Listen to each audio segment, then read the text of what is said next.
Howdy, howdy, howdy. How is everybody doing tonight? Hope y'all are having a good night out there in the Twitchverse, one of the darkest of all the various internet universes. 14 months. 14 months, Hamburg Tack, and what a 14 it has been. We're gonna be, I keep thinking about that, we're gonna be coming up in January. Some people, I guess it'd be February. In February, we may, assuming that I have an audience then, we'll have some people hitting that big 24-month subscription, which is crazy to me. Just crazy, because I started, why did my music just stop? The hell?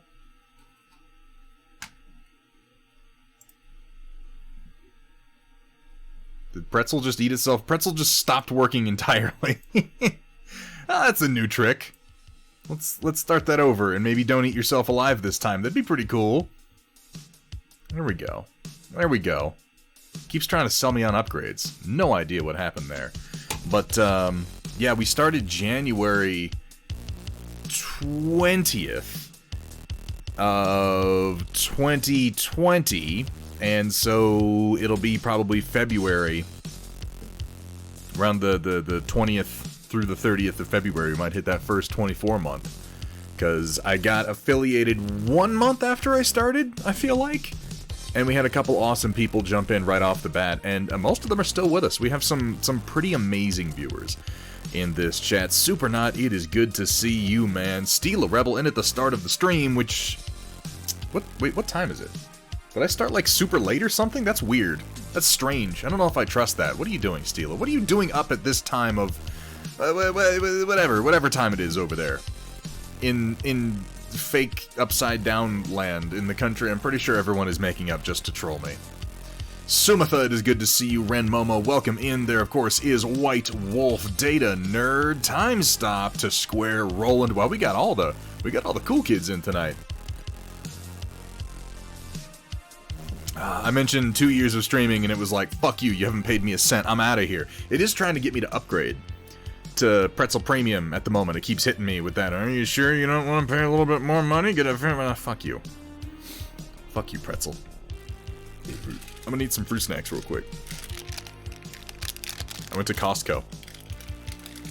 Just got up just for the Thunderbutt. I hope that you didn't. Oh man, there's like no orange flavored ones in this packet. What a rip-off. I hope that you didn't show up before getting yourself some coffee. At least. Oh. Speaking of big numbers. What's up, Puck Duncher? How you doing today?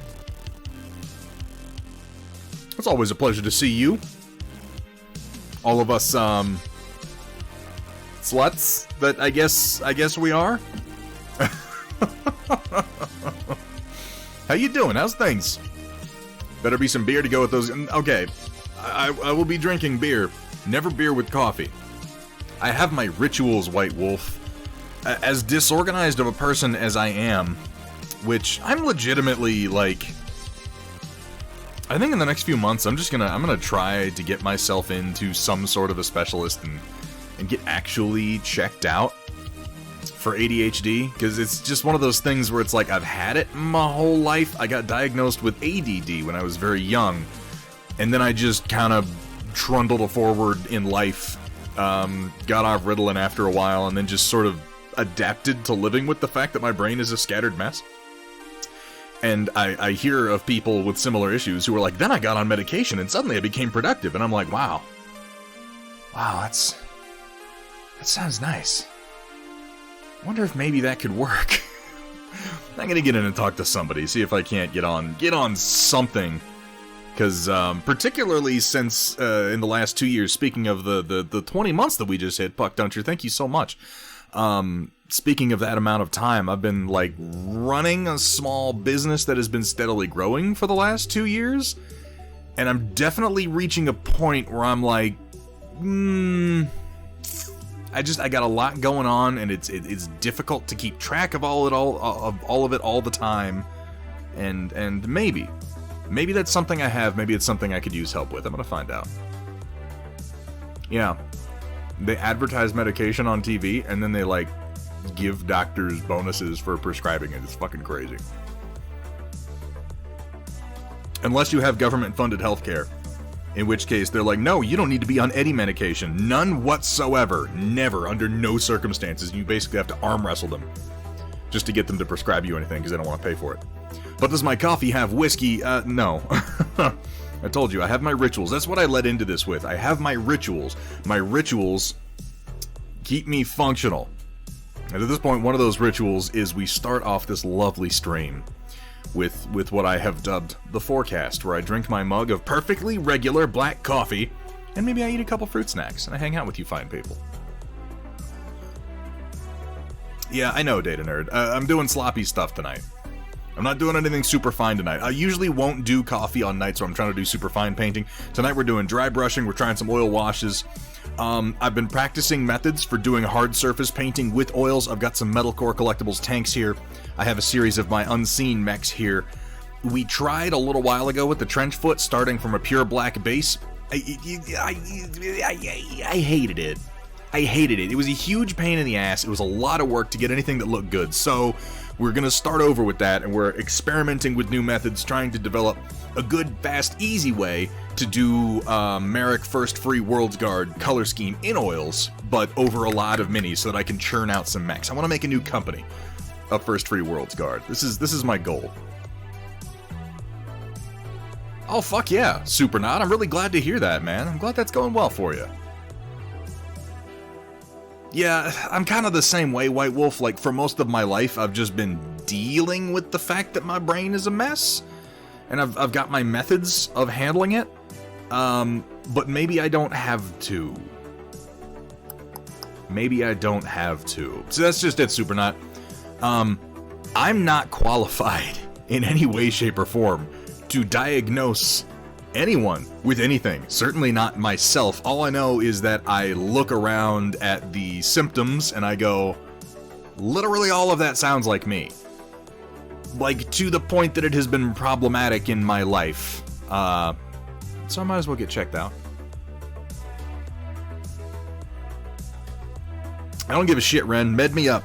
My whole fucking life has been meds. Pump me full of chemicals. I don't fucking I'll take whatever they got.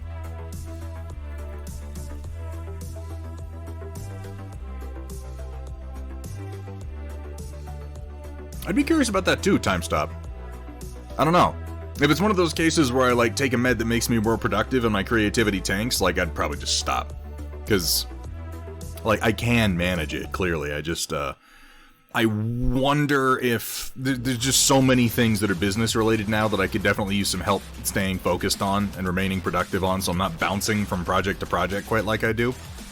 Like I said, I'm curious about it.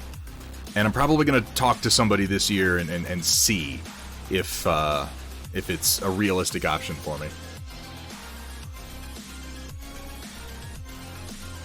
Pump you full of chemicals and putting in the water. Turning the frickin' frogs gay. Yeah. Yes, precisely. Oh my god, they put critical race theory in my water.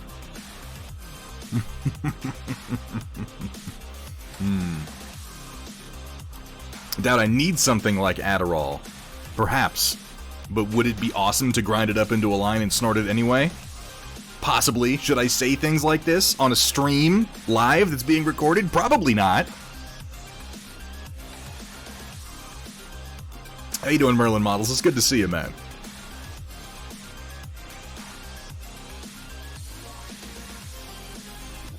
Yeah, that sort of thing is, yeah, White Wolf, and they definitely do a lot of that.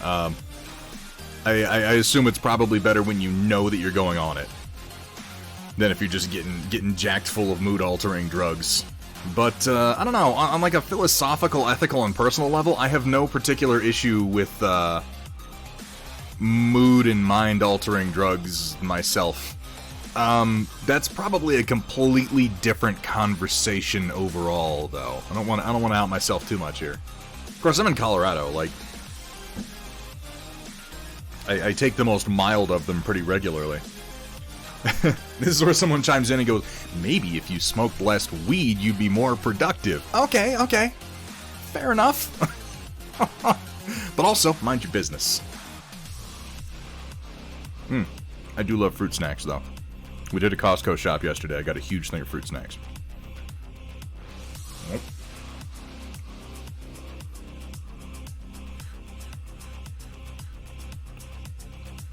I mean, yeah. Dr. Rhino is not a doctor. Yeah, no.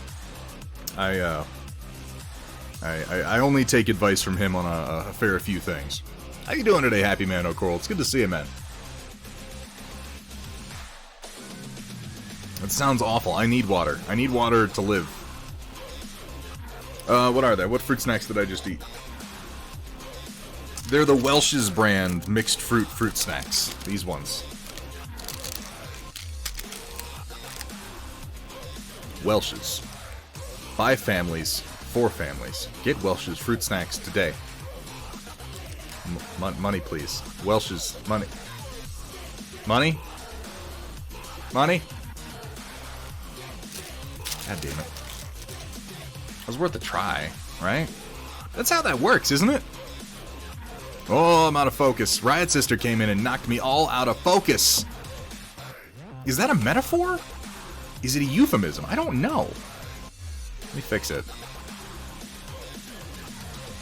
How you doing today, Riot Sister? Why'd you break my camera? What do you get out of that?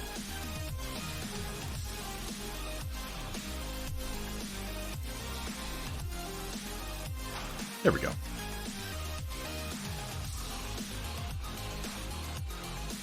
Oh, that sounds equally terrible, though, Supernot. I also like food. Oh, food also. Yes. Yes, food.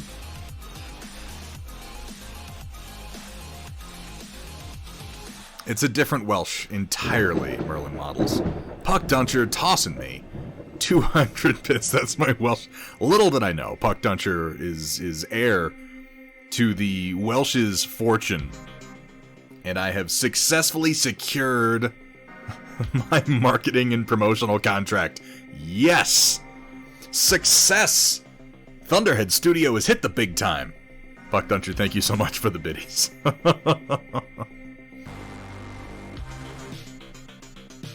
That's fucking horrible, White Wolf, and I'm sorry that you have to do that. That's never pleasant.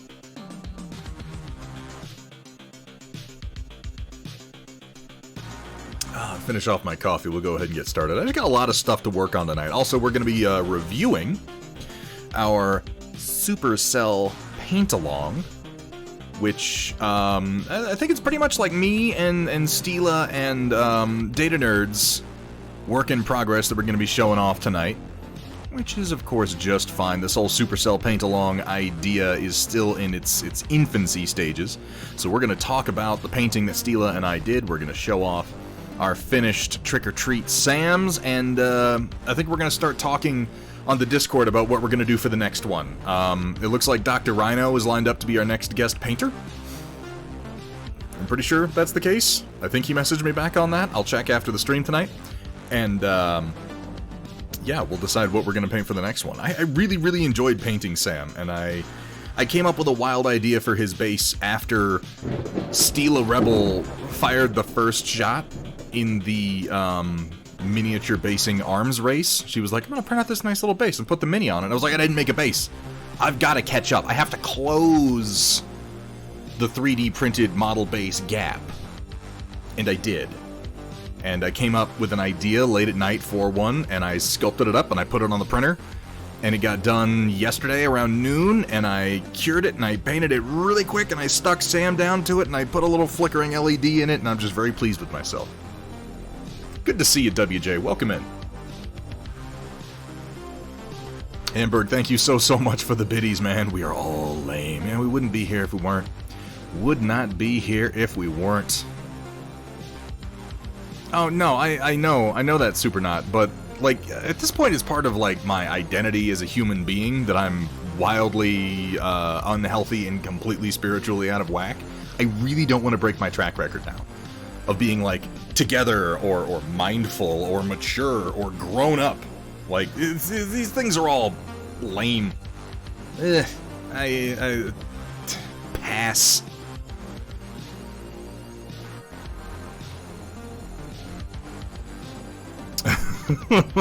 I'm competitive in like the worst and least managed way.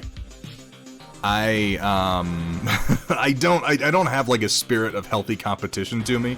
I have this nasty, seething, like filth worm inside of me, which is an awful metaphor that rears its ugly head when the notion of competitiveness comes up, and I usually just kind of wrestle it down into the dirt, and I ignore it.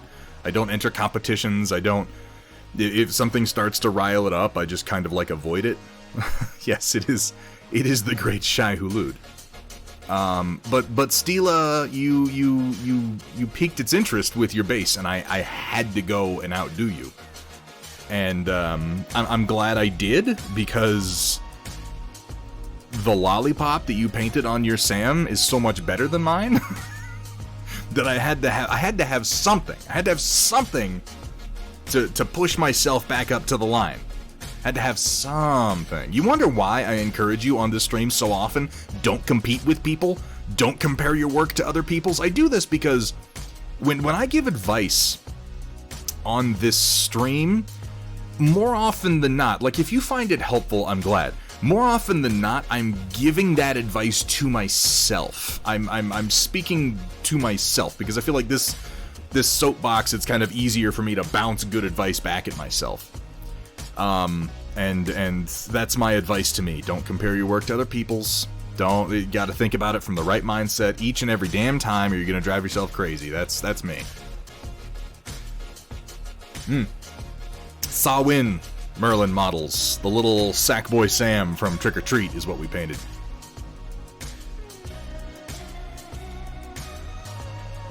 Don't pee on electric fences. That is a good one. Also, like, don't piss into the wind. Don't walk around naked in a glass house.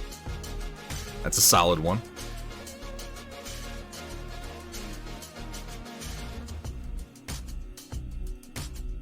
There you go. Compete with yourself. That's healthy, conceivably, right? I don't know. There's people out there who can take that competitive urge, that edge, that, like, I don't want to say we all have it. I think we all do have it to some degree. Some of it's so mild that it doesn't really affect you. But there's definitely people out there like myself who have it to the point where it's like, it's not, Nancy Kerrigan. Wow. Yeah. Who was that? That was Tanya Harding. Right? I forget about that name.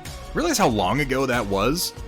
Tanya Harding hired, she hired somebody, or it was her boyfriend to, like, jump out of a bathroom with a pipe and just, like, kneecap Nancy Kerrigan right in the fucking, well, I guess in the knee, that goes without saying. Yeah, that's the bad sort of competition. It was her security guard? Okay. That was so long ago. But it was such an incident at the time.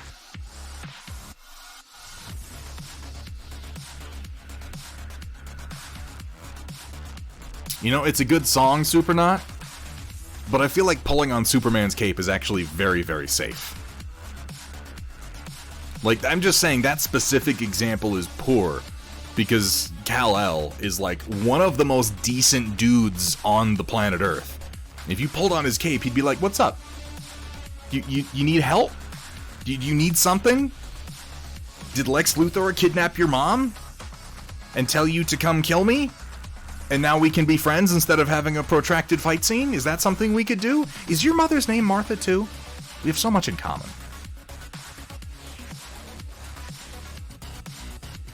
Might not have noticed you attached before he flies away. I feel like he would. I feel like Superman would notice pretty much everything. Just to exist in our world, he has to notice these things. Zombie Brush Studios, let's not go starting a cult just yet. We need at least 1,700 more followers before that's gonna fly, bro. Alright, believe me, I've run the numbers. I've got it figured out. Thank you so much for those shoutings out. Data nerd. Don't pull on Homelander's cape. Yeah, you know what? Yeah, no. No, don't pull on Homelander's cape. That's a fucking terrible idea. That's a much, much better way of putting it. Don't ever be within eyeshot of Homelander. Because he might just laser every fucking one of you. When does that show come back?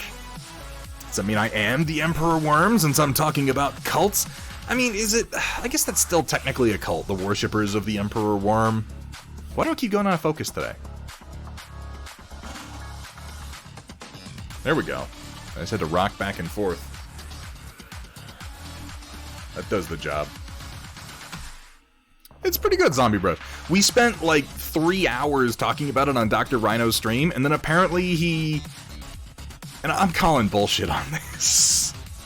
Dr. Rhino, if you're out there, I saw your post. He was like, oh no, I deleted every version of my talk with Thunderhead Studio. I deleted the VOD and the local cop.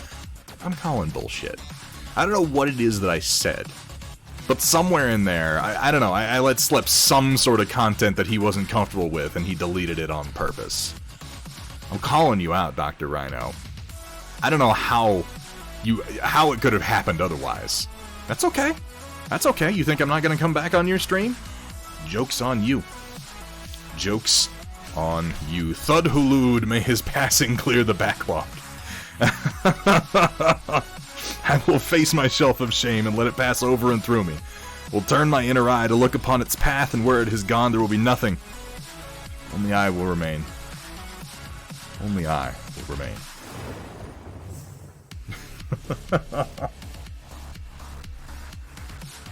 Oh, hang on a second. Let me go grab a beer. I will be right back.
All right.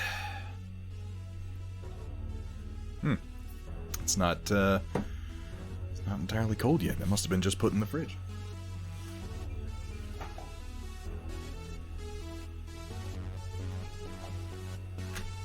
I'll live. I'm just gonna have to drink it quickly and move on to another one. Before long, Riot Sister. Hello there. I mean, it could pass over and through me if I get to grinding and eating it quickly enough. Having myself a nice Stella Artois, as is only appropriate, given our stream last week and what we're going to be looking at a little bit later today.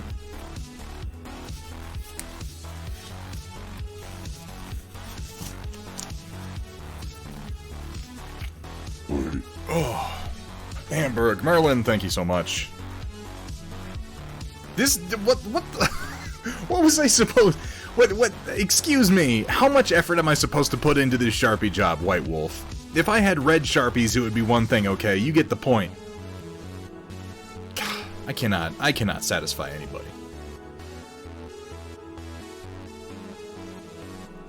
Oh, no, there's some that I put in the fridge last night, and I think these just got put in the fridge like maybe an hour ago. I reached for the wrong one, is all that I did. So, it's a big maybe, WJ. I don't see myself painting, because like who is it? Darkfire Designs, or Skullforge, or whoever it is, like, the day after Dune released, was just like, oh, I made Sardaukar, I made Fremen, I made all the fucking models, and I'm like, yeah, I don't really, I don't really care all that much. Sheza, thank you so much. Here's to you. I am gonna kind of pound through this one, because it's only cool, and it's not going to stay cool for very long. Now, on the other hand, Dale over at Hardware Studios just released a 6mm scale ornithopter. And I have those files, and I was actually slicing them up earlier, and I may print out and paint a few of those for use with Battletech figures, because of all of the visual designs in Dune, the new ornithopters are the coolest. Absolutely the coolest. I don't think that I would paint the giant, like, floating scrotums that are the new carryalls, but the ornithopters. Yeah, I'm into that. Oh, thank you so much for saying so, Shezza. Merlin? I gotta give you something better to do with your points, man.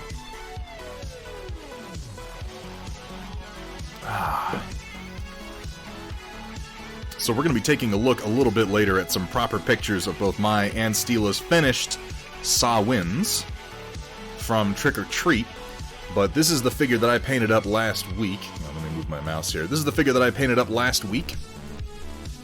And you can see I've got my little flickering light inside the jack-o'-lantern there, which is... that's my favorite detail. Is I made this void in the bottom, and you can see it's just a simple tea light that slides right in there. But I had this wild idea night before last, so I just kind of pulled up a jack-o'-lantern, made myself some leaves, built myself a little sidewalk, got to work texturing, put in a little crack texture and all that business, measured out what size I needed, and whipped this up, and I think it looks pretty good. I needed a little something to punch things up. All in all, this was an absolute pleasure, and Steela, again, thank you so much for joining me to paint this. I think we should do more items like this in the future that have these kind of broad textured areas, because this was a much easier to approach figure than... I mean, like, we had fun doing Dread, and I think Dread came out really nice. So far, these are our two multi-stream oil-painted figures. I think I've gotten a little bit better since the first one. Oh, my. What's up, Walter's Workshop? How you doing, man? Make the vehicles from Dune 2000 to see now that now you're speaking my language, Roland. Like that big crazy buzzsaw that the Harkonnens got. That thing was cool as shit.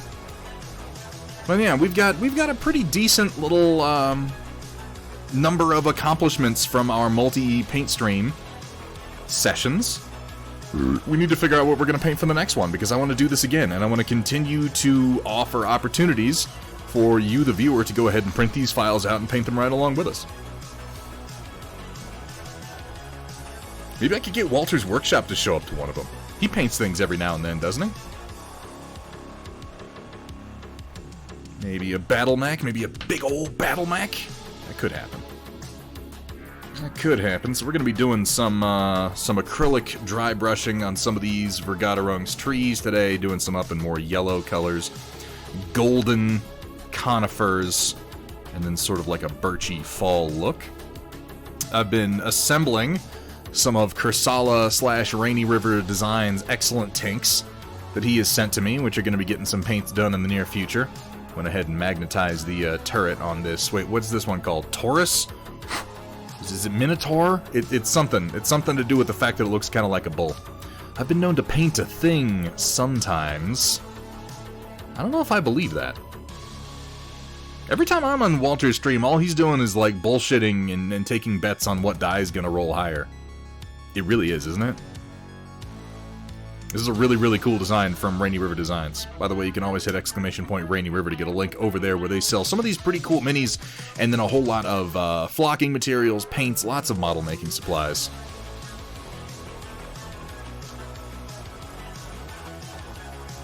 And then I got this other one, also from Kursala, that needs to get some paint put down on it.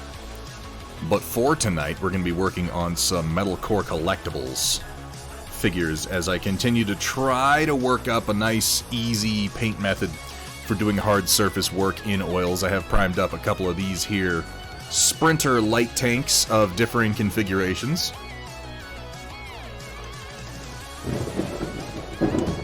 And then we have a couple of Cobra patrol vehicles. Hey, I remember the name. What do you know? Monuments. Slow Fuse. Coming in with that raid right at the start of the stream. Good timing. Good timing, Monument. How are you doing today? Welcome in. And welcome in, Raiders.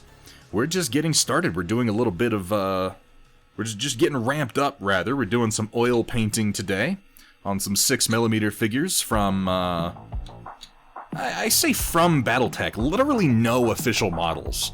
But they're all Battletech-centric, which is what matters. How was your stream, Monument? How did things go?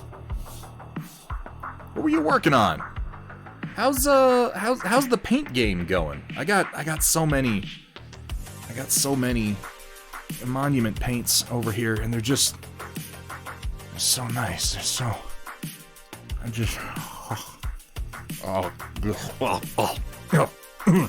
I'm sorry, I get a little. Yeah.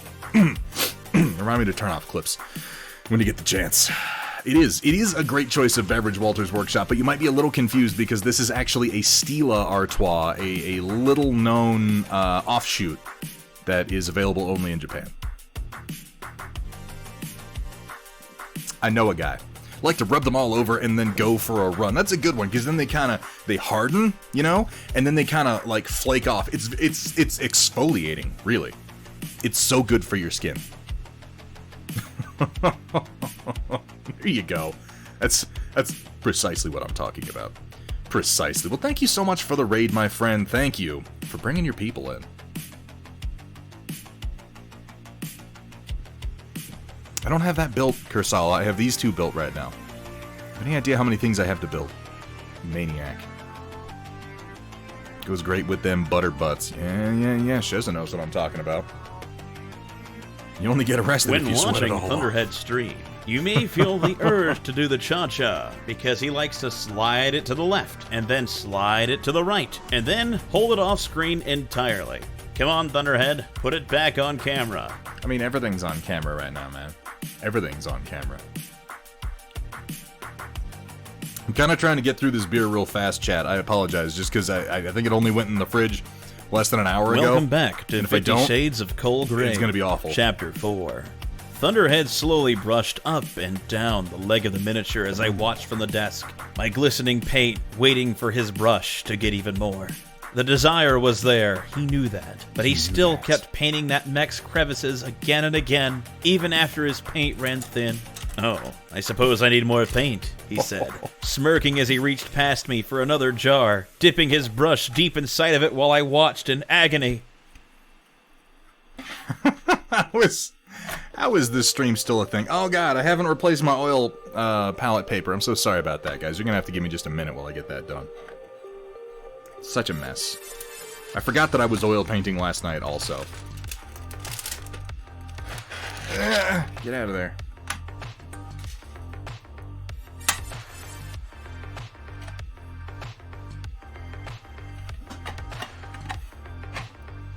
Why are there's like a paper clip stuck to a magnet in there. Let's get rid of that. Alright.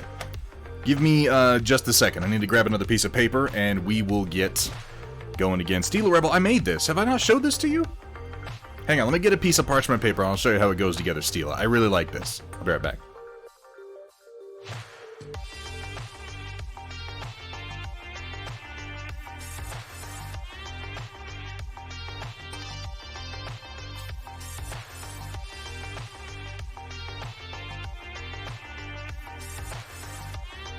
Ooh, poor timing, White Wolf. Poor timing.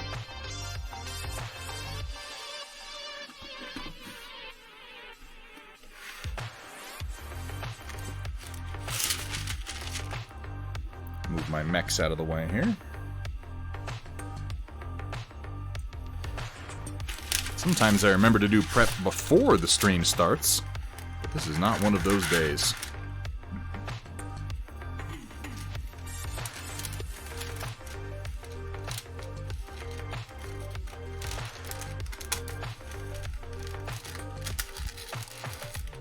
The sloppiest cut I've ever done in my life. Fuck it. Fuck you. There we go. So, this is a 3-part print, Stila. Yeah, not enough cameras in the stream. We need at least 3 more cameras, obviously. There's this top piece that has magnets set in it, and it's really just a flat piece. We have the bottom of the palette, which has this little recess that it fits into, these little slots, cut some little areas for you to get your fingernail to separate things, and then magnets set in the bottom of it. And then we have the cover piece, which goes over the whole thing. So what you do is you take your top piece, you put your wax or parchment paper on top of it, whichever one you happen to be using, depending on how you want your palette to be. You wrap it around like so.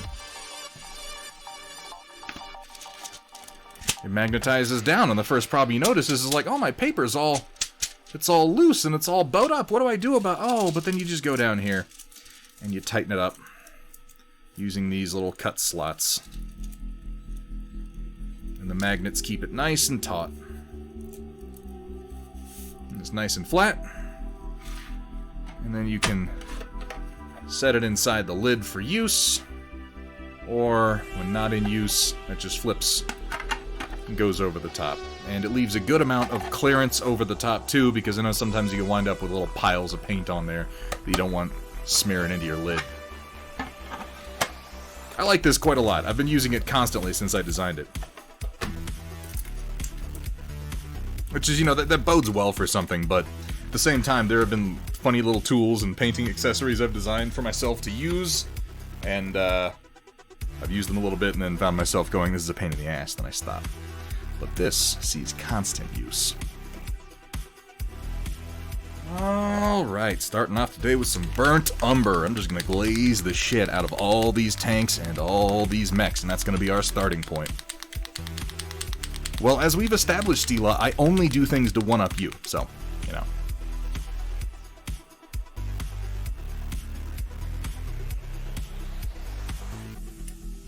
Continuing to use my pre-thinned paints until they run out.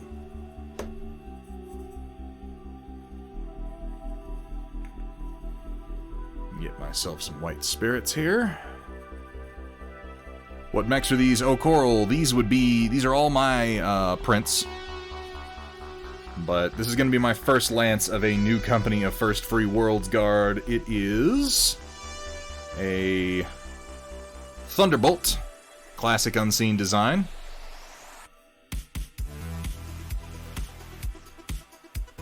And then a Wolverine, also in the classic unseen design, also known as the Blockhead. And then a Shadowhawk in a new pose, and of course, classic unseen design. The Dougram, which I really quite like this pose. And then finally the trench foot that I need to finish painting. But that's kind of why I'm going through these, is to make sure I get it right on this guy.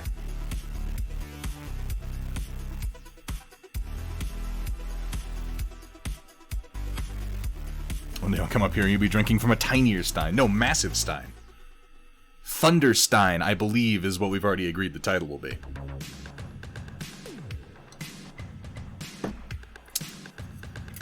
Alright, let's thin this out.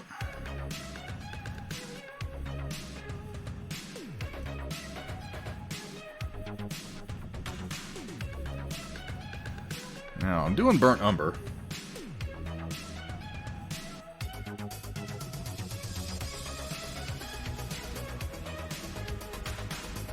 But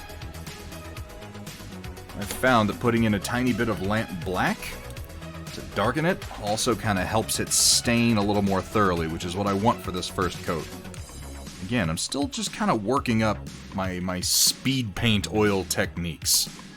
Gradually getting better at it. I managed to do, I think I showed, it's in the Thunderhead showcase on the Discord, but these 4 guys, these Mantic Enforcers from Dead Zone, this was my 2-hour limit paint job. It took me 1/2 hour for each of these guys, and I used, like, I think 3 oil paints total?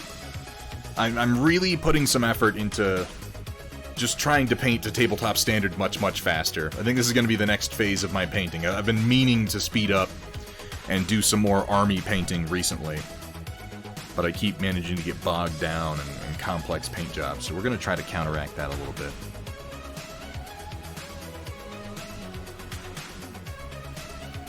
Glazed with that little bit of lamp black, and the umber ends up being this nice warm black.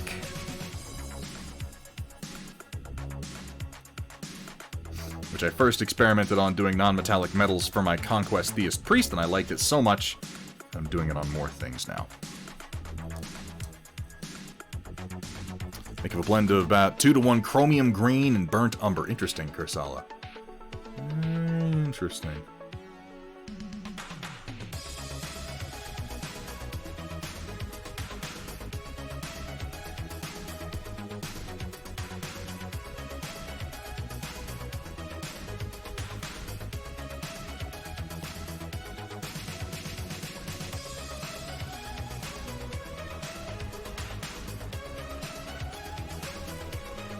Taking the Conquest bait. Oh no! What have you done? What have you done, Nanotanks? What'd you order?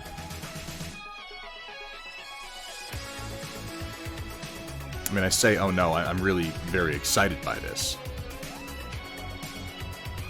Anyone else who might be interested in taking said Conquest bait, you can always hit !Conquest in chat to get a link to Parabellum's website and a discount code you can use to save 10% on any order from their online shop.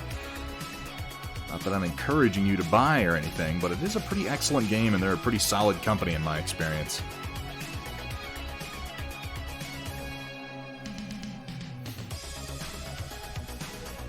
Recently broke a part for a cosplay prop bolter. Got a friend to print a replacement. New part's been painted up and attached to the prop.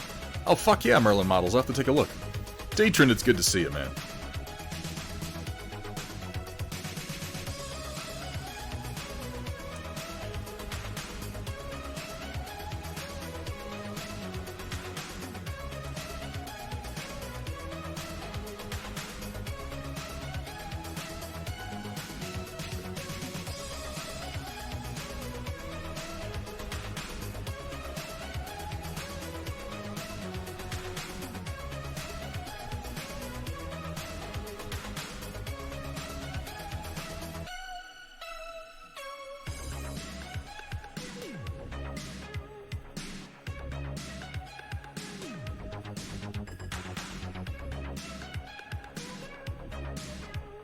A little bit of support left in there. Shouldn't be there. I must have neglected to remove that.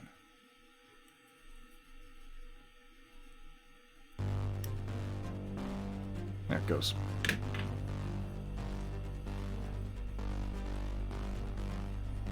Oh, that rattle can skill, eh, Supernaut?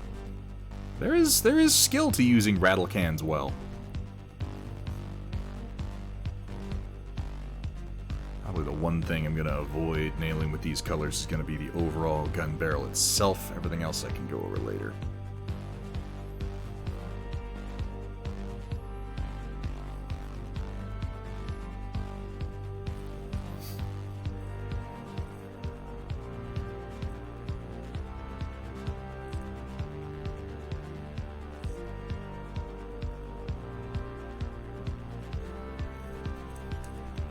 The package might arrive today. Ooh, so this happened a little bit ago then.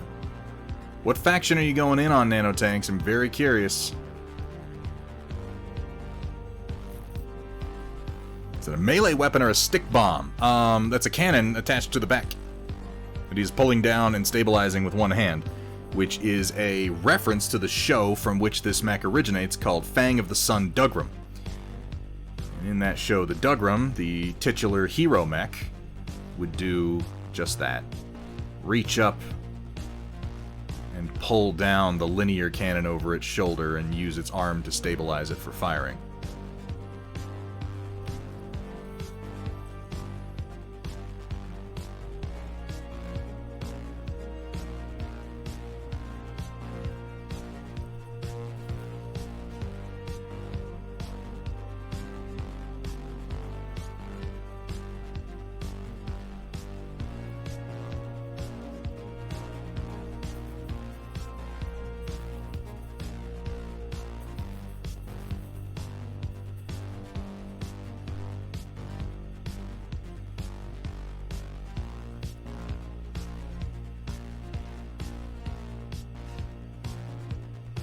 Really quite like Fang of the Sun Dougram. It's an excellent show regardless of its loose association with Battletech as a property. of the various Japanese cartoons that are about semi-realistic military robots, it is by far the most considerate of them. I say this having even fairly recently rewatched Votoms, which is a very popular one that I personally can't really stand. Votoms. It's my understanding there are some sub-series within Votoms that are really good, like Mellow Link that people really like. But the primary Votoms series, the first series, I am not a fan of. Alright, there's that. Let's move on to our thud.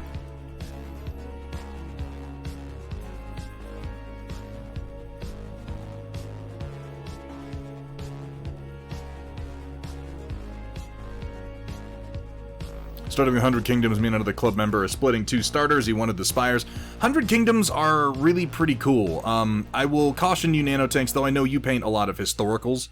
Regular old plain human historicals, so it probably won't be a terrible shock to you. For a lot of people who play fantasy stuff, they find the 100 Kingdoms models a little bit boring. I will say that design-wise, the first of the 100 Kingdom models are probably among the weakest in the range, and this is because they were also the very first ones that were designed and created, so they were still working out some of their kinks for styrene production when they made them. It's very real. I personally like the fairly mundane designs, and I think based on what I know of your painting, you probably will too. Hey, Gus Schultz, good to see you. When am I gonna do the Scorpion? You mean the Blizzard Gunner. I don't know that I will. There's already so many Goliaths and Scorpions out there that I feel like it's kind of a waste of time, but I may. I can't possibly... That's gonna be the sort of thing where I make it because I just get bored one day and I make it all in one day, so I can't really give you a timeline on that.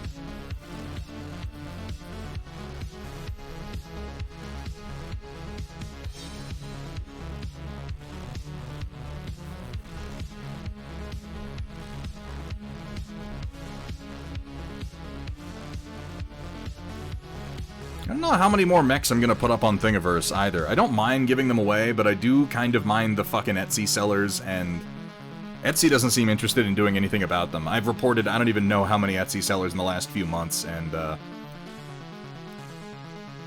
nobody seems to care. They just keep on selling. Etsy's like, whatever. So my attitude in return is kinda, well, whatever. I'm not gonna give them files anymore. It's frustrating, because I have no problem with people printing these files for their own use. I just don't want people profiting off of them. I don't think that's right. If anybody was going to profit off of them, if I wanted anybody to profit off of them, it would have been me, but I very specifically chose not to because of the nature of these designs. I didn't really make these designs. These are fan art of some of my favorite mecha designs from one of my favorite artists. Yeah, fuck those Etsy sellers. What's up, Brigadarung? How you doing, man? Thank you so much for that resub. I mean, they'd still be able to get the files, but they might not look if they were just up on Steel Warrior. You're not wrong. I don't have any problem making them available. I just don't want people selling them. Before anybody was selling my designs, I brushed it off as like, I should be so lucky as to make things good enough that people want to sell. It sounded really cute back then, but then once it happened, it's not. It's not cute, it's not fun, it's really fucking lame.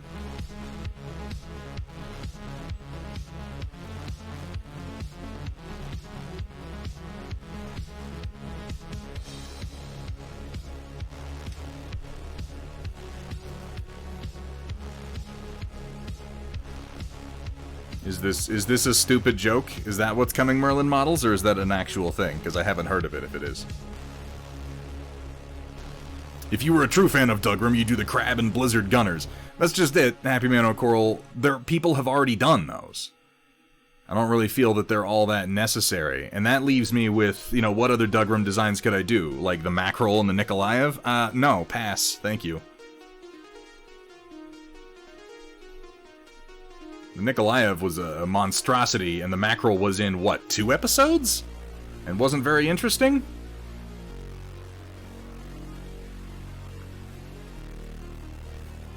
Ion Raptor, welcome in, man. How you doing? Thank you so much for getting that shout out.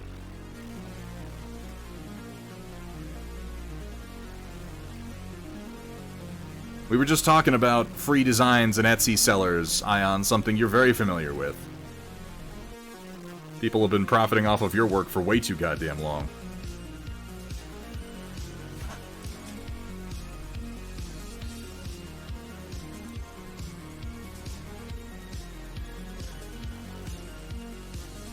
Well, the Etsy sellers are the reason that you're not gonna see the updated and improved Shadowhawk available on Thingiverse. It's a significantly better model than my first one, and as of now, I'm the only one who has it. I'll figure out some way to distribute it.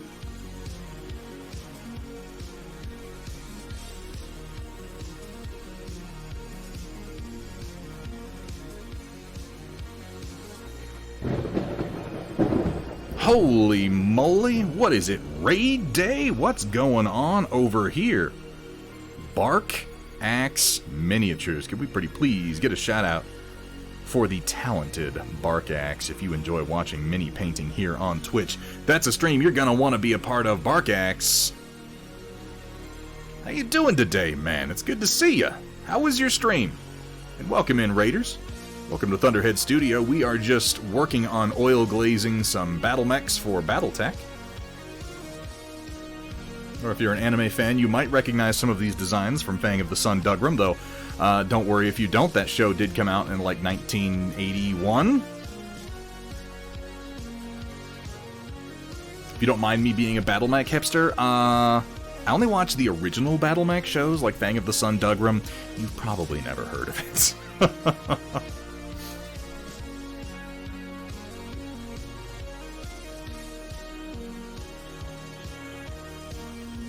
The fundamental challenge, Data Nerd, is that when stuff like that happens, all of my responses require effort, then I really just, I don't want to put it forward. I don't want to have to put it forward. I don't want to have to threaten people with C&Ds. I want people to be decent, and if they're not going to be decent, chances are I'm just not going to offer these things at all. We didn't have a problem with it for a long time, but recently it kind of built up. Barkax, how was your stream, man?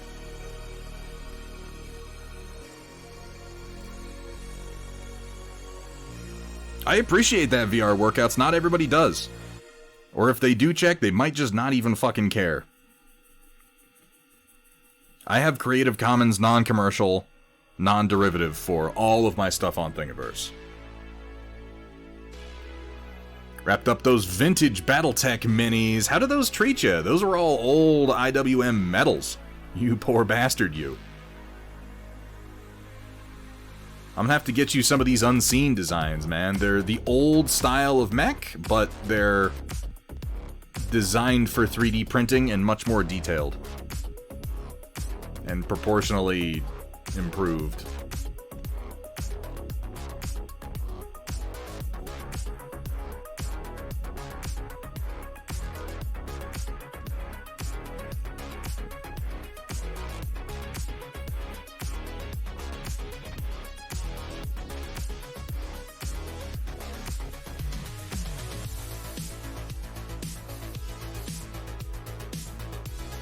Is anybody out there watching For All Mankind on Apple Plus TV? Which, as soon as I say, is anybody watching Apple Plus TV, that's going to be a whole lot of people that aren't. But I'm just asking, because I know some of us are probably watching it. Merlin Models, you have a great night, dude. I always love seeing you in chat, and I always love being able to catch your streams when I can. So thanks for coming in tonight, man. Sleep tight. Don't let the bed bugs bite, as they say. Or do. I don't really know. That might be your thing. I'm not going to shame you.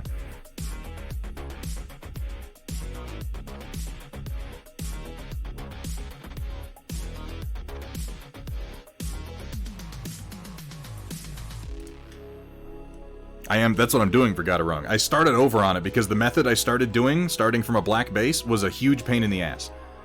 So this is a part of round 2, where I'm using a new method of doing hard surface in oils. And I think this is going to work better. I'm just trying to develop a method that I can do rapid fire for a whole lot of figures. That's what I was doing the other day when I posted that 2-hour paint job I did on those enforcers, was just trying to figure out a new approach.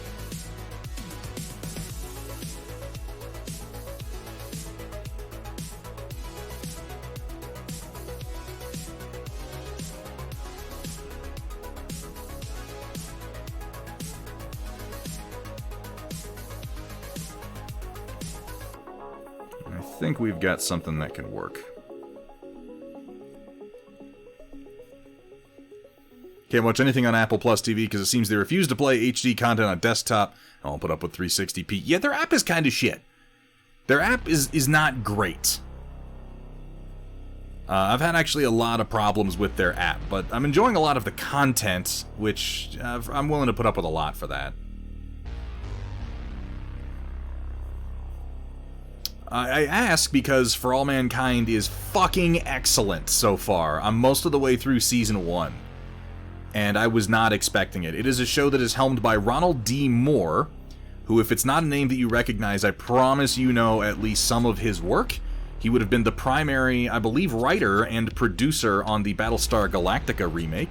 He has been a producer on countless episodes of Star Trek The Next Generation and I believe Deep Space Nine. He was one of the helming producers and writers on the show Outlander.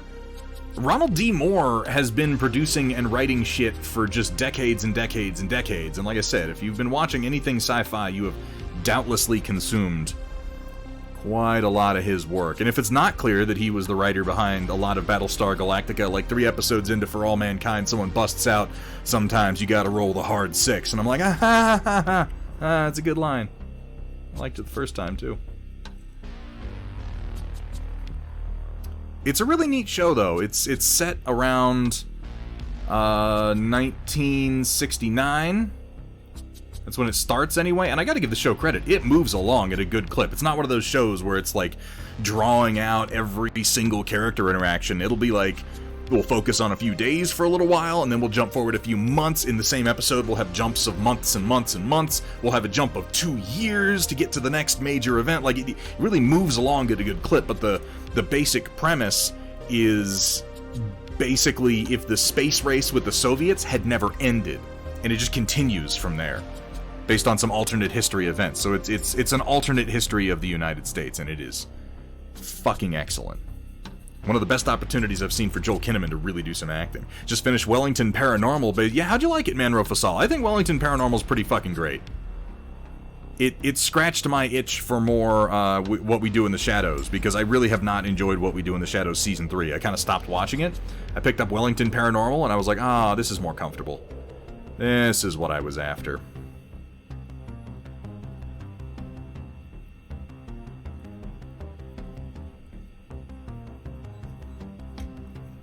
Yeah, Wellington Paranormal is fucking hilarious.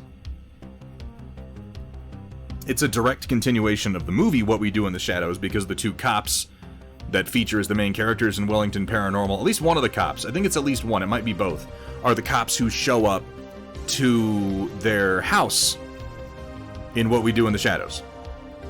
The ones who they mesmerize, and they end up dinging them for not having a smoke detector before they leave. Those cops are the main characters, and it's the same actors, who are also a couple of comedy writers, apparently, down in New Zealand. Which, I mean, makes sense. But yeah, Wellington Paranormal is really funny. It has that deft approach to humor that it seems like is mostly the realm of Jermaine Clement. Very, very talented writer and comedic actor.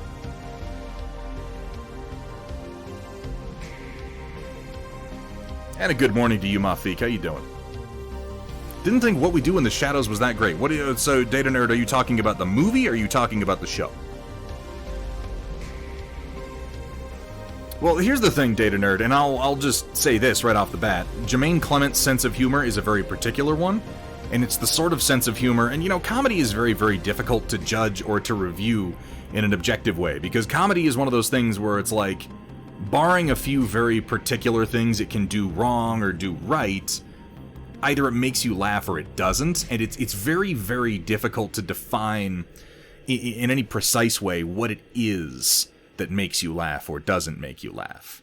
So if Jermaine Clement's sense of humor doesn't make you laugh, which is perfectly valid because it's pretty out there, then you're not going to like anything that he does. You won't like Flight of the Conchords, you won't like What We Do in the Shadows, you won't like almost anything that he works on, because it's all very similar. And that's fine too, it's not for everybody. Like, you know, if you like Wes Anderson movies, you're really into Wes Anderson movies. If you don't like Wes Anderson movies, they're just a confusing mess. Arguably, they're a confusing mess even if you do like them.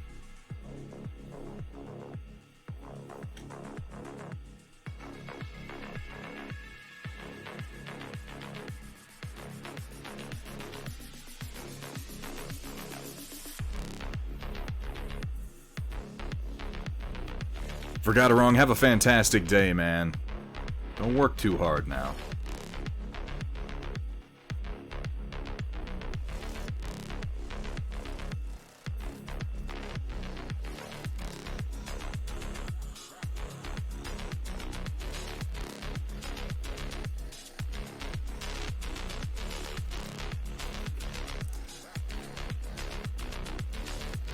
The movie. Well, that's interesting to me. Most people I've recommended What We Do in the Shadows to have liked it pretty well. It's one of my favorite comedy movies of the last decade. But I also recognize, as I said, if Jermaine Clement is not your bag, you're not going to get much out of it. It so happens that I really love his sense of humor. I was a big fan of Flight of the Conchords. Anytime he's writing for Rhys Darby, I'm pretty much into it.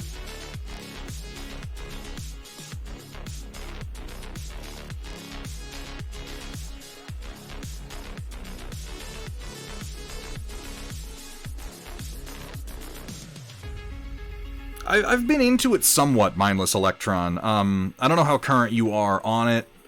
I really liked seasons 1 and 2 of the show, like, really enjoyed them. Season 3 came along, and I just, like I said, it's difficult to meaningfully critique comedy. Because ultimately what it comes down to is, it made you laugh or it didn't. And so the most meaningful critique I can give of Season 3 is Season 3 does not make me laugh. And that's what I noticed about it, is I'm watching the show, I'm watching it, you know, new episodes as they come out, I'm putting them on immediately, and I'm just not laughing at them. And I found it upsetting, because I'm like, wow, I really like this show, I really like these characters, what's going on? What, is it something wrong with me? Like, am I depressed? Or something? Like, what's the disconnect here? And I look into it, looking for, you know, what, did something change? And what changed is Jermaine Clement left the primary writing team in order to focus on his other show, Wellington Paranormal. And I was like, well, that's interesting. Because the moment he left the writer's room, I stopped liking the writing. Maybe I'll go check out this show, Wellington Paranormal. So I went and I did that, and lo and behold, I love that show. That is exactly what I was looking for. So I think what it comes down to is I just really fucking like Jermaine Clement's writing.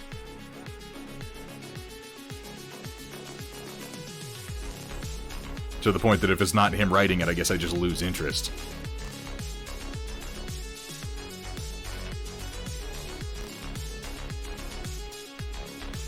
I can't say for sure, 100%, that is exactly why I'm not into the show anymore. I just know that, you know, I guess correlation doesn't equal causation, but the correlation is very much there. As soon as he left, I stopped laughing. I don't think it's a bad show, but it's definitely one of those shows where the quality level is so high in the first 2 seasons that if it dips even a little bit, it's a major problem. Like, it let me set very high standards for it. High expectations.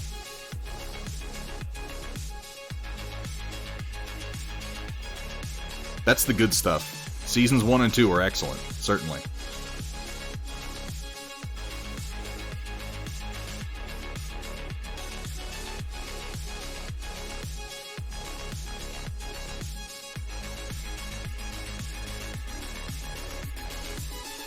I've only found Wellington Paranormal on, I think it's on HBO Max where I'm at. They're the ones who make it available. I don't know if it's on Hulu. I haven't looked. I know What We Do in the Shadows is.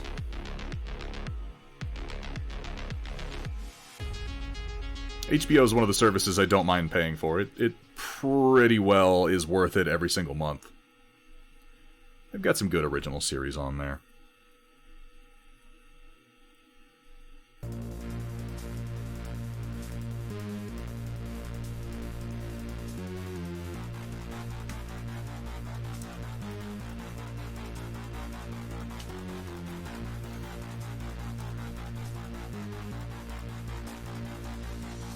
They revisit, actually, at least some of those characters from the movie Data Nerd and Wellington Paranormal. You remember Nick the Vampire, the asshole vampire?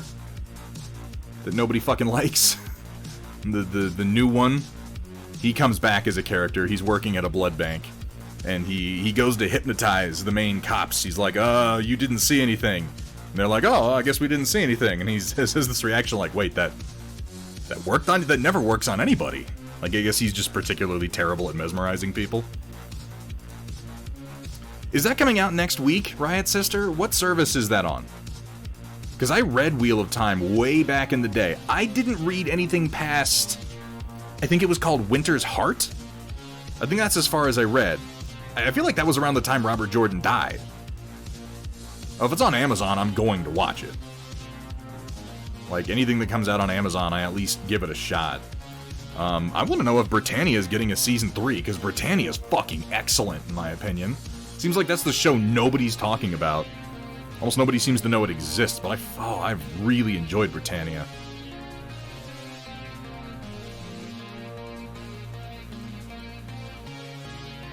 I think it's way too late for me. When I say I read up to that point, I read up to that point when I was like 16 years old. And I haven't touched Wheel of Time or even thought that much about it since then.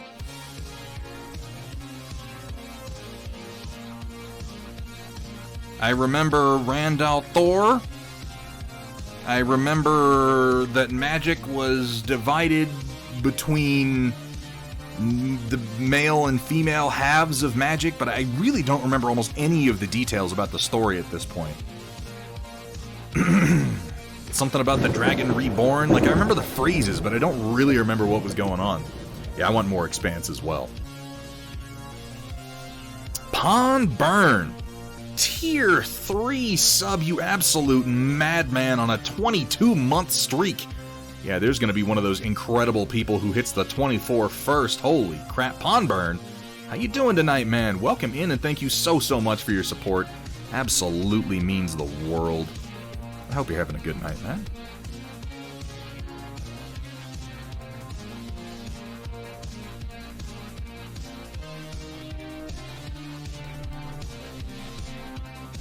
Tier 3, that's no joke. That makes me feel like I owe you, like I need to put on a little song, a little dance, something to make it worth your while, man.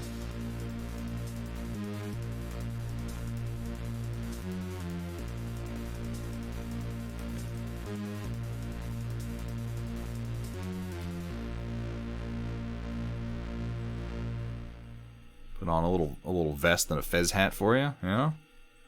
You could do something like that.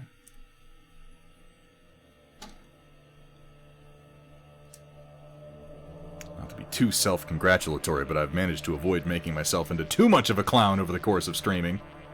Unlike some streamers. Only a matter of time, I suppose.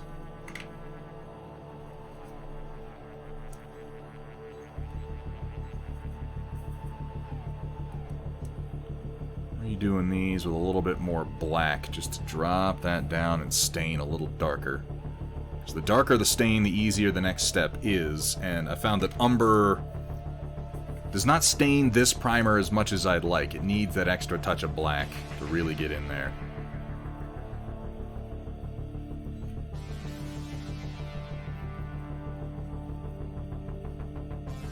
I could tell looking at the Shadowhawk he was a little light brown for my taste. Trenchfoot and the Thunderbolt look good, though. I think that glaze, that stain will do nicely. Turkey Hell has started at work. Turkey Hell? No, turkeys are amazing. I love Turkey Day. I love Friendsgiving. Of course, I don't know where you work. It may be a little bit more of an ordeal for you.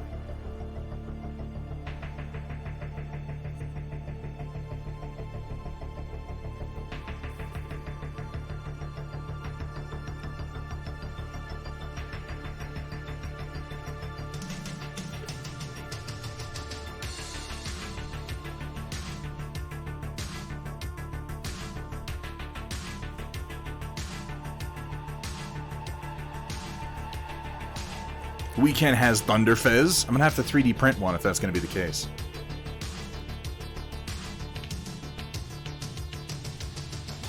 There is no 50 Shades, Pond Burn. I don't know what you're talking. There's no 50 Shades Chapter 3. It has never existed, and I have no idea what you're talking about.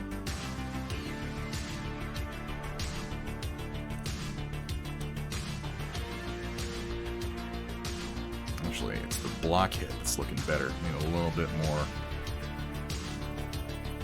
black on the thud, particularly on these big plates, or I'm going to regret it.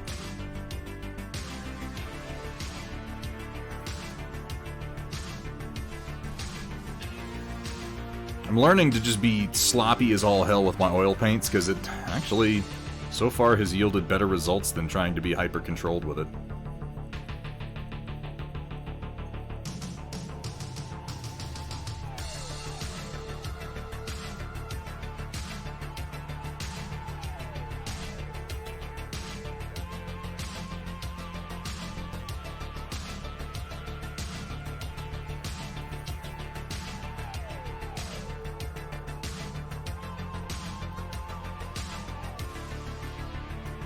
Welcome back to 50 Shades of Coal Gray, Chapter 5.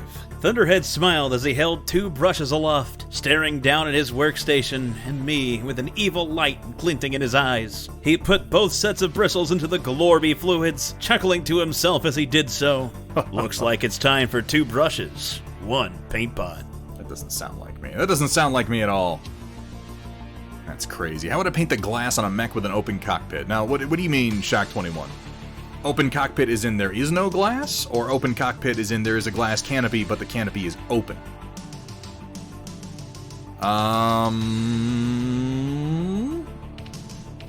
There are definitely some lensing techniques you could put to use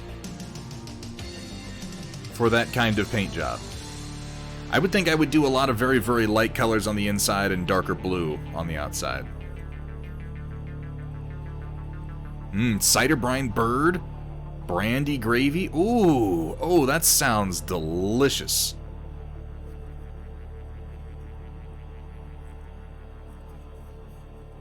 There's an open canopy. Honestly, I would go to art of fightercraft. Specifically, I would go to art of, like, jet fighters and starfighters and things and look for a similar rendition that you like, and then just emulate it as closely as you can. That would be my move. I can't think offhand how I would do it, so I would go look up a picture that I like and then just copy it.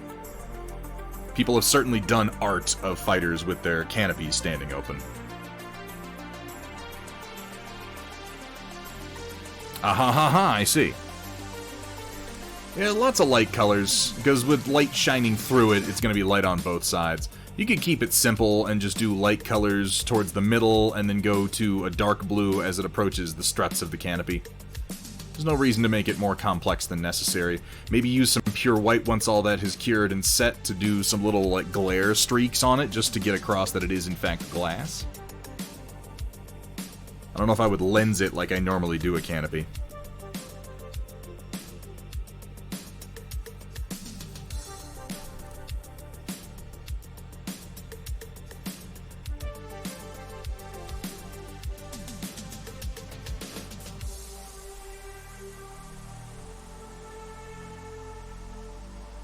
Probably could have glued these to a stick or something if I were thinking, but I'm just gonna manhandle them instead.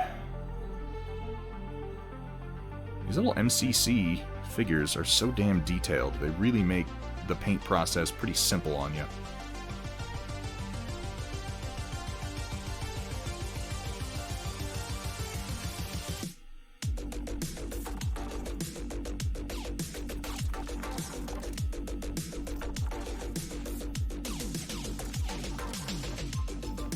I'm used to turning the sound down when 50 Shades come on. Like, what are you listening to? Oh my god. Is he fucking those paints? What?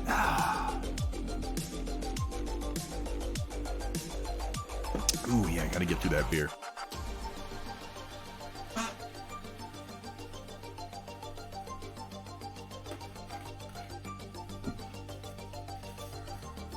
So we're going to let these set and glaze for a little bit.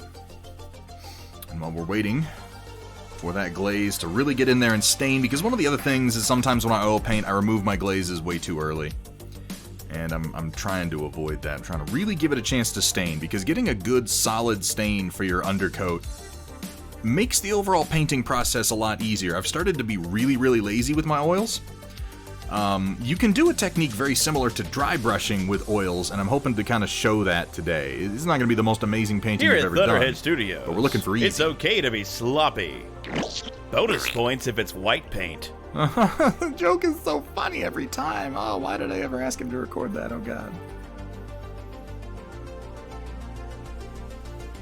A couple extra touch-ups. Get that lamp black in there real good.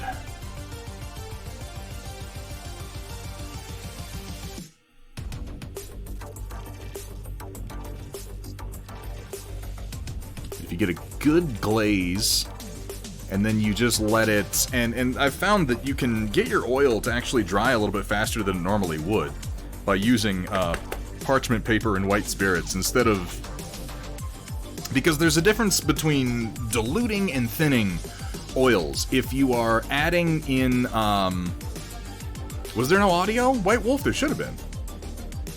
Playing for me, there should have been audio.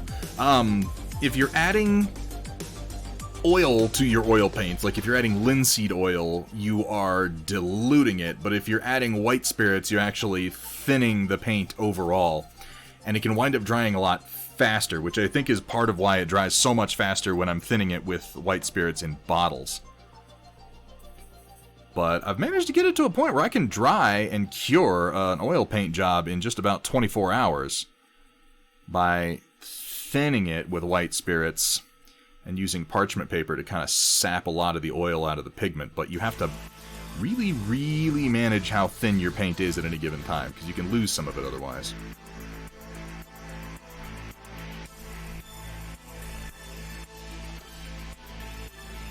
Alright, let's give this brush a little wipe down.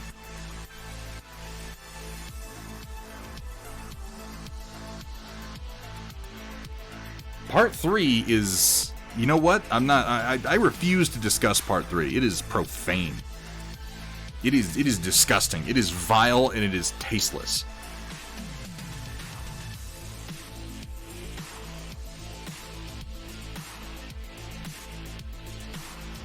Vile, tasteless, lowbrow, and disgusting.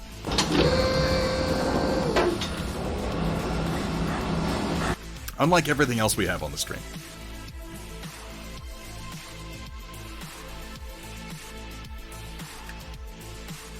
Alright, set you aside for a second.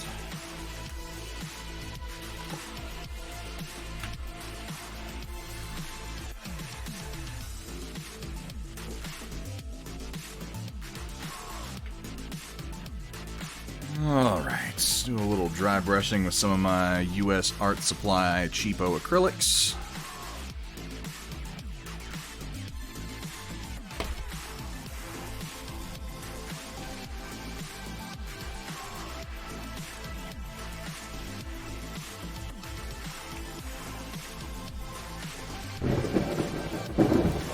Oh my god. How many is that today? It's a whole lot. It's a whole lot is what it is. Unexpected. Coming in hot. Hot and oily, I do hope. Unexpected. How was your stream, man? We're letting some oils stain right now. And I'm going to do a little bit of acrylic dry brushing on some of my Battletech hills here. Just cleaned my dry brushes, so they should be ready to go. I hope you had a good stream, Pun Expected. And folks, if you're not following Pun Expected already, particularly if you have any curiosities about oil painting, this is a man to go ahead and give a follow to. Always painting with them oils, and I always learn something good when I'm over there.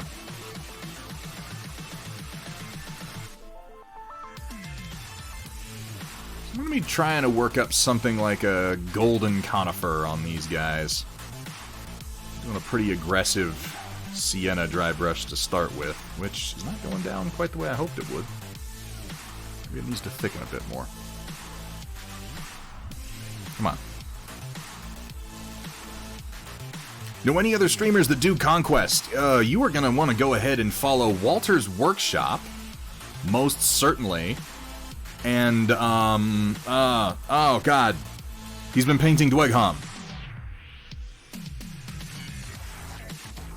There's another streamer whose name has just completely left my head despite the fact that we look at and review his shit all the time. Sphere. Sphere is always painting Dougram over on his channel. Yeah. Exactly. And he does a damn fine job, too. Orcrist, that's right. Orcrist isn't doing it as much, but fairly regularly. And guys, if you know any other streamers who are painting Conquest on the regular, please go ahead and recommend them in chat. If there's any that I'm not following, I'd very much like to follow them.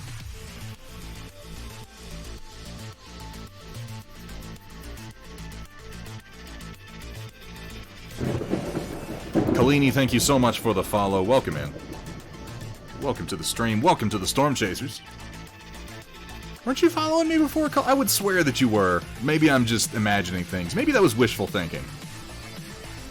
Or maybe it's one of those cases like keeps happening to me where I'm like, I swear I've been following this guy for like 6 months, but Twitch seems to have undone it.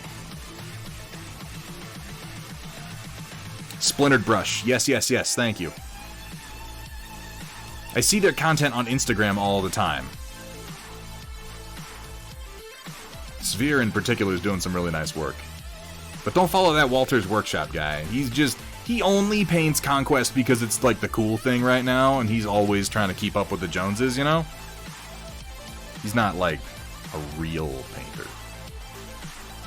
He's just one of those fucking jabroni come latelys, you know what I mean? Yeah, it might have been Kalini, because it's telling me that this is your first time chat too, and I know that's not true.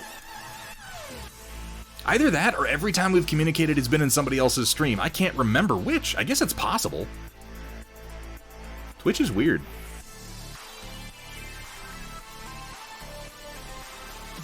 And you really won't see much happening with this dry brush here. This is a barely perceptible one. I'm just kind of laying down this warm brown as like a dry brush base. It's going down, it's just barely perceivable. It's going to have more of an influence on the colors that go on top of it than anything else.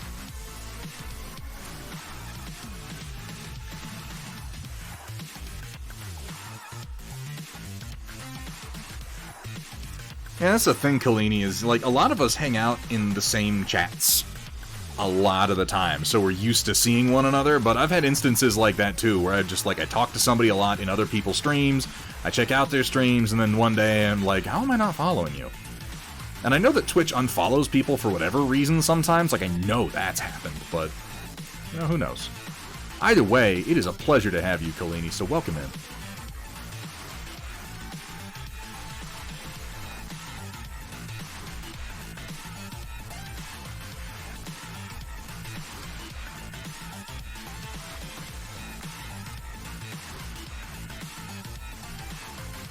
Three-hour skin tones and some bass tones. Ooh, ooh, ooh, ooh, ooh, ooh. Ooh, ooh, ooh, ooh, ooh, ooh, ooh. Let me have a look.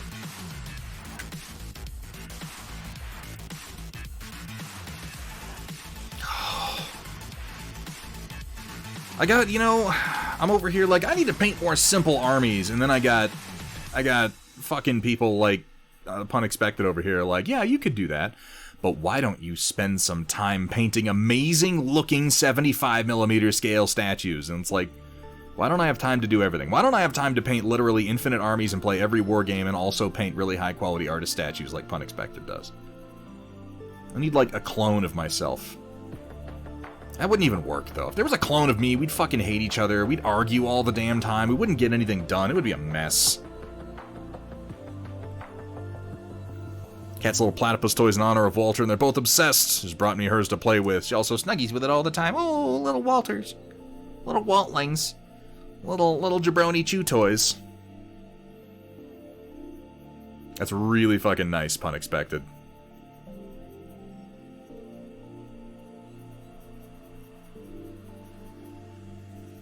Can I interest you in my 36 hours per day proposal? Oh, that sounds like a... Actually sounds kind of magical. I don't think the sun would agree with it, but, you know, if you live in a windowless hole all day anyway, that probably doesn't matter, right?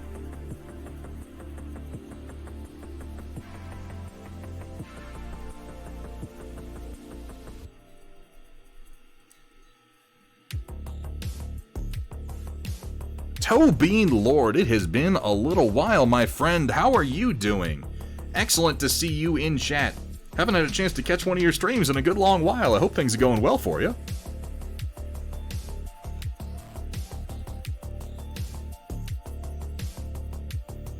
Hope life is treating you reasonably well.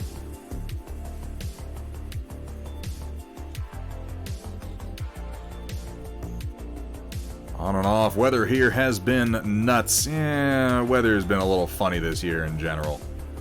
We've been in the middle of a drought for the last 2 seasons over here. Now it's looking like we might get some actual snow tonight, which would be interesting.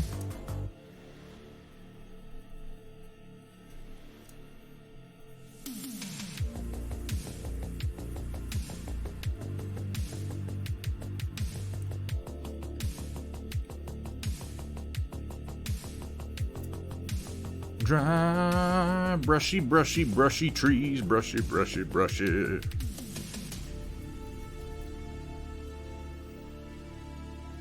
Send us some of that, Tobian Lord. Send us some of that sweet, sweet moisture. I'm glad to hear that. Getting back into the swing of the art scene, eh? I always like your work, Tobian Lord. It always upsets me a little bit. Which, maybe not everybody's looking for that in art, but on some level I kinda am. I don't know. I like cool-looking things, but I also like things that sicken me just the littlest little bit. It was probably because I got introduced to H.R. Giger at a young age, you know?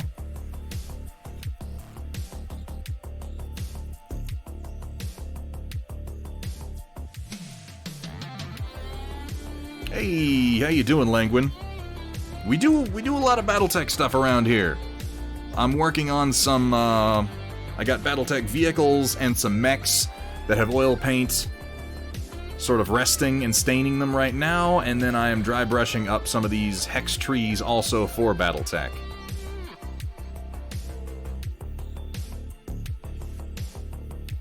Lots and lots of 3D printing. In fact, that's a piece of terrain on the printer right now. Ooh, that reminds me. I gotta go out to my shop in a second and grab something I want to show you guys. It's out there because I just did a filler coat primer spray on it. I've been waiting, but I'm going to go grab it because I want to show you guys the finished generator ring. It came out really, really nice.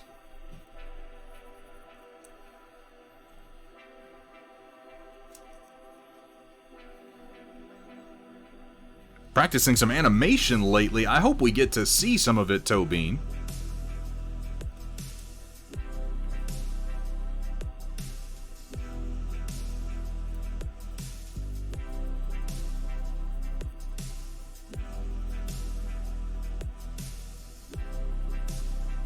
What I have in my hand here right now, Languin, are the printed hexes of vegetation from Steel Warrior Studios, designed by our very own Vergaderung, who hangs out a lot in this chat, though I believe he is at work at the moment.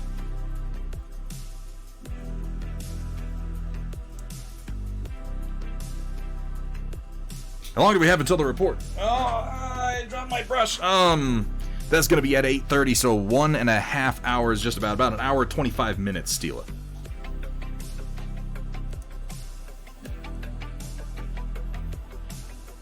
The mech shooting part to the solar collector? We haven't gotten to that yet, Pondburn. You're out of your mind. The solar collector isn't going to directly shoot mechs, you maniac. You can stick a gun on top of it if you really want. It's a civilian facility, for God's sake. Bunch of bloodthirsty mech warriors out there.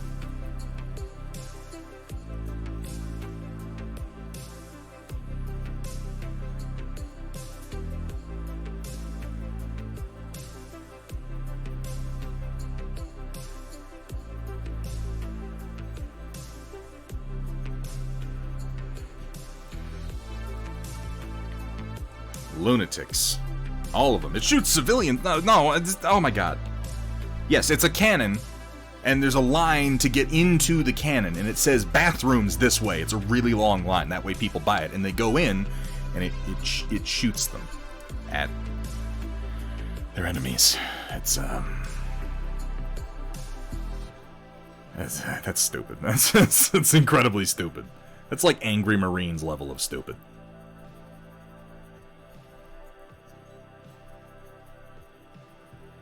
Oh, God.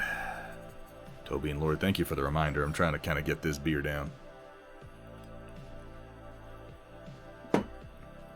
Oh, check my posture a bit. Thank you. Can you really shoot civilians or simply launch them? Well, at this point, it's a question of nomenclature and grammar. And I'm a big believer that, you know, definition follows usage and not the other way around. So if I say shoot civilian enough times, and what I mean is firing a civilian out of a cannon, then eventually it will come to mean that. Yeah, the other night we decided it was actually 1 hour earlier than it actually is. How about that? It's a cannon. God, what is it? Somebody posted that in memes earlier today. It was like, hey, new head cannon. They're like, oh, what's that? And he takes off his hat and there's a cannon and he shoots it out of his head. It's, yeah. Yeah.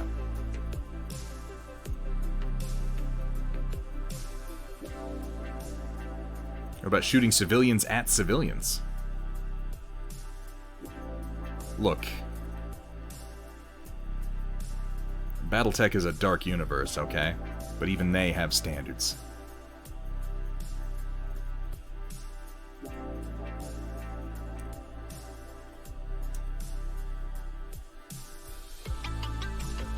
Alright, let me pick up a little bit of yellow ochre and see how that's gonna go down.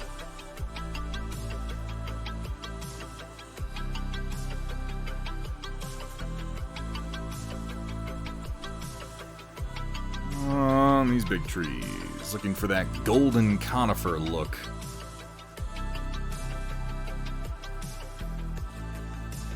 It's not bad. Might want to get a little bit more green in there, but it's not bad. Most golden conifers are really a very yellow green, but I think for the tabletop going more gold would not really be a problem. My other trees already look a little cartoonish.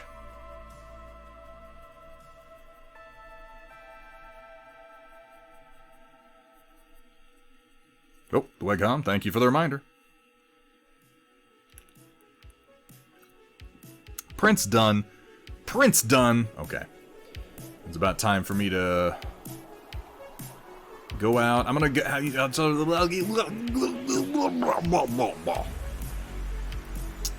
Well, that sentence didn't survive takeoff at all.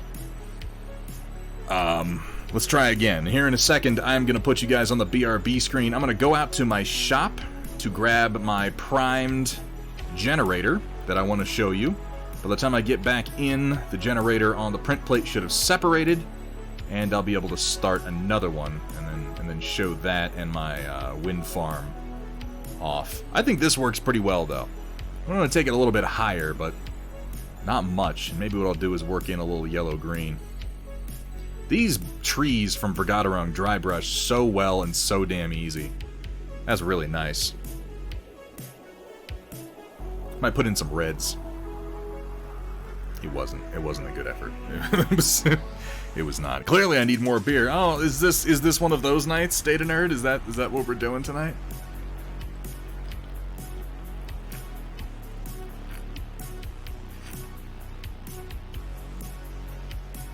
Oh God.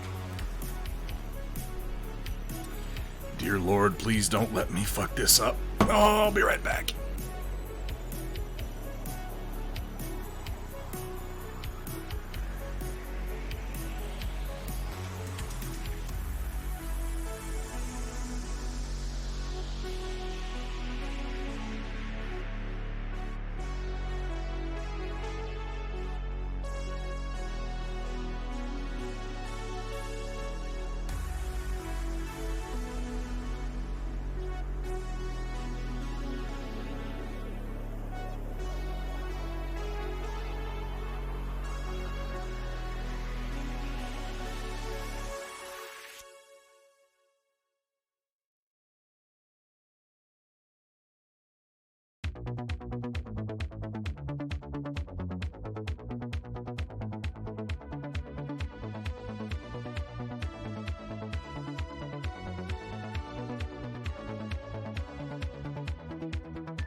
You know, on some level, this is probably my fault for not having more interesting channel point redemptions. I haven't done Edward 40 Hen since I was like, of legal drinking age, of course. Certainly never before that. That'd be crazy. Oh no. You know, I don't actually have to fulfill every single thing that you redeem. I'm under no actual requirement to do so. Particularly if the redemptions essentially amount to, hey, kill yourself slowly for our enjoyments. It's true, sometimes I do drink water. Sometimes. Ooh, at least this one is nice and cool. Ooh.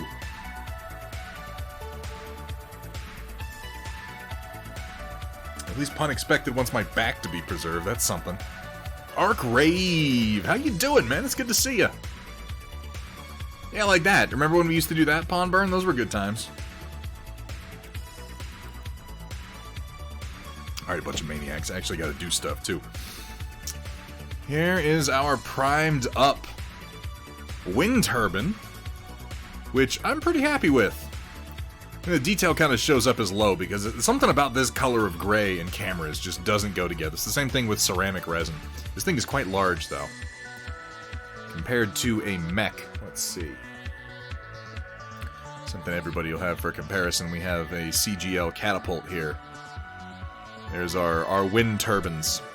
I've got about 8 of these printed up right now, and I'm going to be getting them finished priming in black, airbrush them up, and then do a little bit of When watching Thunderhead's stream, you may feel the urge to do the cha-cha because he likes to slide it to the left and then slide it to the right and then hold it off screen entirely. Come on, Thunderhead, put it back on camera. I wanted to show the fact that it is as large as it is. My first concern with it being this tall and this big was naturally that you're gonna knock it over. So I put in the extra hexes, so it's pretty resilient to just being casually knocked into. It tends to have a very low center of gravity. You can definitely knock it over, but it's fairly durable too. I'm not gonna do this one, but the first test print I did of this, I immediately just took it in both hands and started trying to break it. You could do that, Data Nerd. It wouldn't be that difficult to do. But this is surprisingly structurally sound. I took that into consideration with the cross-section when I was building it to ensure that it wouldn't just snap one way or the other. I had to take both hands and really kind of put my arms into it to get this thing to come apart. So I'm fairly sure Alex will be able to ship these without too much effort. It's about a 7-hour print. But can a locust destroy it? Well, that depends on what you set the structure points to. So there our wind turbines, and then we have our generators. Another one of these is what is on the printer right now that just finished. I am really... This is one of my favorite designs that I've made. There's definitely a few overhangs that come out a little bit messy, like down here, but you're never likely to see that. Everything prints supportless. As you can see up on the top, the generator ring prints laying on its side like this, and then it glues down into this. Same thing for this central core. Which, what is the core of a generator called? Is it just rotor?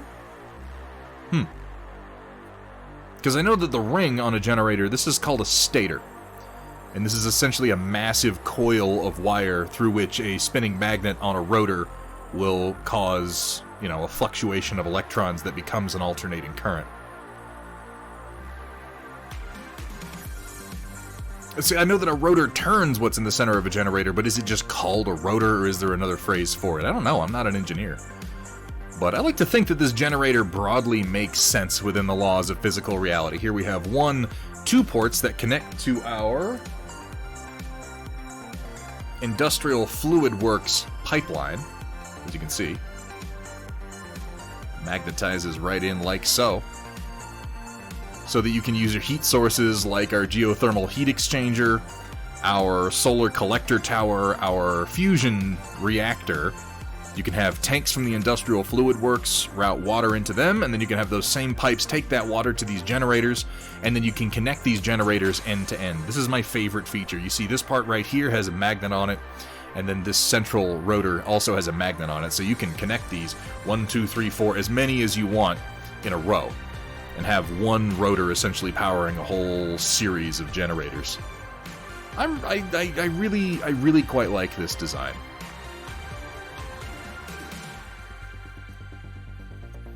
This is the first design I've released that is not designed... None of these hexes, these 4 hexes, these are not designed to be stood on.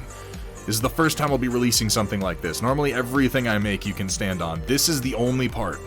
This central cowling that covers the rotor assembly, this is the only part that you can stand a mech on.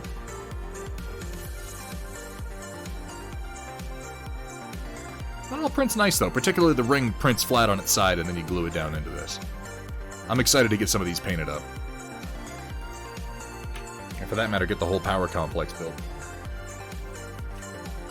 Let's do a little bit more dry brushing on these trees. Fusion 360 is a very, very powerful piece of software, Languin, particularly when you start combining it with just a few other pieces of software. Because, like, here, this, I made this just the other night.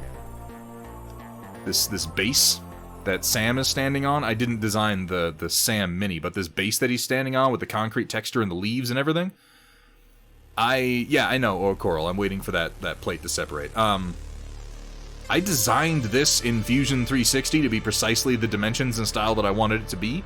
I exported it to ZBrush, I did the things like the concrete texturing, the cracks, the leaves, stuff like that, and then I ported it back out for rendering, did a few modifications to it to add the part here so that I could, it's you know, parametrically precise, so I could slip this in, and then printed it out. It came out nice. More of a ZBrush and Blender guy. I think better in Fusion.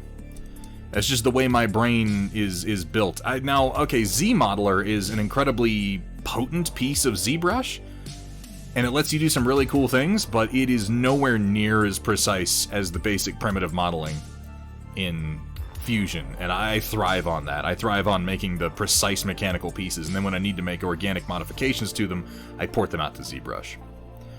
Blender, I'm sure I could learn. I have no desire to. Blender is too obtuse for me.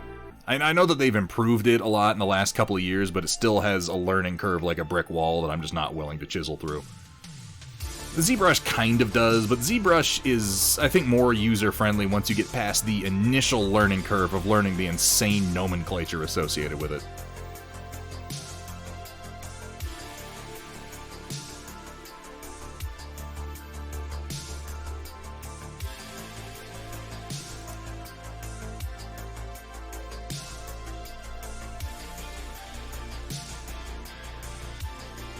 See, Stila, if you'd watched the movie, you'd know why I chose that base. Oh, my name's Stila Rebel, and I only watch Japanese and Korean movies. Oh! And conceivably spaghetti westerns and giallo, because that's, you know, the only thing that Italy has ever produced, right?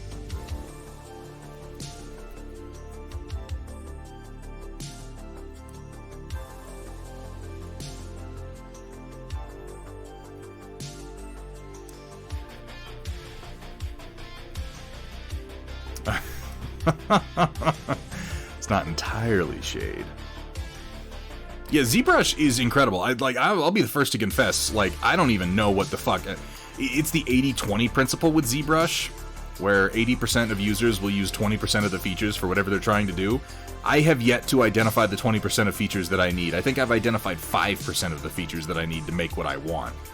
And I'm still just awkwardly muddling my way through it. But every file I make, I get a little more familiar with it, and my next file gets a little bit better.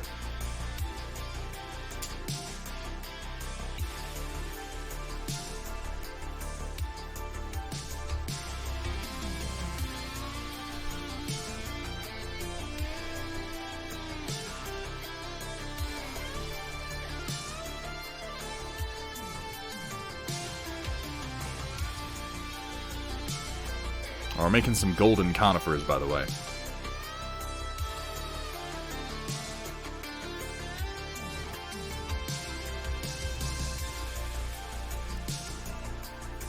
As far as Fusion to ZBrush goes, Fusion is just so much better for making mechanical parts, and so much of what I make starts off as a mechanical concept, and the mechanical parts of it are really, really important that they work right, that I just do most of my raw designing there. And then it's like, okay, now I need to add details, I need to add texture, I need to add 3D printable, not just textures, but, you know, damage and freeform organic shapes, and I'm like, okay, now we go to ZBrush. That's what ZBrush does really well. And with all the add-ons to ZBrush, like the 3D Printing Master and the... I mean, it makes it so easy to do. Just incredibly simple. And simple's good for folk like me. For simple folk like me. You know, common folk. The common clay of the New West. Morons.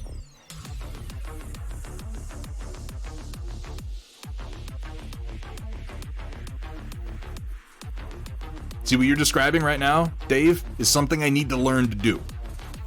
I have only, it's for reference, now I'm going to be doing a little bit of streamed 3D sculpting next week, next Thursday, 1 week from today. Which, by the way, I'll let everybody know is going to be our last stream for about a week and a half. We're going to have a break over Thanksgiving. We'll possibly have another stream in there, but it's going to be announced the day of, if we do it. And that's because I'm going to have company, and we may be able to stream an actual tabletop game, but I'll let you guys know ahead of time. But, like, I've only just now learned how to use... Yeah, see, the Languin, it's not abuse. IMM brushes are incredibly powerful, and if you know how to use them right, you can build entire models out of nothing but IMM brushes. And that's a skill in and of itself. But I have only just now learned how to use human models and masking and mesh extraction to create pieces of equipment and clothing.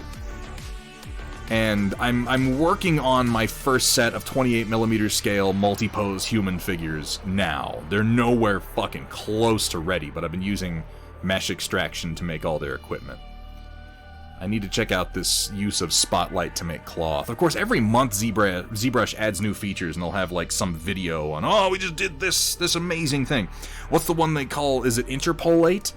The stroke interpolation, where you can put a stroke in one part of a mesh, and then do another stroke further along, and then activate interpolation, and what it'll do is it'll create intermediary strokes between them at a set interval. It's really cool. And the scientific name of chicken is Gallus domesticus. I don't know that I knew that. But I suppose we learn something new every day, don't we? Just, you know, we try. Data Nerd knew that. Well, I mean, that makes sense. Data Nerd's been raising chickens.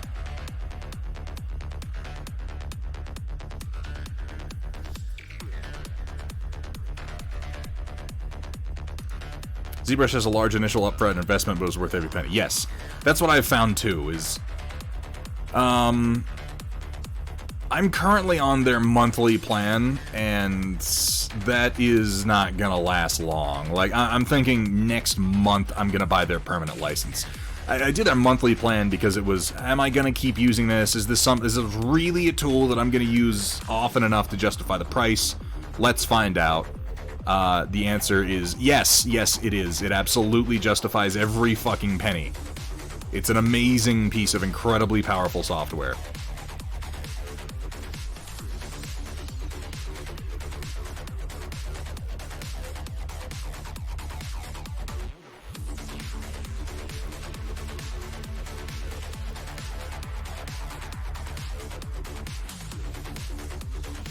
Dwegham, you have a fantastic night, dude. Don't even worry about it. I love seeing you in chat. Love my Conquest friends. Hopefully we're gonna get some games in the near future, eh? Ducks. Okay. Fair enough. Waterfowl, or just fowl in general. I guess chickens aren't waterfowl. Ducks are.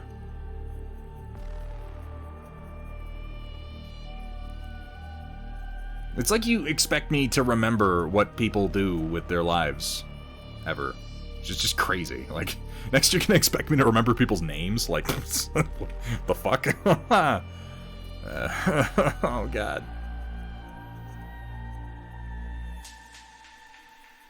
Yeah, I don't know if I should admit it, but I did the same thing, Langwin. I have a cracked, pirated copy of ZBrush 2019. And I used it for a long time, and I used it enough that I was like, I should pay them money for the use I'm getting out of it, but I still wasn't sure if I wanted to buy it, so I did their monthly for a little while, and that's about to change.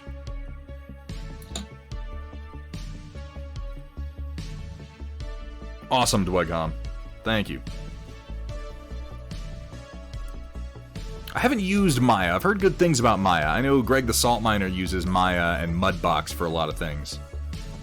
Doesn't seem like there's really a wrong answer. There's a lot of software out there, and it kind of comes down to what do you work with best, what works with your brain best. And that's why my primary software remains Fusion 360, just because with the workflow for developing primitives in Fusion and how precisely you can do parametric design using sketches, and the fact that now I'm doing more designs for laser cutting, and there's a cheap add-on for Fusion. I say cheap, I mean free. There's a free add-on for Fusion that lets you export sketches into SVG vector files. So it is incredibly useful for particular tasks. And like I said, ZModeler is a powerful brush, but I'm able to do much, much more by building my primitive shapes in Fusion and then exporting them as OBJs into ZBrush. I'm also able to divide things up into subassemblies and subtools, import them as subtools, and then I don't even have to do any masking as I'm mesh editing. They do have permanent licenses for Autodesk software. And I haven't, to this day, I have not paid a penny for Fusion. Like, Fusion is one of those where the moment that they make me, I am buying their full lifetime license. It's only like $600 to $700, I think, on sale. I haven't paid a penny for it because I got their startup license when I started Thunderhead Studio. And I've been doing that for about 2 years. And you can have 3 years of their startup license as long as you renew it yearly, and they just renewed me for my 3rd year, which is going to be my last. But I won't have to pay a penny until 1 year from now. Which is pretty damn nice.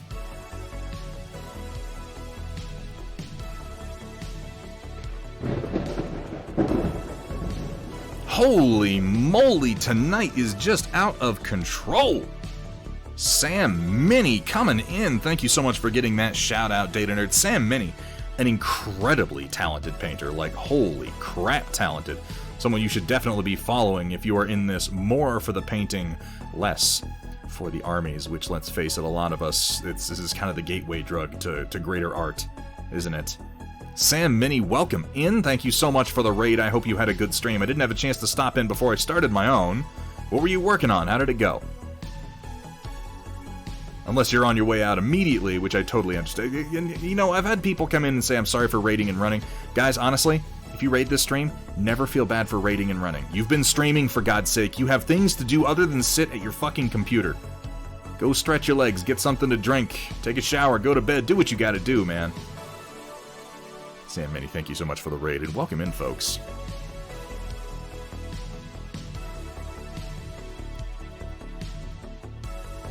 I'm fairly sure they have permanent licenses for specific pieces of software, Dave.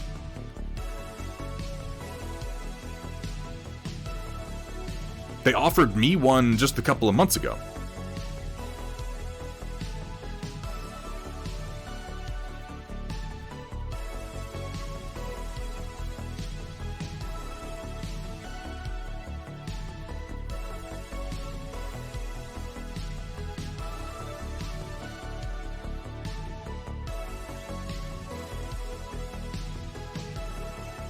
It might just be on a specific software basis. Like, maybe they don't for Maya, but I know they have them for Fusion 360. I confess I don't love their model, but I do like that particular piece of software, particularly since it's like, if you're using a free license for this software, you don't get customer support for it, which on the one hand, I kind of understand, but on the other hand, fuck you, you know? You know what I mean?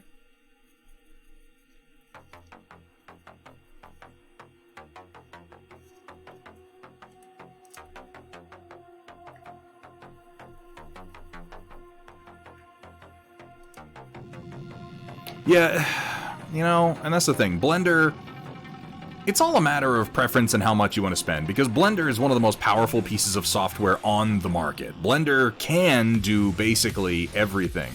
And the old excuse used to be, yeah, Blender can do everything, but it's incredibly user-unfriendly. That's less and less true with each passing year. I wonder what the future of Blender is, though, because it's kind of always the same thing with pieces of software like that. It will be free for a while. And I know, oh, it's always going to be free. They've promised, they've said, people say a lot of things. I think that free nature of Blender is going to last as long as it takes for them to build enough of a user base that a major investor becomes interested in them and buys them out. And then, I suppose the original owners won't technically be lying when they said that they would never make it a premium piece of software because they won't own it anymore and somebody else will. It's the way that it always happens. I think this is going to happen to Discord at some point in the near future, too. Discord is too good to be free the way that it is. It's an amazing, amazing piece of software that hosts countless servers, and it's going to be this good right up until a major investor buys it, because they see the monetization options, and then they're going to start charging. And they know that most of us are going to pay it because we're already so used to using it. They're not wrong. They're absolutely not wrong.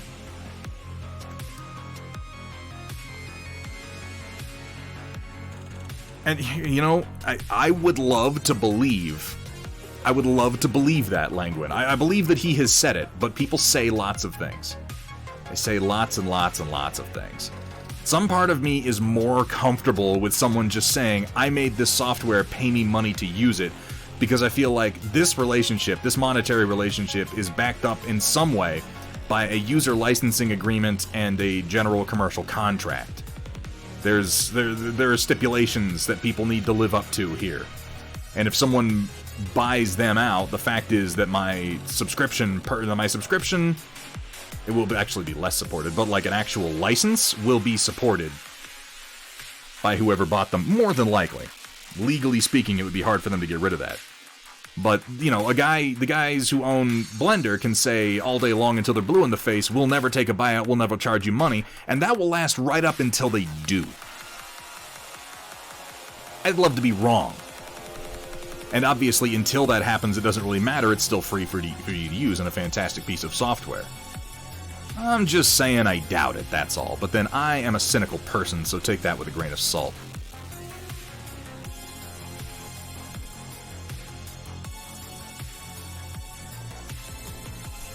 That much is true, Dave, but I mean, like, third-party plugins for any piece of software aren't necessarily free. There's paid software plugins for ZBrush, for Fusion, for everything. It depends on the individual who's developing the plugin. So that's hardly unique to Blender, and that seems very fair to me. People want to get paid for their work. Oh, no, you're absolutely right, Langwin. Most times that's the truth. Most times that's the death knell for a piece of software. Kind of why I like Autodesk is because, or why I like Fusion is because Autodesk is a big enough company, I don't see anyone buying them out. They're making enough money off of their own business that if a buyout came along, it would almost certainly be one of the ones where they're like, now don't change anything, let's just make this revenue stream our own.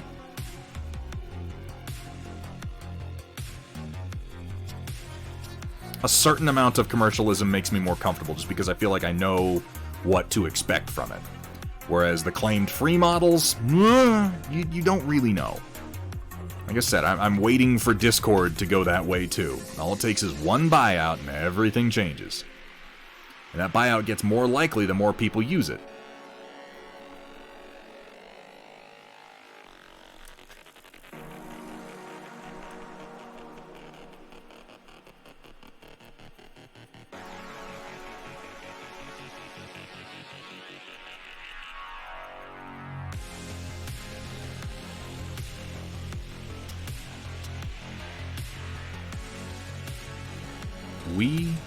shall see. I mean, you know, ultimately, Datron, they're gonna fuck us, one way or the other. They're always gonna fuck us. Do they not to Square? I swear to God, they offered me one earlier this year. I mean, oh well, I'll pay them for a regular subscription license anyway. I love the software. Christ, maybe I should have grabbed it when they offered it. Oh well. Fantastic, Sam Mini. I'm looking forward to seeing it. You said it's a 40K bust. I'm excited.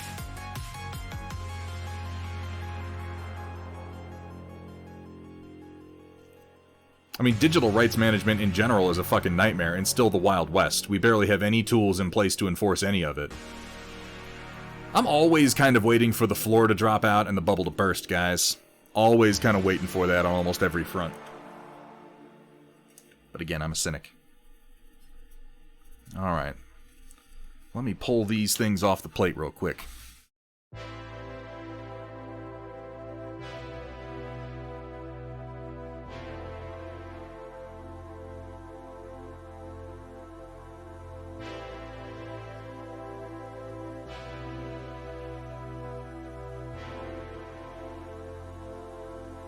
And start another print of the same thing. Here you can see this is the primary body of the generator. And then this is the stator section. This just slips in real nice. Right here. Glue that in place and add the rotor core and you got yourself a generator.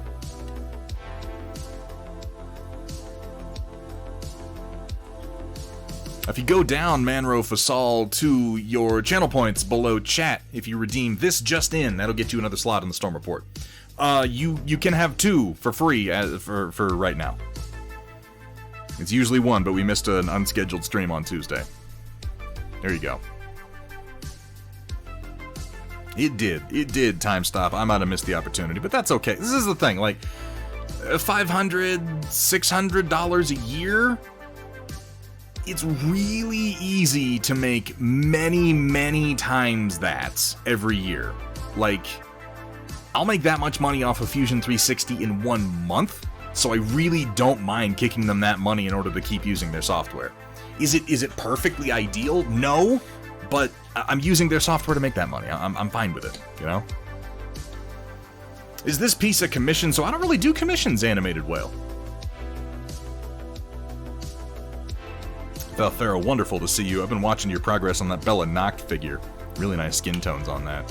Yeah, I don't really do commissions anymore. I used to do commissions, but I have a hard time letting go of the things that I paint. So these days I only paint things for other people if they're intended to be gifts that I'm okay with giving away from the very start.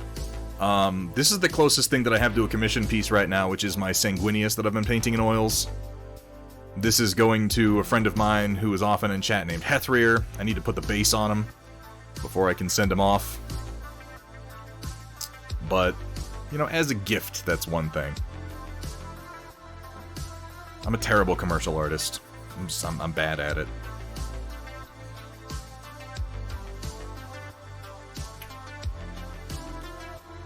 Move these trees out of the way so I don't stab myself, and we're gonna come in and see how our stain has gone on our Battle Mechs.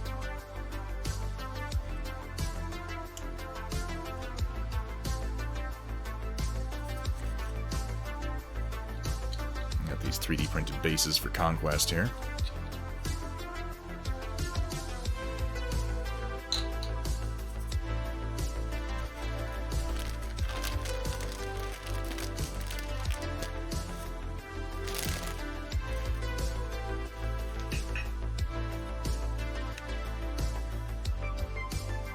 Alright.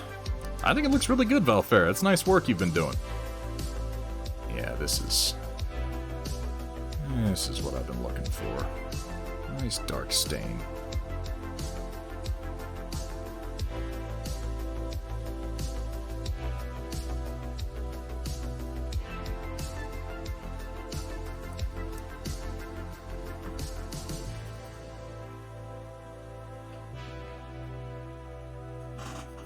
Oh, thank you so much for saying so, Animated Whale. Cut this sponge into a few smaller pieces just to get more use out of the surface area.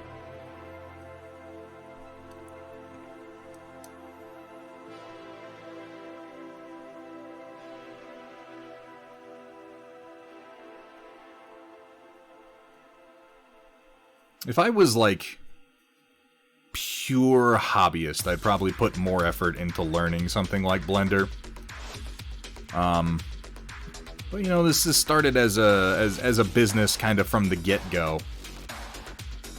So, well, not from the get-go. Strictly, I was using the hobbyist license for Fusion when I first got started, but it has developed into enough of a business that I don't feel in any way bad paying for the tools that I use, you know? But certainly if someone's just dabbling, there's certainly nothing wrong with Blender. It's a great piece of software. If you'd like something that will probably be free for a good long time, it's definitely the software to learn. Plus, most of the skills you learn in Blender can be translated to almost every other piece of similar software. Not precisely, there's still a learning curve to get through, but the principles, certainly.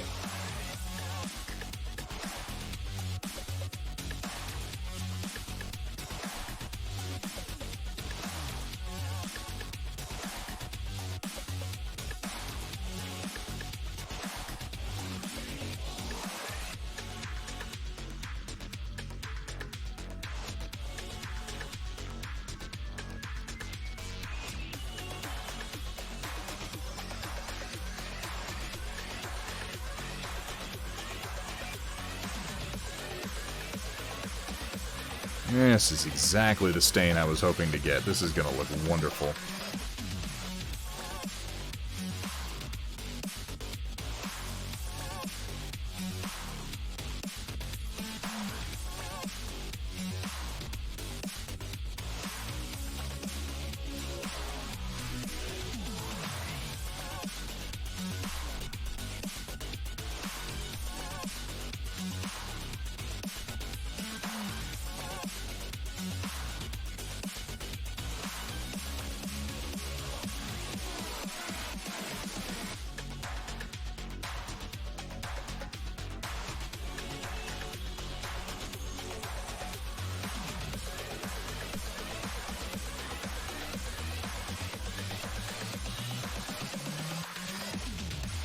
Do work on video games, and I should know Blender, but I don't. Like I said, you know, for a long time, too, there was a stumbling block in the way in that Blender's learning curve was like a brick wall. They've made steps in just the last year and a half or so to fix that. So I think it has, very recently, Blender has become truly a more viable option for people learning. It's always been possible to learn if you're willing to put in the time, but it has been fucking difficult compared to picking up software like Fusion 360, which is incredibly easy to learn once you get past the first few basic nomenclature issues. ZBrush is a little denser, but ZBrush is so focused. ZBrush has so many very, very specific tools and built-in plugins. With Blender, the 80-20 principle is maybe something more like the 90-10 principle.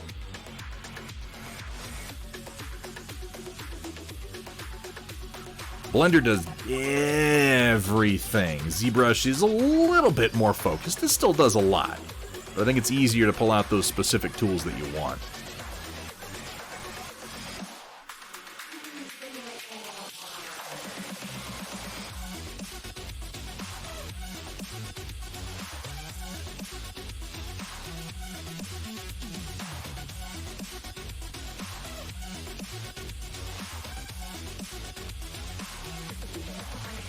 Yeah, but who knows? Maybe I'll find my way back to Blender at some point in the future when Autodesk decides to start really trying to fuck me, you know? It's hard to predict that sort of thing.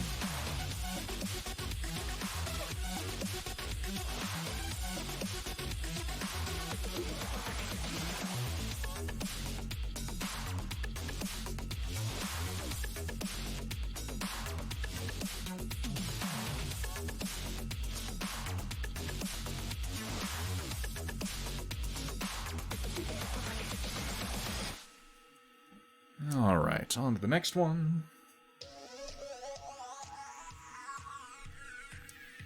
Find my way back to Blender when I need a smoothie, always, with such insightful commentary, Walter's Workshop. Definitely a man who knows exactly what he's talking about right there.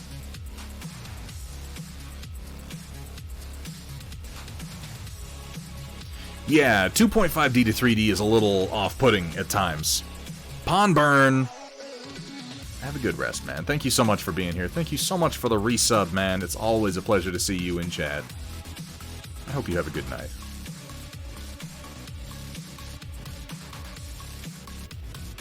I haven't even looked at Houdini. The Blender's fun, though. Yeah, Papa Bear, but you know what you're doing. You make some pretty amazing files yourself, man. How you doing, Papa Bear? It's been a little while. It's good to see you. How goes the Patreon?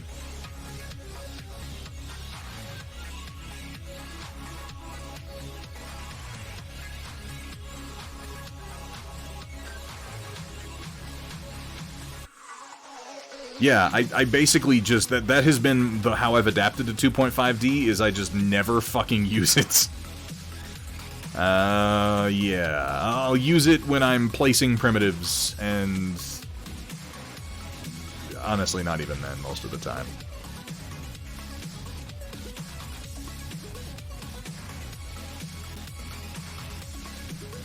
Like a modern-day Confucius, but not quite as insightful. Usually just confuse Ed instead. Oh my god! Oh, Jesus, the jokes! I think I might have a heart attack, it's so funny. Oh, no.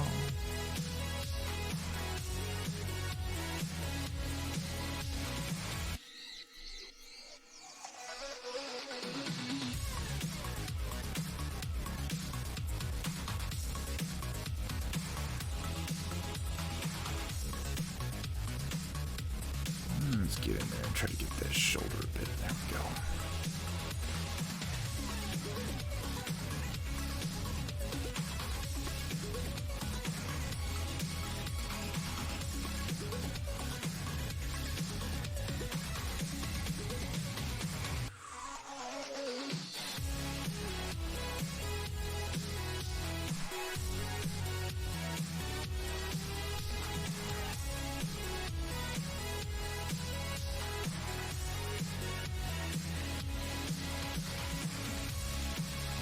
Working reasonably well.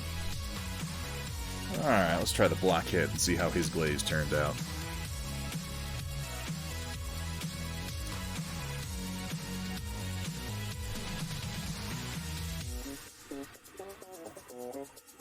Split a big 105mm oval Warhammer base in it, split it in two, capped the holes in the side so I had it in 2 parts from a 3D printer. 2 parts were inexplicably uneven.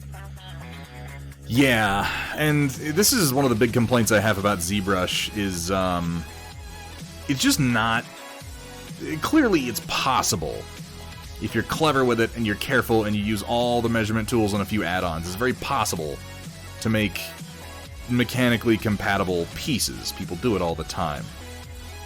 It's just that Fusion is clearly designed for that, and it's so much. Even in a basic CAD program like Tinkercad, it's easier to do that than it is in ZBrush.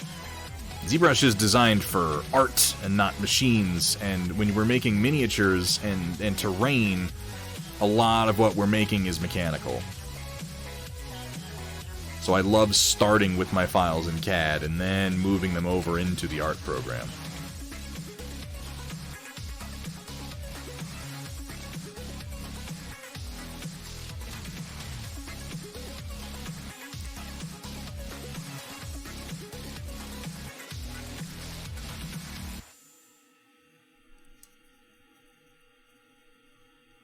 One mech at a time. One project at a time, right? Sure, yeah. Oh no. It never works. Be careful here, I don't want to break off his antenna.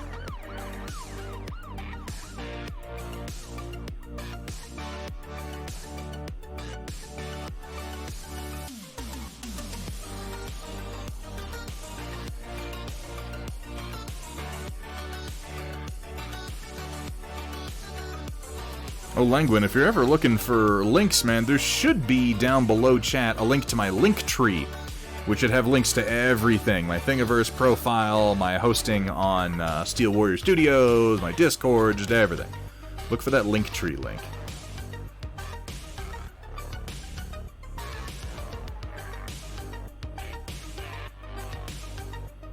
We're trying out Rhino 3D. Who makes Rhino 3D?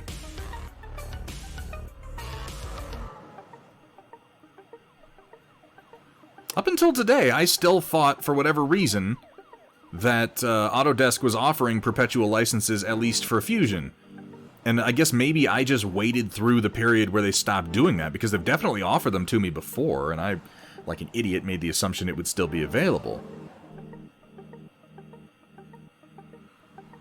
I'm not opposed to replacing it in my workflow if I can find something else that my brain functions with decently.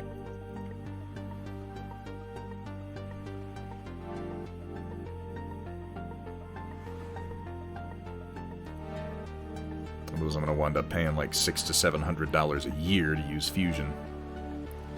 I don't hate the cloud-based storage that Autodesk offers, though I have, on at least one incident, and this is the biggest negative I have for it, at least one time my cloud save did get fucked up and I lost a number of files. It has only happened once, though, so I can't complain too much about it, but it's definitely something to keep in mind.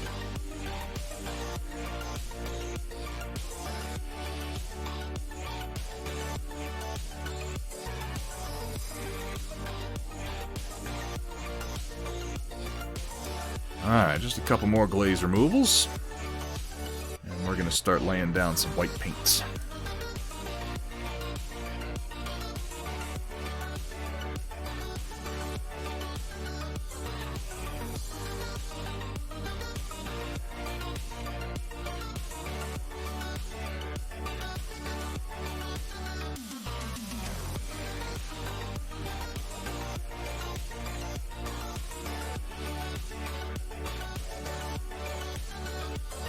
Yeah. This marks the last half century or so of economic development, though, to Square. Is companies realizing, wait a second, these motherfuckers will pay more, let's take more money. Or, oh, these dumb sons of bitches rely on what we made to do their job, therefore we can charge them out the ass. And it's, you know, I get it. I'm depressed by it, but I get it. I remember the good old days when you could buy products. Do you remember? Does anyone else remember when that was a thing you could do, was buy actual products and then own those products? Because the subscription-based purchase model expands by the month into more and more industries. We're already accepting en masse that most of us will never fucking own homes ever again. It's just rent, rent, rent, rent, rent. Why not apply that to literally everything else?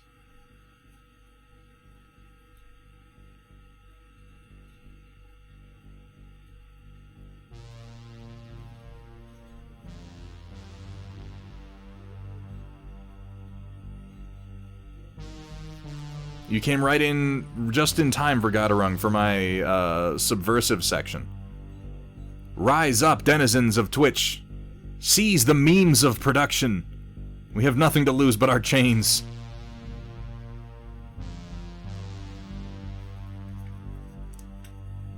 Get after it. Get after it. This is where the fun begins. Eat the rich.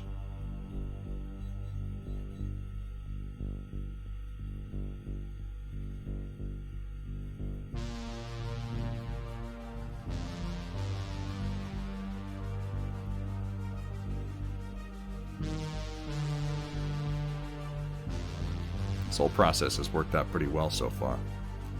Got a nice glazed on layer of oil that is good and dark, which is what I wanted.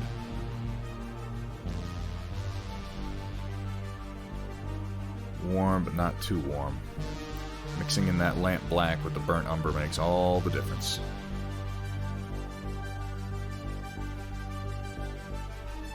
Alright, let's do our vehicles. Well, thank you so much for saying so, Trotsky.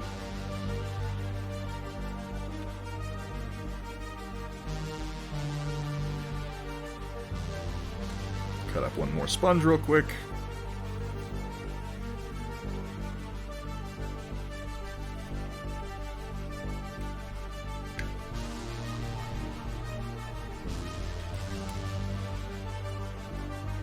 I'm going for a golden conifer look for Gadaron.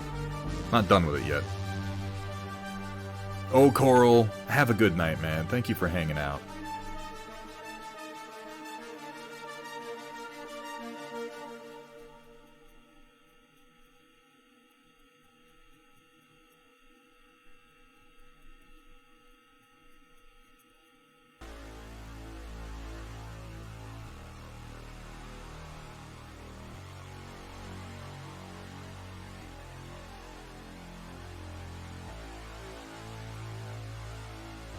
Sponge brush instead of dry brush, so I'm actually removing paint right now, Trotsky.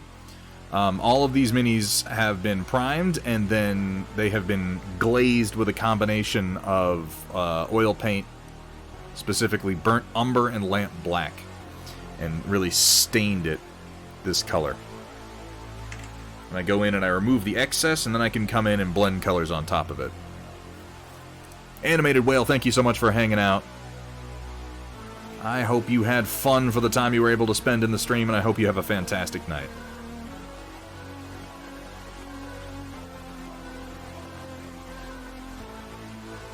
I hope to see you again. We're on 3 times a week. Oh, thank you so much for the follow. Welcome to the stream. Welcome to the Storm Chasers. Go get you some sleep.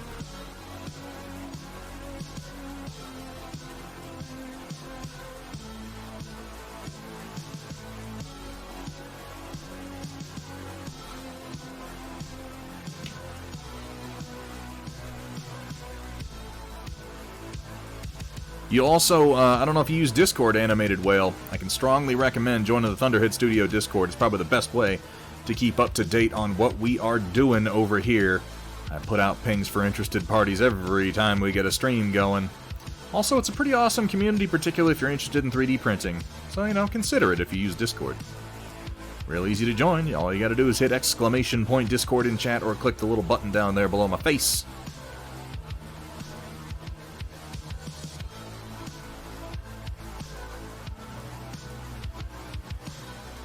Can't wait to buy a game only to realize someone with more money than sense bought half the assets. Oh god.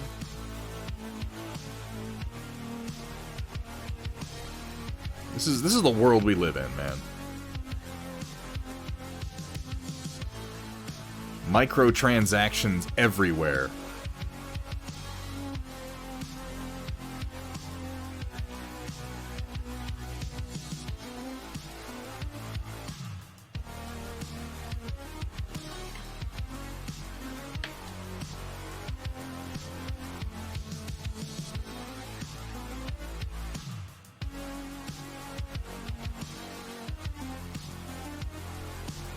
For Rock and Stone, yeah, Deep Rock Galactic.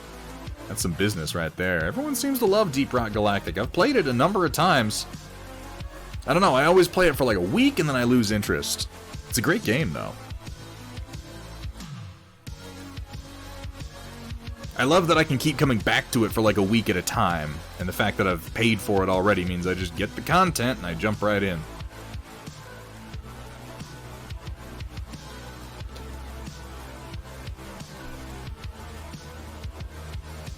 You see, Apex Legends apparently just usurped, and you know, these numbers fluctuate anyway, so it's probably just hype bullshit, but Apex Legends just usurped Fortnite as the top battle royale on Twitch, which is both like, yeah, way to go Respawn Entertainment, and also, like, you know, mourning for Titanfall 3 intensifies.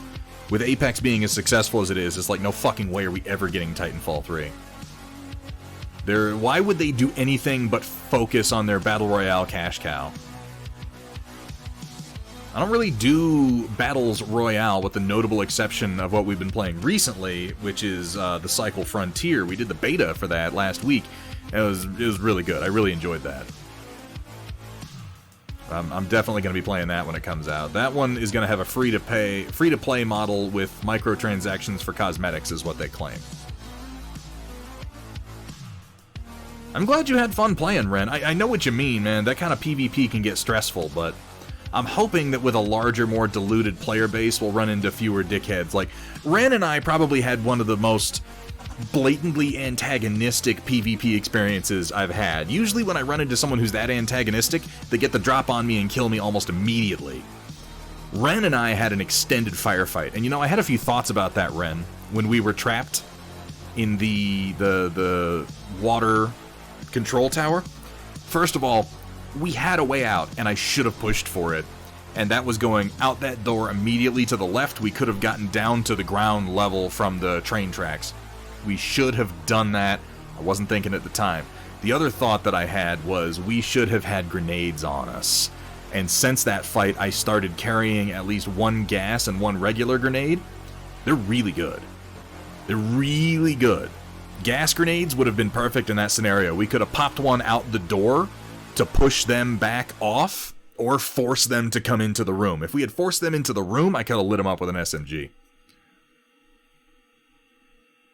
But that's what I like about confrontations like that, is when they're set up in a decent enough game that actually has good tools available to you. I think about them very tactically, and I come up with, okay, what did I do wrong?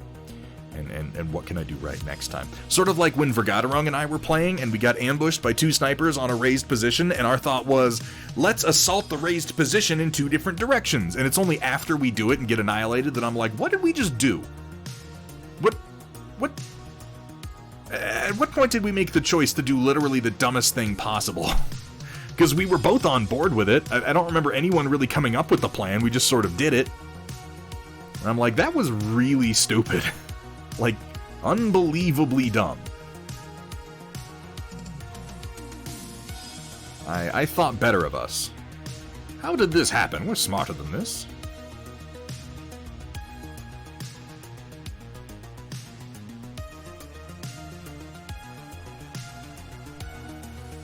Alright, let's try some other colors, why don't we? By other colors, I mean titanium white, so not really terribly colorful.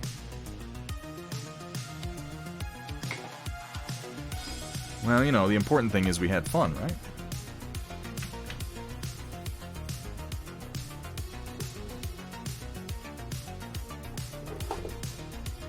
Go with some titanium white right out of the tube, because I don't really want this thinned down to start with.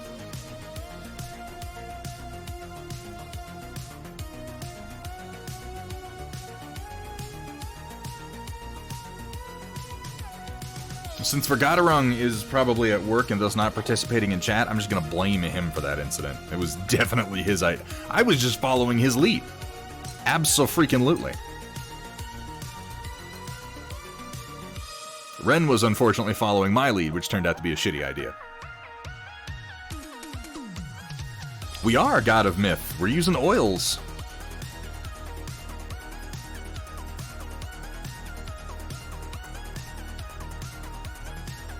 Taking some titanium white on a wide, flat brush. Also, you know, arguably kind of Bob Ross-esque. Let's see what we can do. This is what I've been kind of trying lately. It's very similar to dry brushing. Let's see how effective it can be.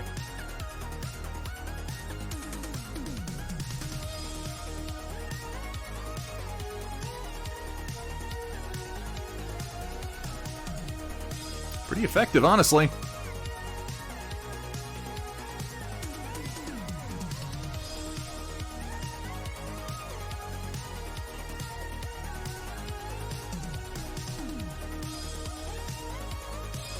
This is just oil paint straight out of the tube, and not a lot of it. You have to be very mindful of where your hard edges are so you don't lay paint down into your crevices and grooves, but look how fucking easy that is to do. I don't remember saying any such thing. And if I said that, I clearly meant something other than what we ultimately did.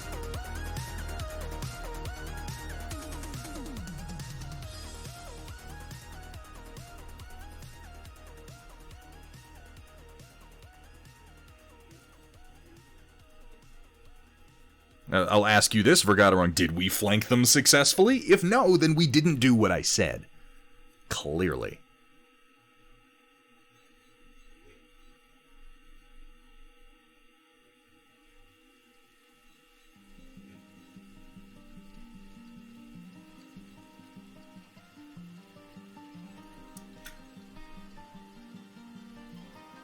Furthermore, how the hell did I fall into the role of being the de facto leader during drops? Seems like following me was your bad decision making.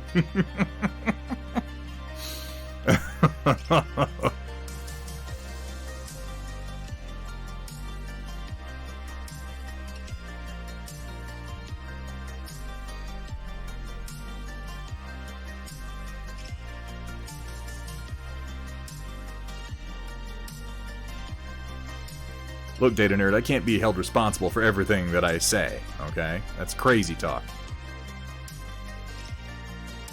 What is this mad modern world where I can't just say random things? I have to be held responsible for the outcomes of what I insist people do. That's political correctness gone mad.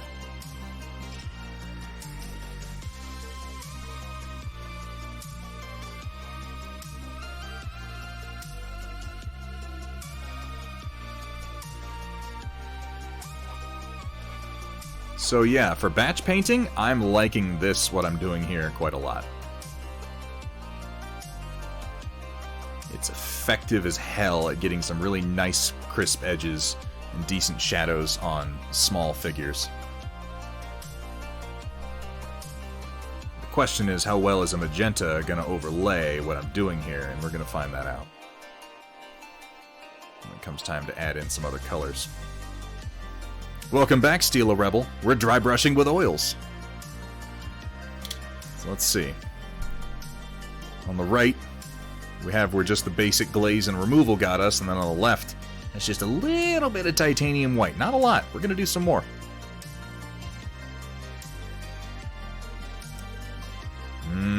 Dry wet brush.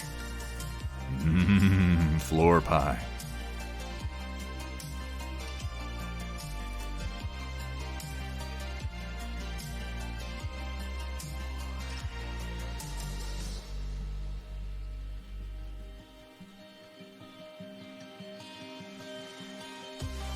Just using a flat brush, and I'm using titanium white right out of the tube. And I'm liking what it's doing. Doing Doom Patrol Saturday? Oh yeah, we should, in fact, do Doom Patrol. That's a good call.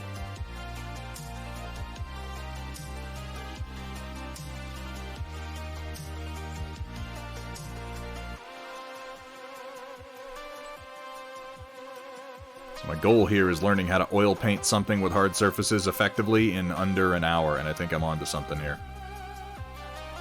Not gonna have the most complex blends or anything like that, but it's gonna look damn good. It'll be real easy. This is honestly easier and more precise than standard acrylic dry brushing.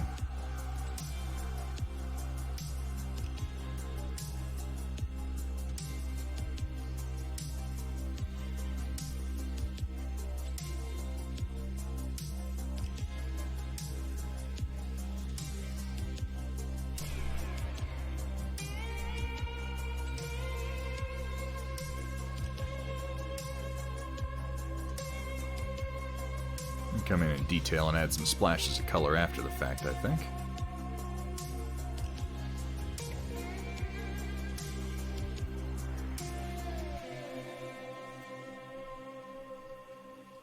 Essential oil paints win. Yeah, we're going to get some of that lavender in here.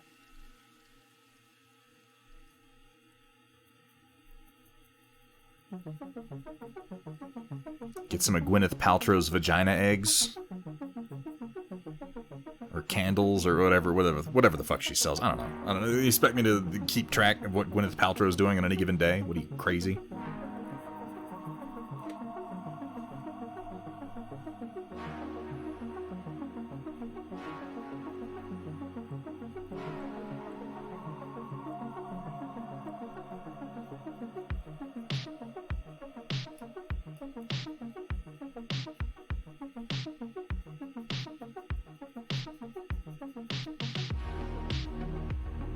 Look how fucking easy that was and how clean of a blend that is. Just on the bottom edge, keep it dark on the top. I'm wiggling my hand around and I'm getting results like this. That's fucking crazy.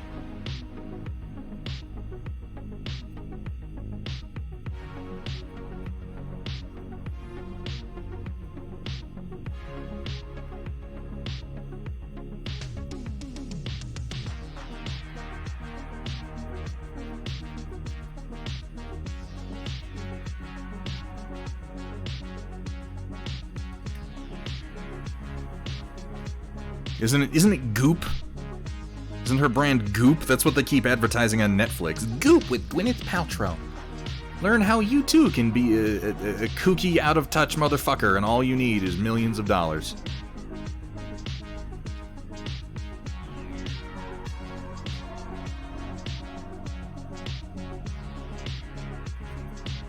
Didn't she name her children something totally asinine? Isn't there like an adult human being walking around today with the name Apple because of her? How depressing.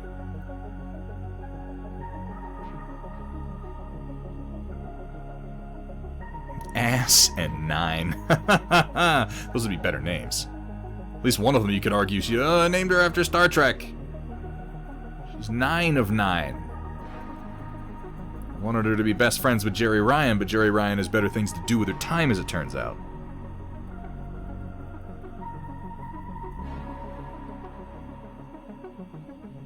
I'm gonna up the amount of white that I'm using here and see what kind of results we can get. Maybe come in with a blend afterwards.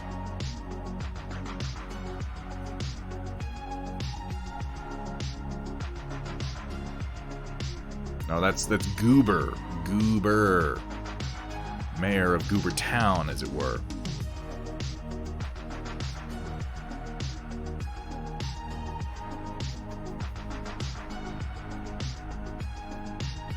Goober Town, which has some just obscene ordinances, by the way. You don't want to live there.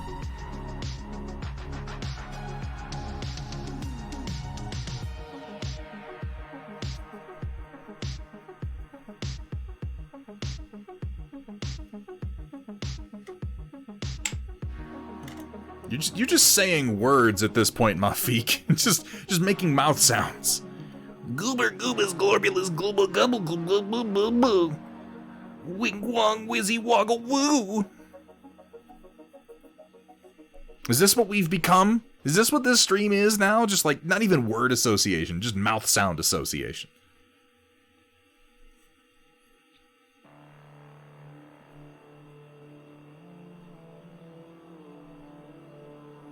Well, you can use the same strategy as with dry brushing. If you pick up the texture of your glove, that's about where you want to be, it seems like.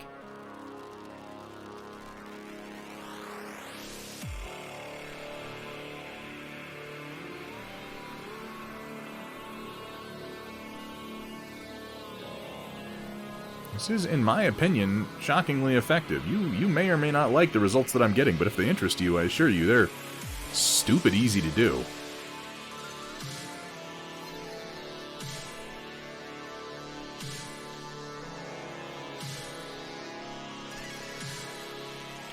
We can try them on a mech here just a minute. Now, part of what's helping this is the fact that Metalcore Collectibles figures have really, really nice, deep, crisp detail. So we're gonna try on some things that have shallower detail, like shit that I've made.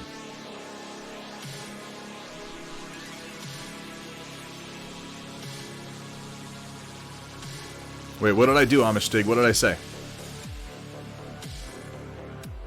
Oh, I've got 2 different turrets for these guys.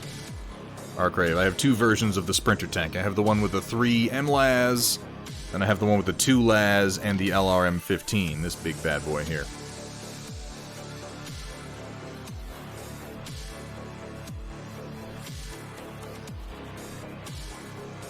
Yeah. Oh, yeah. Oh, okay, yeah. No, this is true for what I'm doing and for standard dry brushing, Amishtig. If you have a glove, you want to be picking up the texture of your glove without streaking. If you're you can use your skin too, you just want to pick up your skin texture.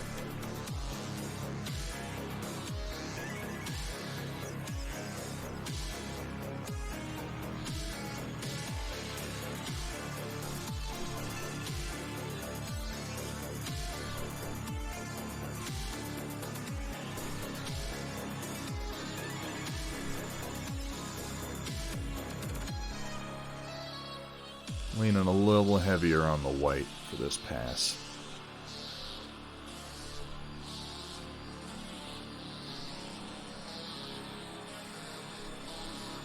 Just going for that nice warm gray that you want your Free Worlds guard to have, and the idea is that after this, I should be able to glaze in some magenta to get that purple.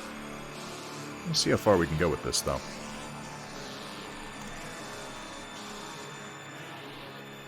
Let's try it out on our Blockhead. Actually, let's try it out on the Thunderbolt. He's nice and big, and it's some big broad areas. I'm curious what it's going to look like. But I mean, if this looks good, I'm just going to kind of do this for a while, I think.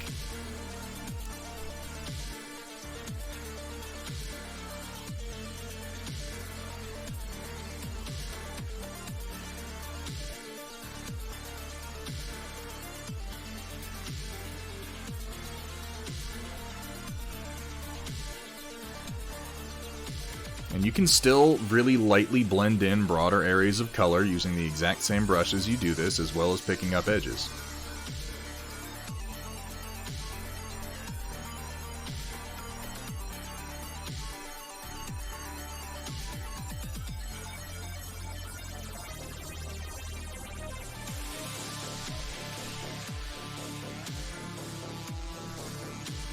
Anything you lay down, of course, you can blend in real nice because it's oils, and oils like to blend.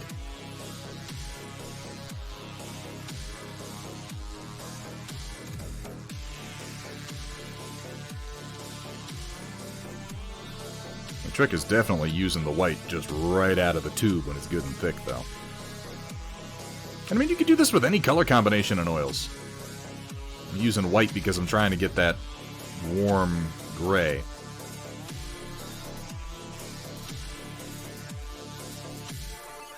It picks up details so well, be aware you might get some of your print lines if you're not careful. I just did. Just have to blend over that, that's okay. Even if you don't really have significant print lines, you might pick them up.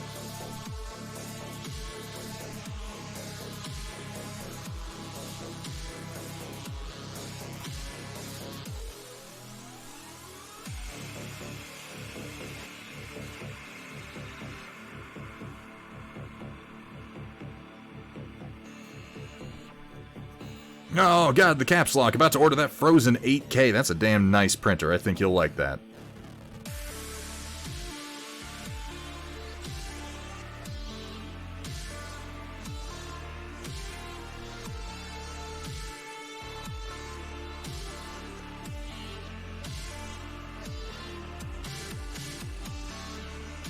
Is it okay to paint with both oils and acrylic on the same model? Absolutely. The one thing you want to be sure is that if you're doing either one over the other, make sure that it's cured first. In the case of oil over acrylics, that's really easy because acrylics are going to cure in like 30 minutes to an hour. If you're doing acrylic over oils, you're going to want to wait for the oils to cure. Give it a good 24 to 48 hours depending on what your experience has been with your particular oils. But yeah, no, you can absolutely do one over the other, no problem.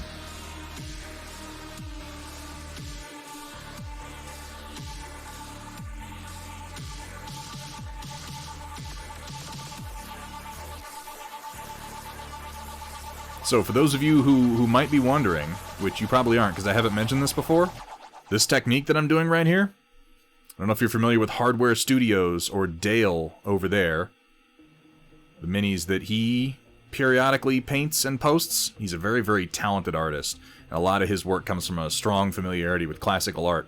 I got this tip from him, and I've been just trying to make it work for myself. So if you ever wonder how he gets those beautiful blends on his figures, it's doing this. I think he's just better at it than I am.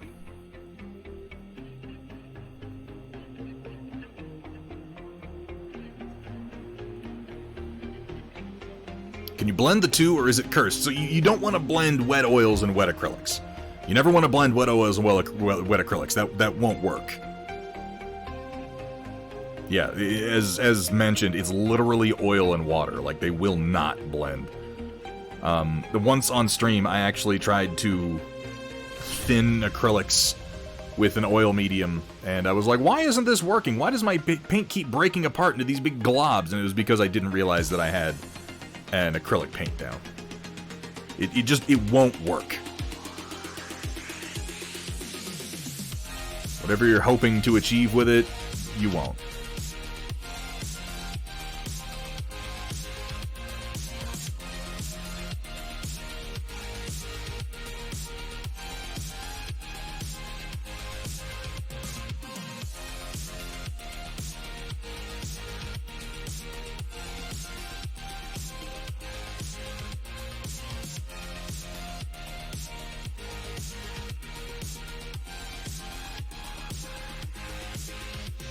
Sumatha, it's always great to see you in chat, dude. I hope you had a good time tonight. Thank you so much for hanging out.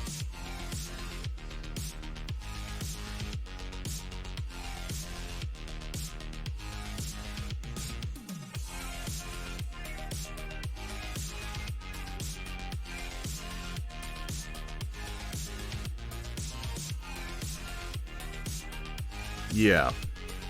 I'm gonna practice this technique quite a lot, I can already tell. Like, if I was a little more deft with it, I can already see some different effects that I can get. I'm gonna have to experiment with it.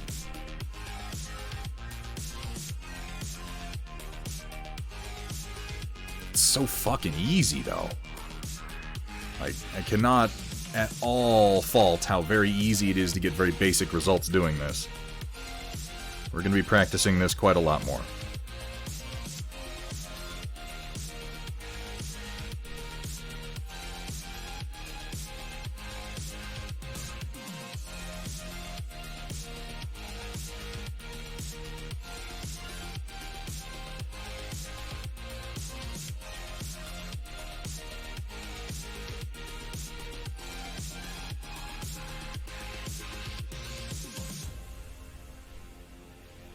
Because it's oils, what blends you choose to do are so smooth and so simple.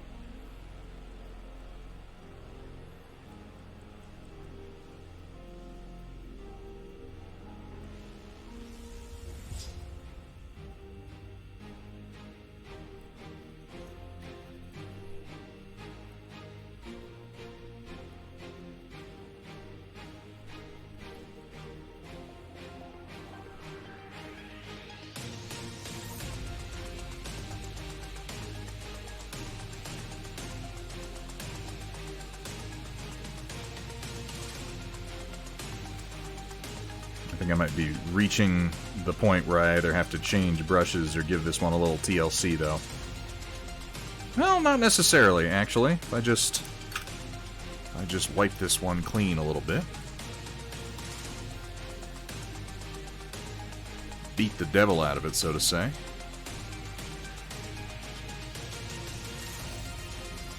I have not, WJ.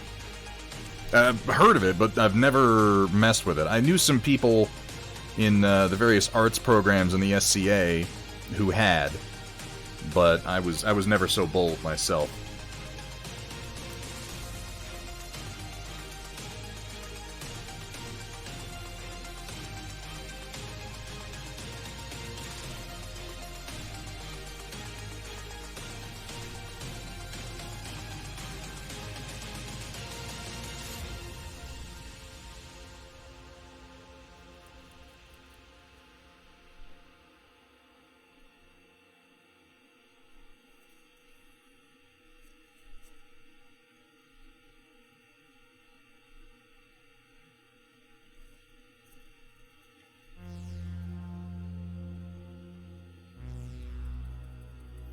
Oh, I didn't figure you meant, like, yeah, tempura. Have you ever tried painting with fried shrimp? It's delicious. Tried practicing some oils last week. Think it got some of that oil on top. Paint when you first open the container, made the model super glossy and hasn't really dried. A lot of oils will dry fairly glossy, kind of no matter what.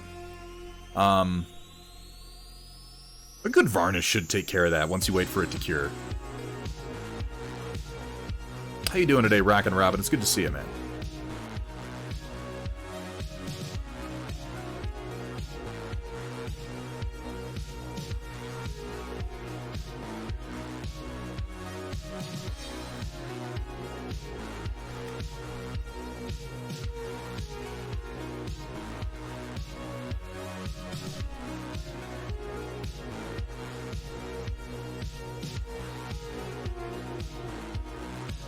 So one of the reasons I think I like this more than I generally like dry brushing is because of how gentle this is on the figure, because to get a really good dry brush with a makeup brush, sometimes you have to apply a more force than you would think to the model while brushing. This, I'm barely touching the figure, so this is going to work well on delicate pieces too. Aggressive dry brushing doesn't necessarily work well on really delicate pieces. Now, if you're painting styrene, you may not have that problem, because styrene is good and strong, but Sometimes when you resin print something, you can wind up with parts that are fairly delicate.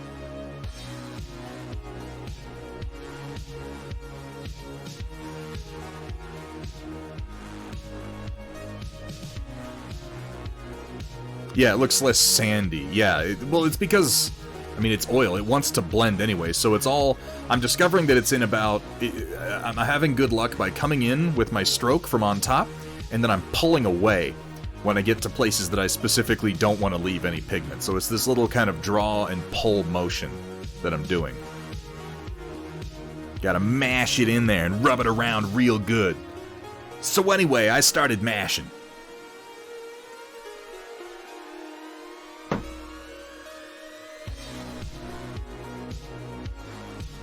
You're just mashing it now, Snail. When does that come back? Don't they have, isn't there a new season, like, has been done for a little while?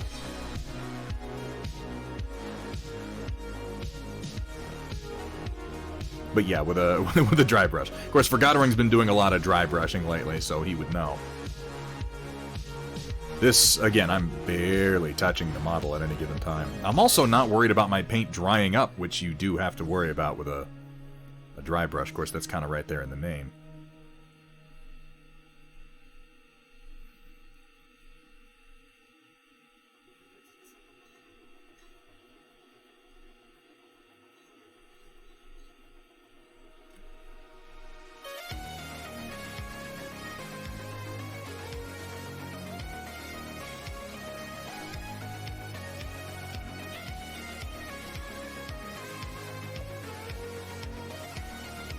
Just dropped the new trailer? Really? That's exciting. That's very exciting.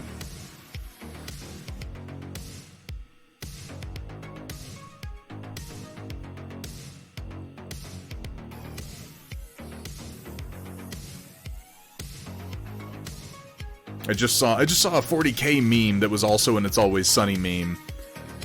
And it was like the gang, but they were done up in 40K gear, like fucking D was an Inquisitor. And she was like, how do 3 successful subsystems fail to come up with 8 guard regiments between them? And then it cuts to the gang, and they're all like administrators, and they got like servo skulls, and they're like, well, the subsector economy is in a shambles. Like, it's such a narrow audience. Oh god, I love it. Hey, what's up, Gimmish Car? How you doing, man?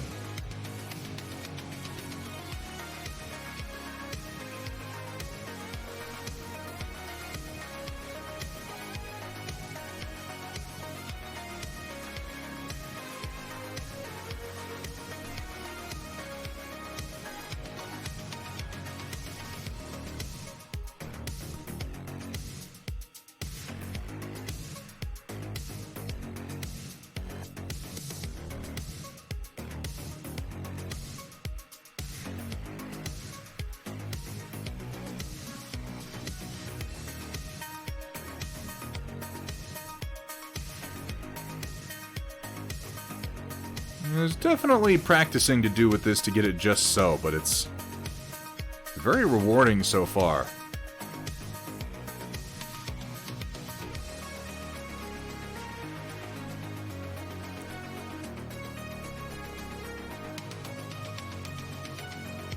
Oh, aren't they always? Aren't they always?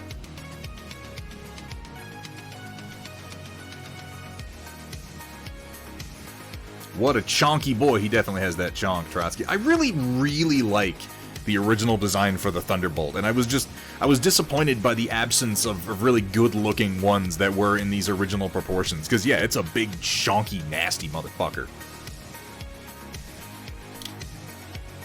I think I missed the inside of the leg here. I don't want to go in there if I've got a bunch of extra paint.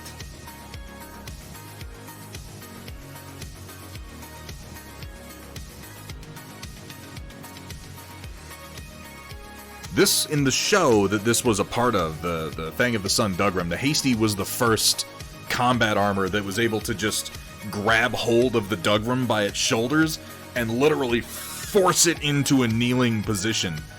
And it was only because, and they did such good combat in Dougram, the first Hasty that it fought grabbed the Dougram and forced it down into a kneeling posture, and then Dougram did, and I don't remember the name of this hold, I used to know it. I guess it's just a standing arm bar. I'm out of focus again. Oh, okay, that's better. I guess it'd be a standing arm bar, where you take the arm under, and you wrap it, and you come up underneath the elbow with your hand. But he does that to the hasty. He's grappling with him, and the Dougram gives him the reverse armbar, and then topples him over to the side. And I'm like, oh my god, this is like a 1980 Japanese anime that has good fucking fighting moves in it. Between giant robots, of all things. You just don't get that so much anymore. Or ever.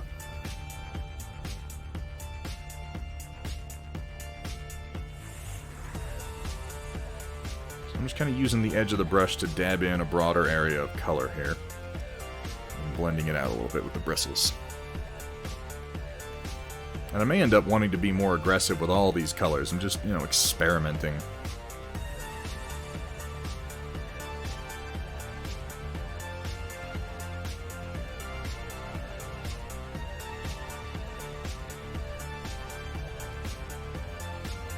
How's that trench bucket going? So we got him glazed up. And here, you can see, this is what he looks like with just the glaze, and then we've been working a little bit on building up the whites on the Thunderbolt here. I'm loving this painting technique, because it's so stupid easy so far. Oh my god. We'll get him there. So I'm practicing on these guys. I'm pretty excited by this. I've been looking for methods that are just like both oil painting and also really fucking lazy. And we found one. We have found a lazy painting technique that works, gents. Congratulations to us.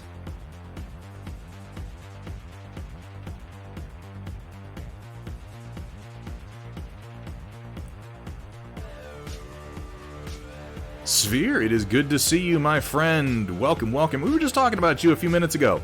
Somebody asked, who else on Twitch streams that Conquest painting? Sphere was one of the first names that came to mind. I definitely didn't need to be reminded of your name by anyone in chat. That didn't happen. Certainly not. That would be crazy. I swear to God, chat, if you betray me.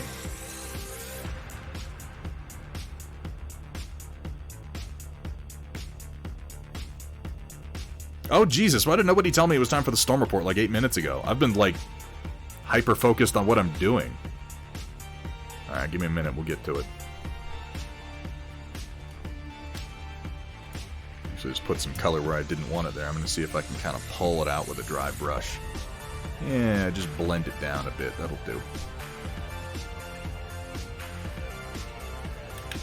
I'm going to continue experimenting with this a little bit later tonight, I think. Thankfully, because these are oils, I don't have to keep going right now.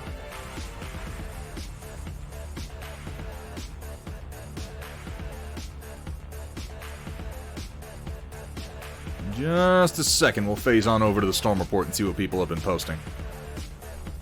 At the back of this arm. Oh, let's not be hasty now.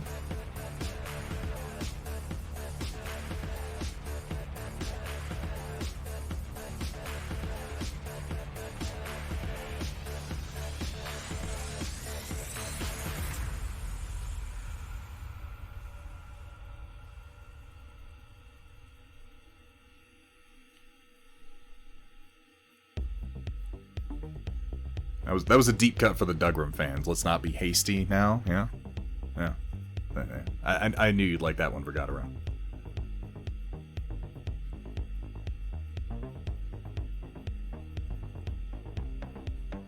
If you're like a Dougram fan and a Lord of the Rings fan, you probably just came. And, you're welcome. Bought a truck the other day, trying to get things together for the house for the winter also. Yeah, man, it sounds like you got life to deal with. Yeah, there's always time for streaming later. You take care of your business.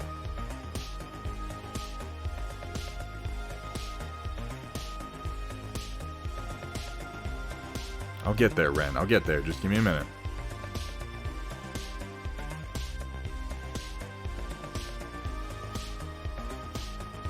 I'm just excited because this whole process has been so fucking simple and it's yielding results that I really quite like. So I'm gonna pause here for right now.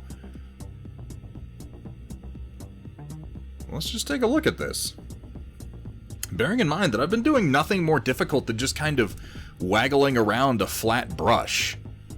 And not even for that long, and experimentally, like I'm not really sure what I'm doing. With a little bit of practice, this is gonna be something.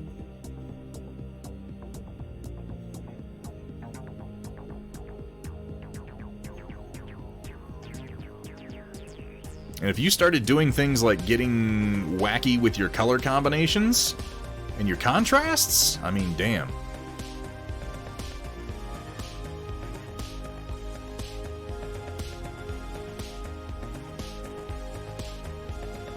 I think this is how I'm going to be doing.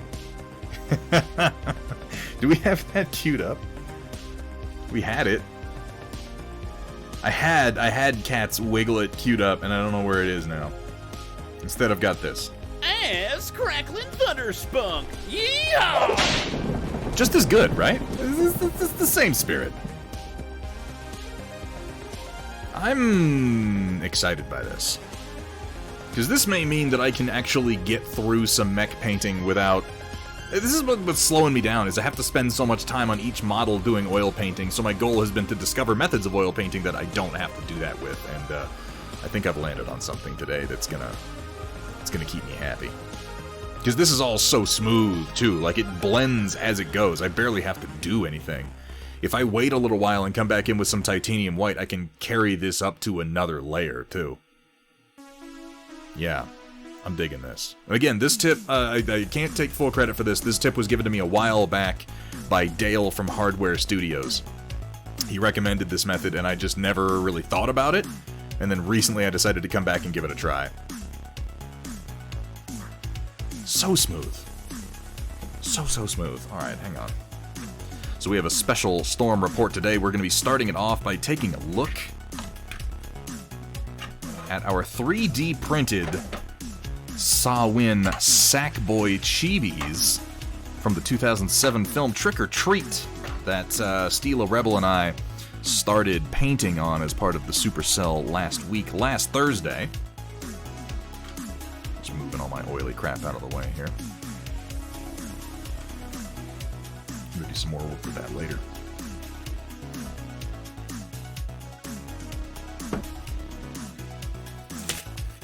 I have played it, Riot Sister. I have played it. I don't think you were here. It might have been the one time that you weren't here. So we're going to see some pictures of this, but I figure I'll just show you since I got it in my hand here, and it looks better than it does in the video. I need to figure out how to do videos so that I can get, like, LED glows like this across. But this is the figure that we landed on, that we voted on and agreed to paint. And then this is a 3D printed base that I made myself. Went ahead and put a little jack-o'-lantern on there, and I have a void in the bottom so that I can put in a flickering LED. It's pretty cool. Stila, if you want the file, I'll send it to you.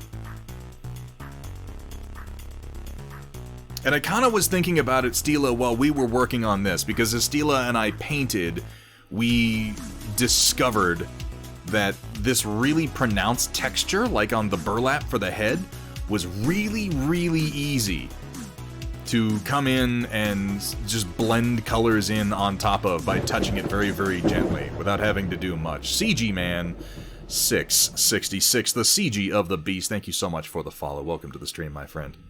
But I felt that, you know, standing on the sidewalk with some fall leaves in the gutter and a little jack-o'-lantern, like, this is just too perfect. Because, again, if you've seen the movie, this is more or less the position that he's in when Brian Cox finishes being assaulted and looks across the street, and he's standing over there with his little lollipop, and there's a jack-o'-lantern that gets blown out, and he goes and murders a woman with his lollipop, which I just got my varnish on today. I think I may come in with some Tamiya clear red and do like a blood splatter on his lollipop, because in the movie he uses this to slit someone's throat. It seems only appropriate.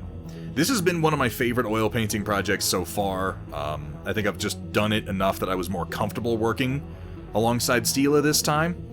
And I got some really, really nice smooth blends here on the body and on his fingers, and I think that Stila did a better job on the lollipop, and we're going to take a look at that here in just a second, but I'm really happy with how this figure came out, for how easy it was to do, considering we did, the only thing I did after the stream was I painted his fingers, I touched up the lollipop a little bit, and then I printed and painted the base. That was it. We did pretty much all of this live in the course of just a few hours, and if I could give you any reason to pick up oil painting, I would say it's the fact that you can do things like this that quickly. Thank you guys so much. I'm really very happy with this. This is one of the better pieces that I've painted. And this is going to be a nice Halloween display piece for me for some time to come. But let's go ahead and phase on over into the Storm Report, take a look at Stila's. And I think the other entry we had is from Data Nerd, which is a work in progress. I'll be very interested to see where that is. Let me clean my brush real quick, because I'm going to regret it if I don't. Leaving oil paint to dry is a nightmare.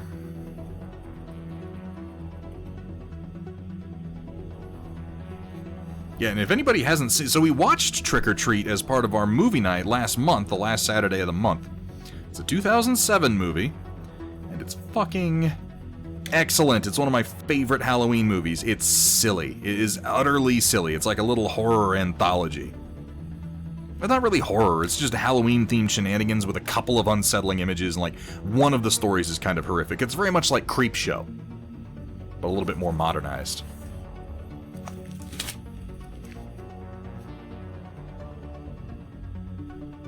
I say that, Creepshow is actually, they have a show on Shudder right now that is really excellent. If you're a fan of Creepshow at all, I definitely suggest giving that a watch. Oh, Ali Sehervonen. Thank you so much for the follow. Welcome to the stream. Welcome to the Storm Chasers. Yes! Walter's Workshop, I'm so glad you mentioned that. Krampus has become one of my absolute perennial Christmas movies. Krampus is fucking great. We're talking about the one with Adam Scott and, oh, actress's name. Shit, she was in, Hereditary.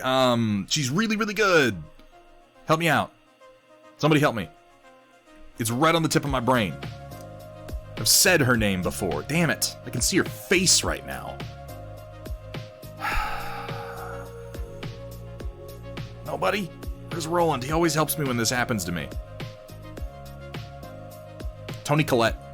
Toni Collette, Data Nerd, thank you so much. Yes, Toni Collette is who I'm thinking of. But yeah, Adam Scott, Toni Collette. It has another person whose name I should remember, the guy who played Todd Packer in the American version of The Office. Has a lot of really good talent in it, and it's just it's a lot of fun. Sound design, atmosphere, it's a great, really well made movie. And we're almost certainly, if you, I understand everybody's gonna be doing Christmas stuff around Christmas.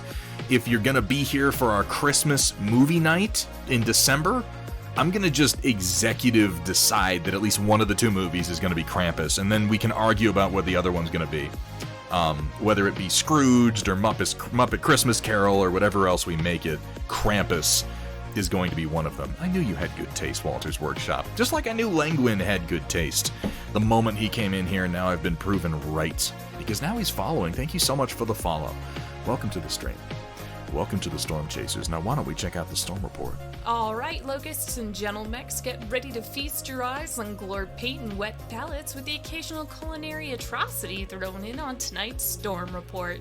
Brought to you by viewers like you.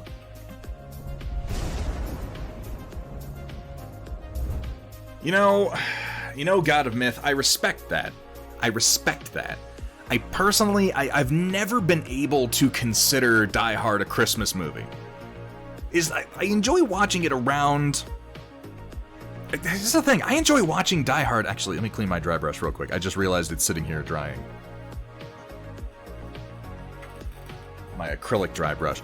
I always enjoy watching it around Christmas because it is set around Christmas. But the thing is, no matter how many times people say it, Die Hard is not a Christmas movie. And I don't know why this differentiation, this distinction matters to me.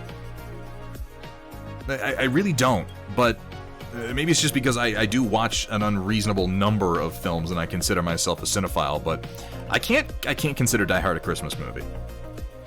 I just can't. Gremlins is more of a Christmas movie than Die Hard is, and Gremlins suffers from the same problem, which is it has no Christmas themes. It just happens to be set over Christmas. And there's a difference there.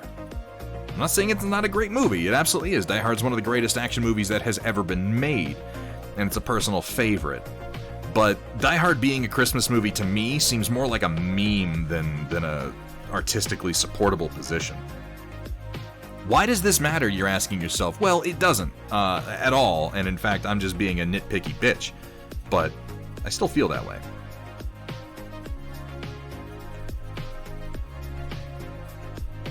See, like Gremlins is a better Christmas movie because it just has more Christmas in it.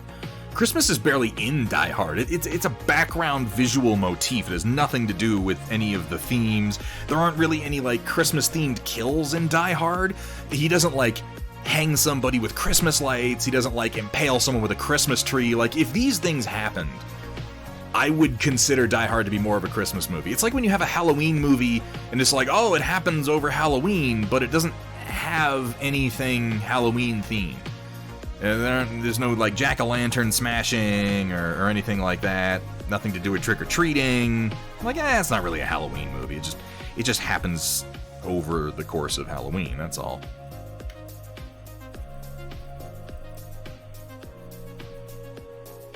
There we go. When That's watching better. Thunderhead stream, you may feel the urge to do the cha-cha, because he likes to slide it to the left. Oh, I didn't realize and it wasn't up. slide it to Hang the on. right, and then hold it off screen entirely. Come on, Thunderhead, put it back on camera. There we go. Now I can see it. I hope you guys enjoyed that black screen. Ah, good times. Yeah, okay. Now I have a machine gun. Ho, ho, ho. Yes, there's a Christmas reference, but it's so thin to me. That's what I'm saying. Like, if he had hung or hanged, what's the blonde German's name? That's obviously not Hans. Hans Gruber is Alan Rickman. The blonde German who gets hanged at the end of the movie, if he had been hanged with Christmas lights, I'm not saying that would have made it a Christmas movie. I'm just saying, like, that would have helped. That would have moved it more. But Batman Returns has Christmas ornaments, and Alfred wishes Alfred a Merry Christmas. See, I don't even really think of Batman Returns as a Christmas movie. It's more just a movie that occurs over Christmas. Walter's Workshop, by the way, is absolutely correct, Data Nerd. Our trick-or-treat for Christmas is Krampus. Krampus is great. There are like 900 movies about Krampus, and the only one that's worth a shit is the one that's actually just called Krampus. Home Alone is a legitimate Christmas movie, because Home Alone has to do with Christmas. Admittedly not, like, a lot in its primary themes, but then it's Home Alone is one of those movies where it's like,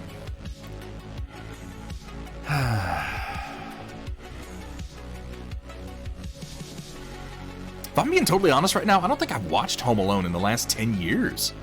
I'm sitting here like, do I want to get into an analysis of themes of a movie that I haven't watched in the last decade? And I feel like I would just get it wrong if I tried to do it. I need to go back and watch Home Alone.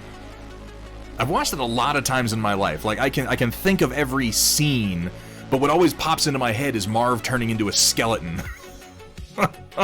just screaming, and then they cut to him, and he's just a skeleton. Like, holy shit. Oh, it was so wacky, all these men receiving certainly fatal wounds, but just being okay for some reason. Alright. Well, no, okay, I can say that Home Alone has to do with Christmas themes because it is about family and togetherness. Almost certainly, because the whole premise of the movie is that his family's going off for Christmas and he winds up on his own, but then he finds out that being home alone, as in the title of the film, leaves him vulnerable and lonely.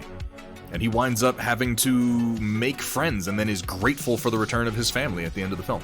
We can watch Christmas Vacation oh man. Yeah, you're exactly right, Datron Voltari. Isolation and family and what we truly value. And then, of course, at the end of the movie, him getting in trouble for all the shit that he did while they were gone. If we end up watching Home Alone, we're going to have to go over exactly how fucking insanely unlikely every single event in that movie is.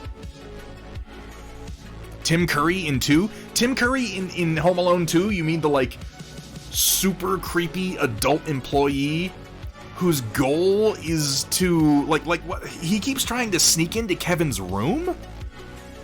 And I'm like, what is our end goal here? What is our best case scenario for Tim Curry? That he invades the room of a child to prove that the child is alone? This is really weird. Like, I'm not sure what he was getting out of it. I understand his role in the film as a mid-level antagonist, but yeah. Gundam Wing Endless Waltz is over. Well, that's the thing, Iron Raptor. Gundam Wing Endless Waltz is one of my Christmas movies. It's a terrible Christmas movie, but it is one of my Christmas. We should look at the fucking models. I'm just sitting here talking about Home Alone. I'm sorry, guys. Let's take this moment to go ahead and look at our Supercell posts. Here we have up first the Sam that Stila Rebel painted, and what a damn good job she did. Nice smooth blends. She has more color in almost every part of this mini that I have in mind. There are more complex colors at work in his pajamas and in his burlap. And I think the other thing to focus on, because I'm looking for differences here, is how much more focus there is on lighting. Volumetric lighting and direction, because and this is just from the paint job, not from how it's lit. You can get a feel for where the light is supposed to be.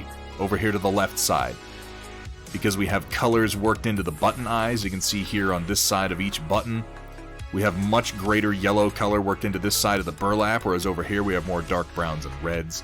Same thing here, we have yellows on this side, whereas over here we go down into what looks like sienna. All in all, it's much more atmospheric. Yeah, Stila was mentioning this, and it's funny. We kind of switched roles from when we did the multi-stream painting Dread, where when we painted Dread, Stila went for the Percival art style, and I went for the Bisley art style. And she painted much more kind of photorealistic versions and much more muted colors on Dread, whereas I painted really bright, really cartoonish, and very comic booky, more Simon Bisley style. So mine was brighter, more vivid, more color. Hers was more muted but more believable. In this, hers is brighter and more vivid and a little bit more imaginative. I particularly like the work that you did on the lollipop, Stila. This really came together nicely. That little bit of highlighting around the edge goes a long way. I think this is probably where I fell furthest short in mine. Let's take a look at some of these other angles. If it'll load. There it is. Really, really nicely done. And I have to note the one inconsistency in this model. Sam should have a button-up butt on his PJs, but this model did not have that. And here you can really see it. The highlights on this side compared to the shadows on this side. Really nicely done. The eye reads it as a light source. Who is Judge Dredd? What?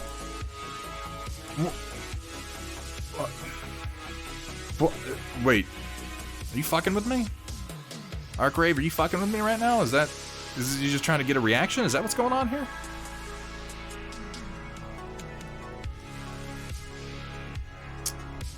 That's okay, Datron Voltari. I think we're gonna do this monthly.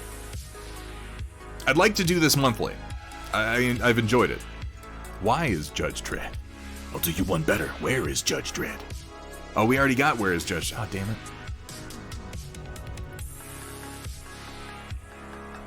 Arkrave, are you actually like? I'm not gonna like rag on you. Like, how do you not know who I'm just asking. Do you genuinely not know who Judge Dredd is, or are you kidding? It's possible you could be kidding. No joke. You don't. Oh my god.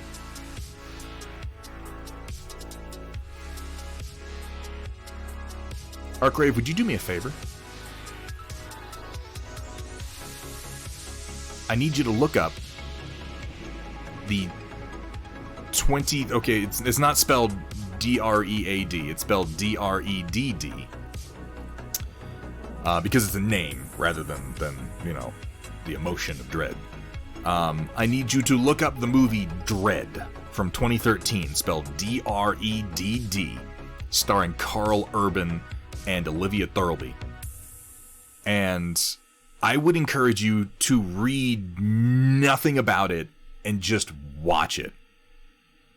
Just watch it.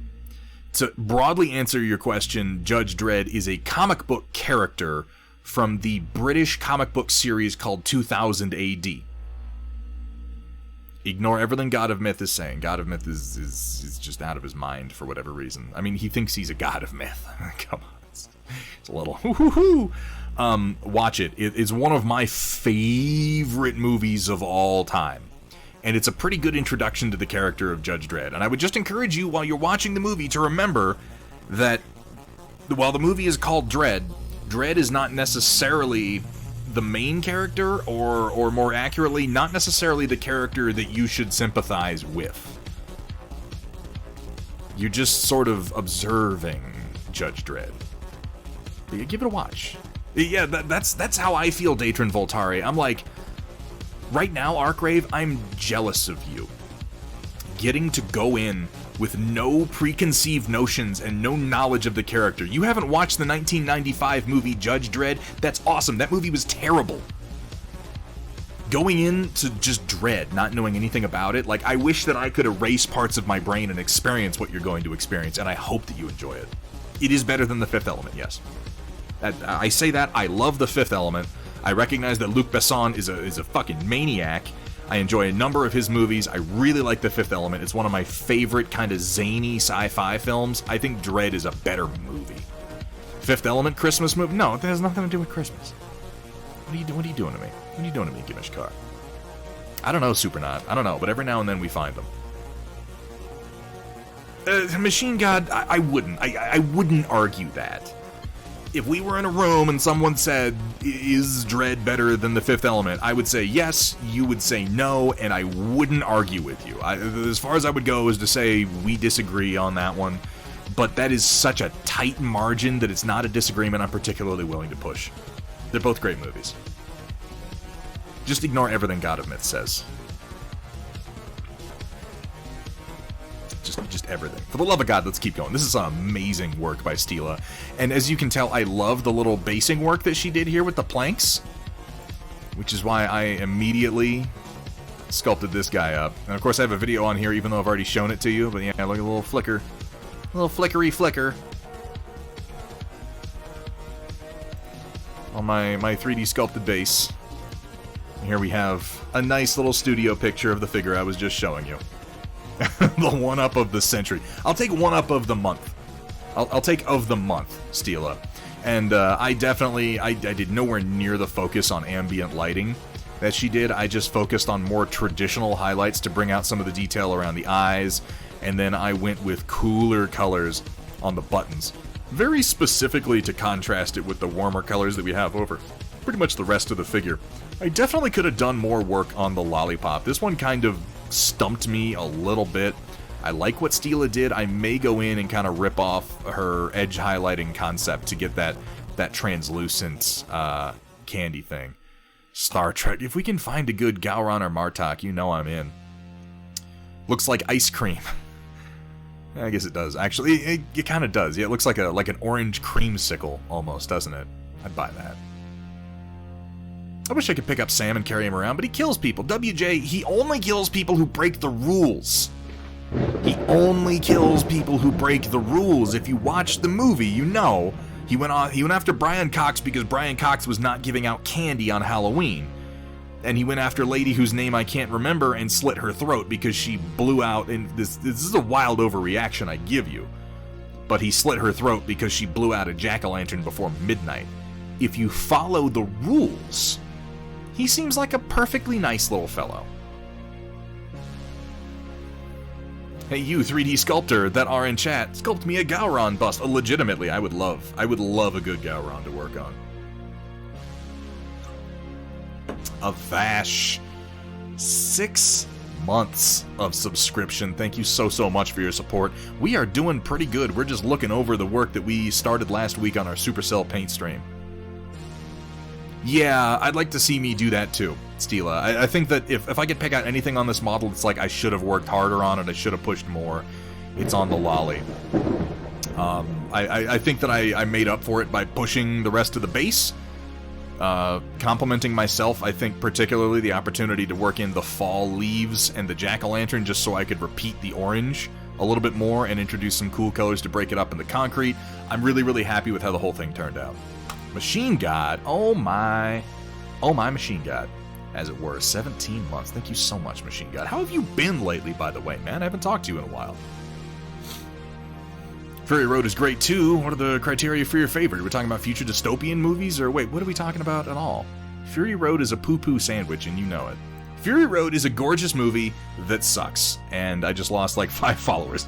Here we have from Data Nerd, still very much a work in progress, but he's getting there. Likely would have finished him last night, but I slept instead thanks to being sick. Sleep is important. Honestly, this is coming together pretty well, Data Nerd. You've got a really nice base ruddy color for his PJs. We're certainly building up the orange for the lolly, and I like the base for the burlap you have going on here. Also looks like you used some cool colors on the button eyes, just like I did. I'm really, really liking the shadows that you have coming up on the PJs so far. I'm curious what you feel you have to do to this figure to finish it off. I would say, like, brightening it up a little bit, but with some brighter lights on it that might not even be much of an issue.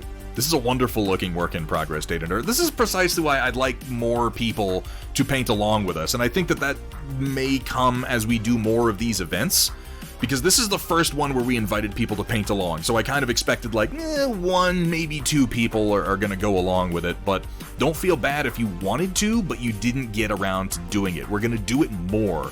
And as it becomes more routine, as it becomes more regular, it'll be easier to jump in and participate in. Because I think that as we all paint the same model, we'll have more to talk about and more to compare meaningfully. I think it's a really good way for all of us to grow. So let me go ahead and shift our focus on over now to our standard Storm Report and see what people are posting there. There we go.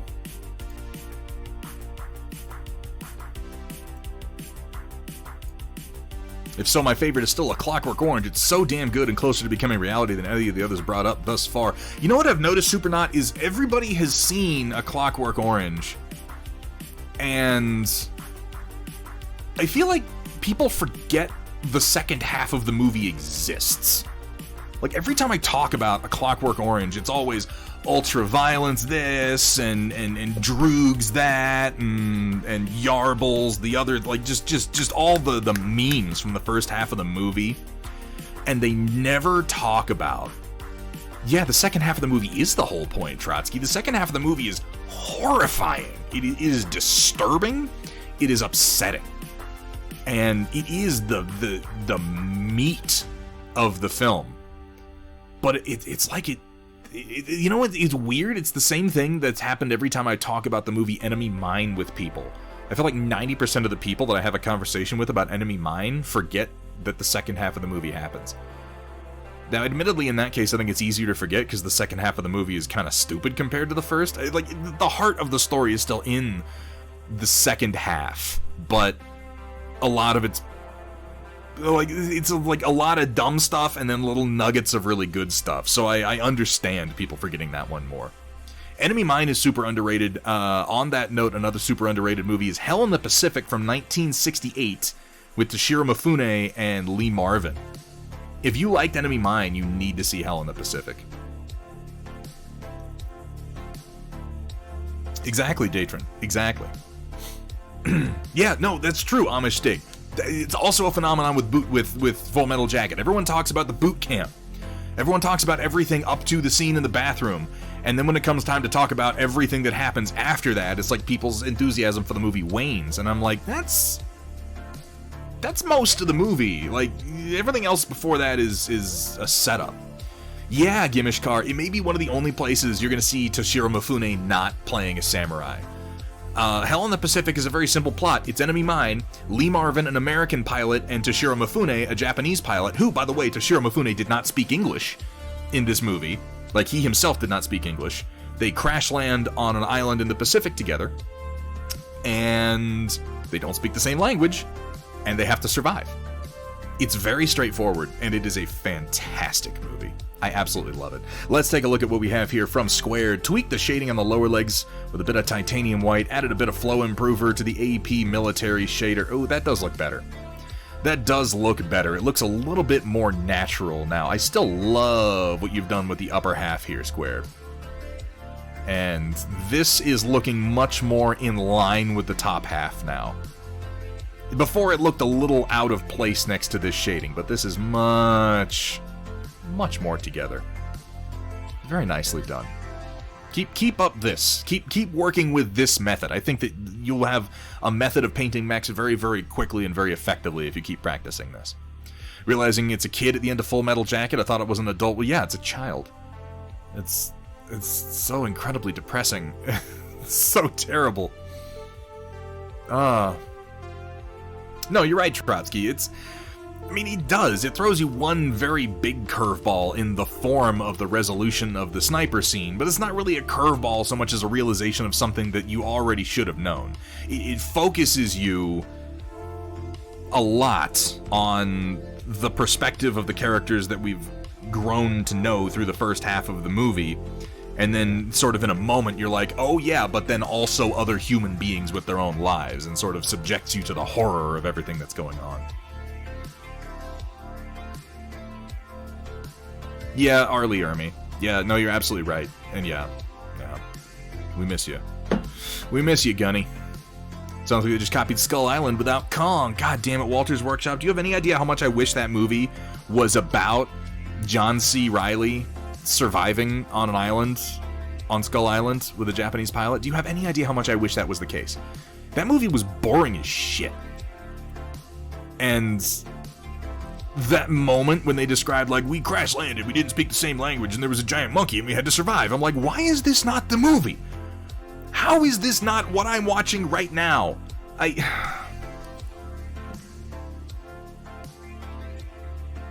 It's always frustrating to me when they do something like that in movies.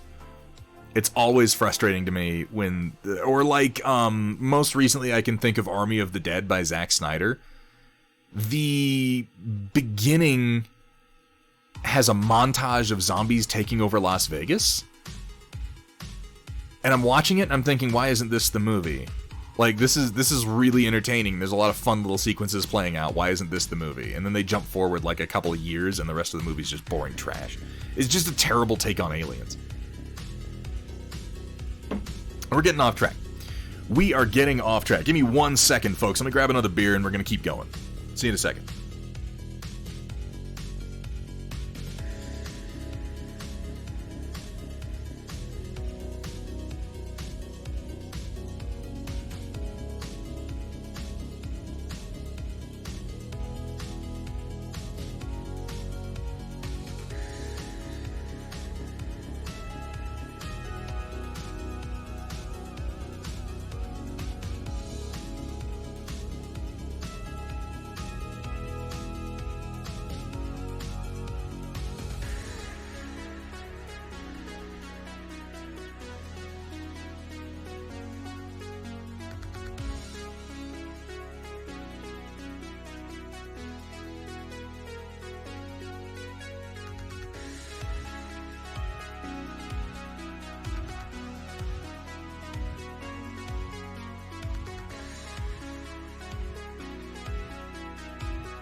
Snyder is bad.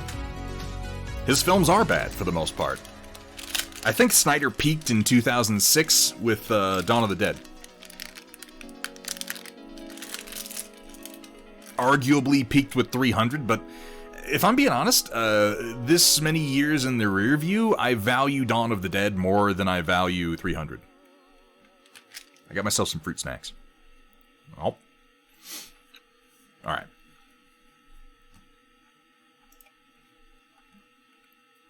Here we have from Rockin' Robin Workshop. Got some ivy plants and Swamp Thing done. Decided to add more colorful exotic plants and grass to show more of what Poison Ivy would throw out there. along with Swamp Thing with more of the exotic plants, because he can make whatever he wants. Yeah, he can. He is the green, after all, is he not? Avash, these are the delicious and classic Welch's family farmer-owned mixed fruit snacks. I went to Costco yesterday, so picked up a bunch of them. Can we have a moment to just mourn for the death of the CW Swamp Thing show? Or not CW, sorry, the DC Universe Swamp Thing show.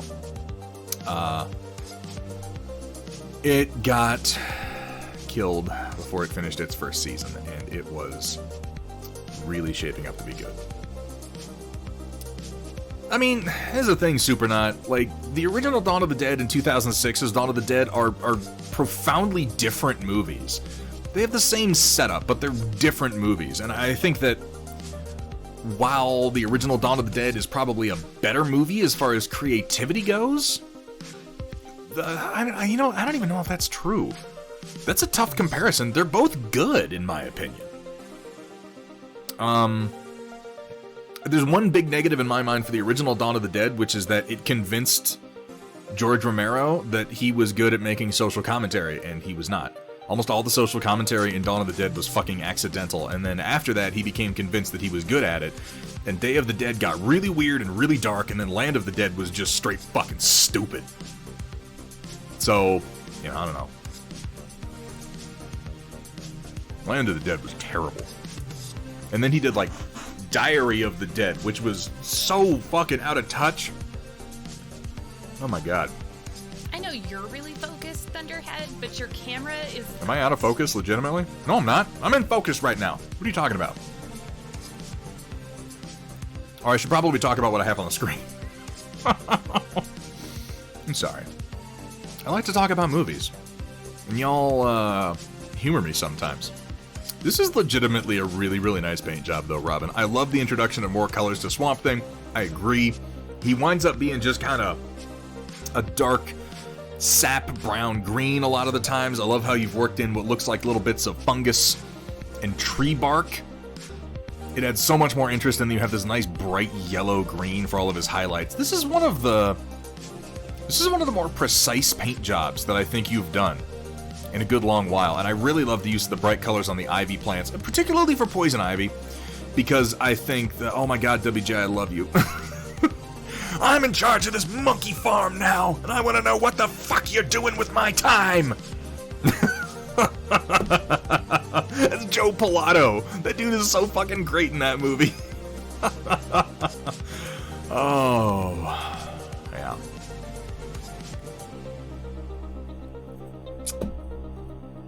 That's Day of the Dead, for anybody who doesn't know.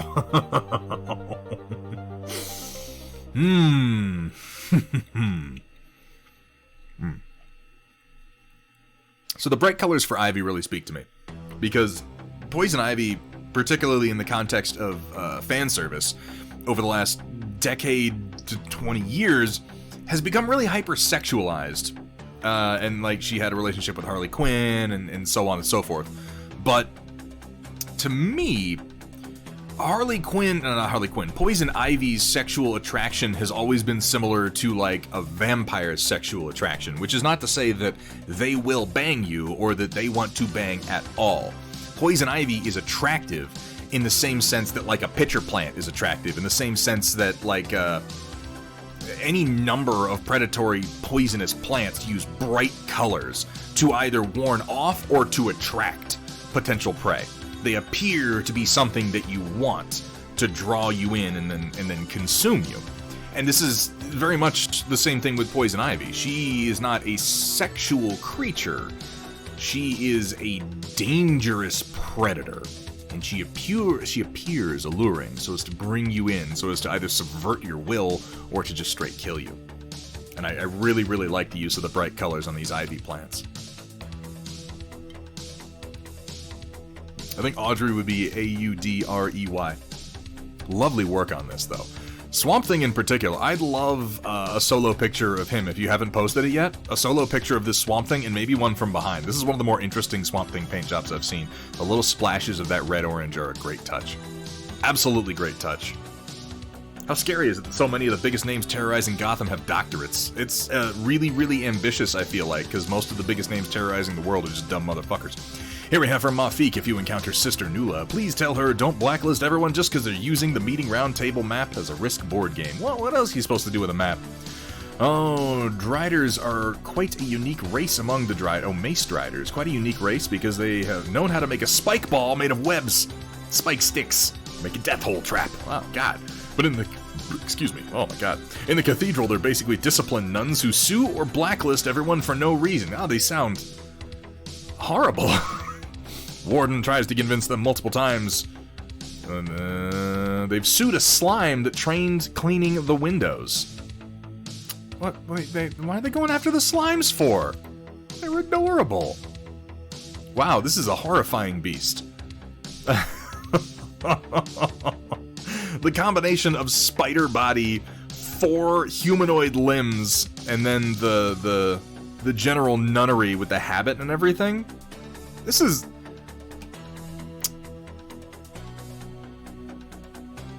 There's a knife. There's a knife in this hand that I just picked up on, too.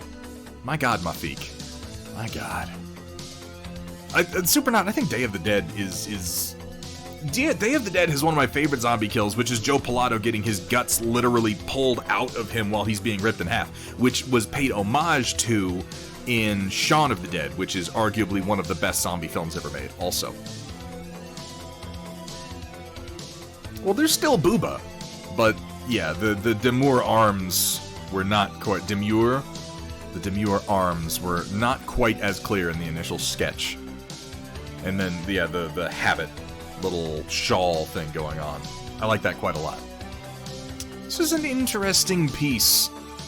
I'm very unsettled by the fact that this Drider has not only the human torso on top, but then also the spider eyes and the pedipalps. Like, it's two-headed. And I don't know why that would make me more uncomfortable than a standard Drider. But it does. Plus, some of them working as librarians. You know, I bet they don't need ladders working as librarians. That has to be worth something. Really nicely done, Mafik. Very nicely done indeed. I would hate to encounter that. Here we have from Zombie Bros Studios. Today was the 3-year anniversary of having to put down my doggo Cash. I'm so sorry to hear that. He was named such as he was all black with a patch of white on his chest, so we named him after the Man in Black. Gifted this Man in Black, Johnny Cat. Yeah, good old Johnny Cash. From Tiny Leads. From a friend, so I could memorialize him. Last year for some reason I was drawn to take it out in private. Realized what today was. I think it was his way of trying to get me to do it. Oh, I miss him every day. He used to sit on my shoulders as I painted. Oh, shit. And as I was doing this, I could feel that weight on my shoulders, the warmth, the way his tail would brush my ear. Brought back a lot of memories, so I added some UV resin over the eyes to simulate the pain and emotions I had while painting this piece. Oh, this is killing me. I'm literally dying inside right now. Piece sits on top of his urn now.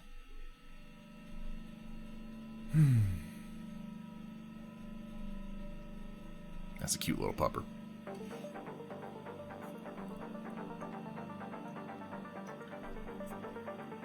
Focusing for a moment not on the memorial aspect of this, but on the quality of the paint job. The texturing work done on the lapels of the suit are phenomenal. You definitely captured a very, very sad look to the eyes. Admittedly, the rest of the face helps that. The downturned ears, the strong lines in the face, particularly up in the forehead, and of course the downturned corners of the mouth. It's all very, very evocative. Very nicely done. I really like the skin tones, all in grayscale, but still diverse enough to really sell the whole look of everything. Wonderfully done on the eyes, too. The heavy shadows underneath the brows, getting the slight bagginess under the eyes really gets across that notion that maybe they're just a little swollen up, you know? Lovely work, Zombie Brush. And, you know, here's to you, Cash.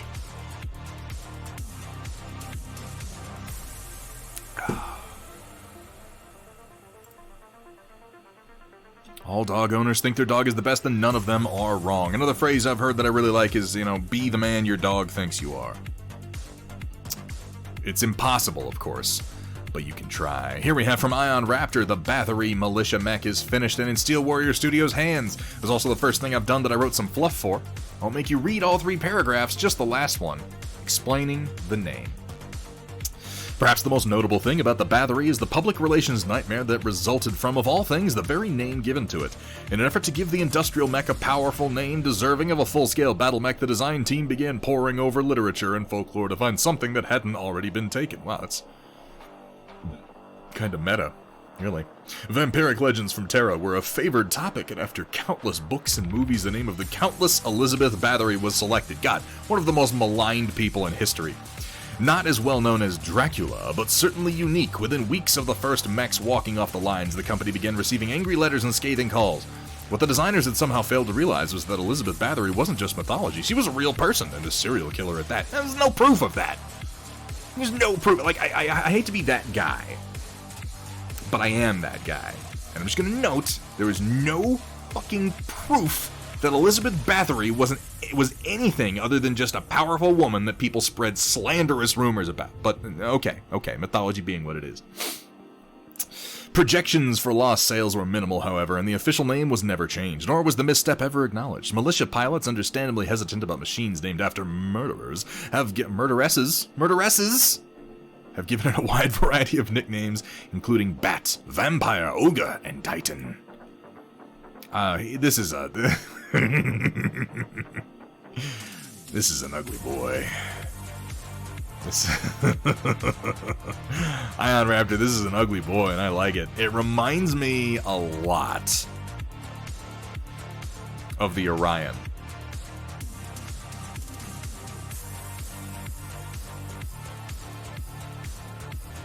It has that same hideous chonk that the Orion has. Obviously, its form is different, but in general design theory, particularly the combination of the 2 different styles of arm.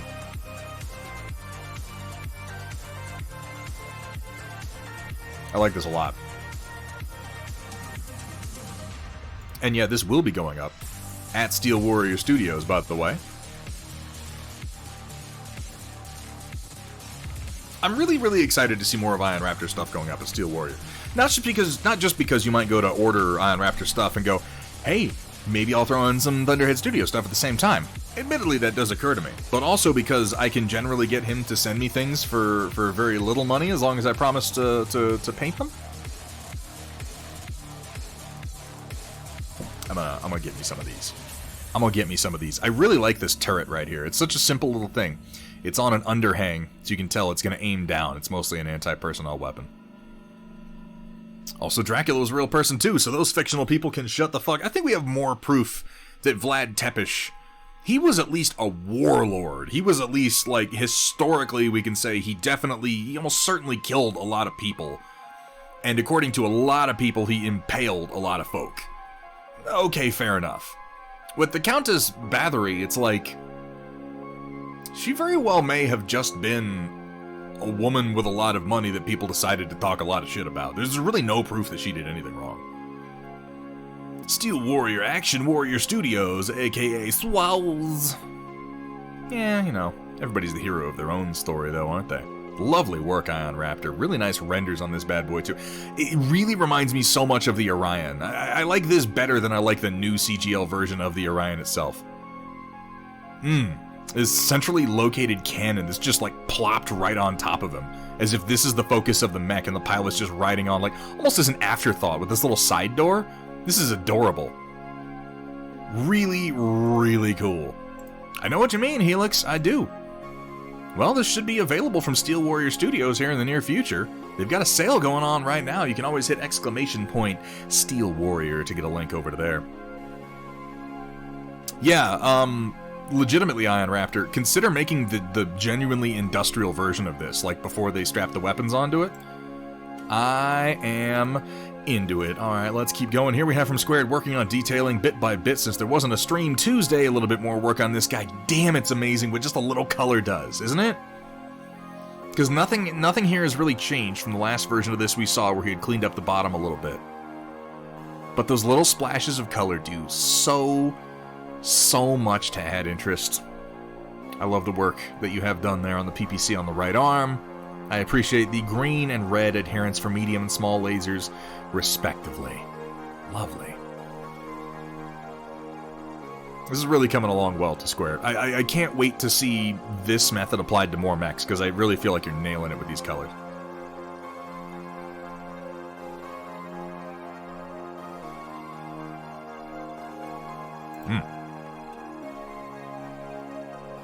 Here we have from Rio. Last week I was battling an inner ear infection. I'm so sorry to hear that. This week I'm sitting in the dark because some idiot at my power company never dispatched the linesman to reactivate my power on the house. My solar panels and power wall are installed though, so I'm now back to my snowpocalypse setup. Hopefully it doesn't get too bad this winter. That's very fancy though. Oh man, you have a much fancier living room than I do. That's so primitive by comparison.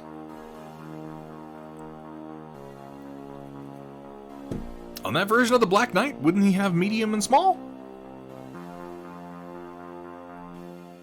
Or he would have had large laser on the right arm, wouldn't he? That wouldn't be a PPC. Maybe I'm thinking of a different variant. The only Black Knight I ever use is the Clan Buster variant, anyway. Bloody nice lighting. I like how it's all divided up. Gorgeous. And all self-powered. Very nice, Rio. And hopefully the snowpocalypse is not so terrible this year. Here we have from DFW Dwegham. Oh god, I'm gonna die. Decided to try the blue metallic and see how it looks. So far the original light blue is winning the opinion polling. Might bring it down from mid-crystal blue to base sapphire gem and dry brush the mid-tone. Still not sure on basing? Should it be as bold as these colors or muted to accent? I thought just do it on the road. I can finally throw money at Steel Warrior Studios for it. I mean, you could certainly do. Like, whatever colors you end up going with, whether you do simple dirt, whether you wind up picking up the Old Market Road bases and you have that cobblestone look, I would go with, because you have so many cool colors as part of the primary colors here, which, by the way, I rather like the metallic blue on this. It's a really aggressive color scheme, and I think it fits the dwarven attitude well. Some washes on this to add contrast into the crevices is what's really going to kind of push this over the edge, I think. But yeah, no, I think you're on the right track. Something muted, because with the base on any model, you don't want it to necessarily draw attention away from the quality of the model's paint job. You want something that's going to accent the model's paint job. So you're going to look for things that the model doesn't already have on it. At most, you want to include maybe one color from the model itself, just to kind of link them visually. But if you're going to do that, you include it in a small spot. Like, if you did these guys on a grassy field, maybe include one red flower, you know, just kind of echo these little highlight colors that you have in here. But more muted, more earth tones are going to help you see these brighter colors a little bit more clearly. I like the metallic blue, though. Moving in a really good direction on these guys, Dwegham. I hope you're having fun painting. Like, it's really exciting to me the more I learn that people are like, this is my first war game and I'm just getting into it. Like, that's so fucking awesome. I just, like, any help that I can be. Any help that I can be on your journey into this insane fucking hobby is absolutely my pleasure. And these are looking good, great, Dwegham. I've got, this blue is really, either one of them is going to ride heavily on how much you intend to shade them from here. I would start laying into them with some washes to get those, the crevices and the segments really well shaded, so that your highlights are just in a few small areas along the edge. I think that's what's really going to sell these models. You think so, Avash? I mean, to be fair, you use a blue much like this on your army. So maybe you're a little biased, maybe a little bit. I would say try, Dwegham, try a wash. Just a blue wash. If you wanted to get crazy, you could go with something like a green wash or even sort of a warm brown wash. Over this blue over here. Really get it into the crevices, maybe put a little flow into it, and see if you don't like how that comes out. But this might just be me because I've been using fewer actual metallic paints lately. And I feel like if you limit your metallics to like the edges of the axe and the occasional little bit of gold, if you use too many metallics, like if your entire surface is metallic like this, it can... You're not going to notice these bits as much. They become less special, if that makes sense. I would say continue working on both of these models, finish them up as best you can, and then compare the final product before you make a decision on how you continue with the rest of the army. All in all, nice work, though. Picked up some Turbo Dork paints and we'll try them tonight. Everybody seems to like Turbo Dork. I've still never used them. Here we have from Amateur Paint Hour, home and ready to paint again. Going 2 months without a creative outlet is interesting to say the least. Yeah, I'd be chewing up the goddamn fucking drywall by then. Oh, look at all these knots up here. Isn't that nice? What a remarkably nice little painting area with books nearby and everything. It's a nerd corner. Ooh. Don't like Turbo Dork, huh? Thinner and less pigmented than Army Painter. That's impressive. Army Painter has pretty thin pigments in my experience.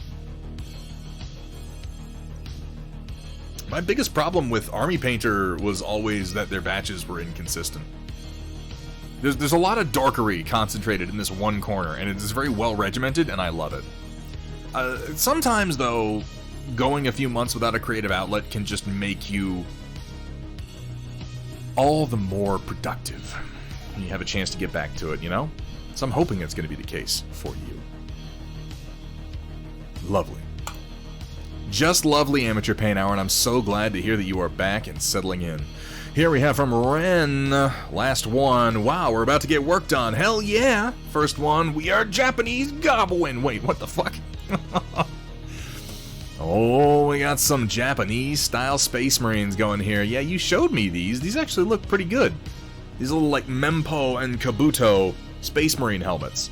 Even just on standard Space Marine bodies, they do a whole lot to punch them up. I really like the Kabuto crest.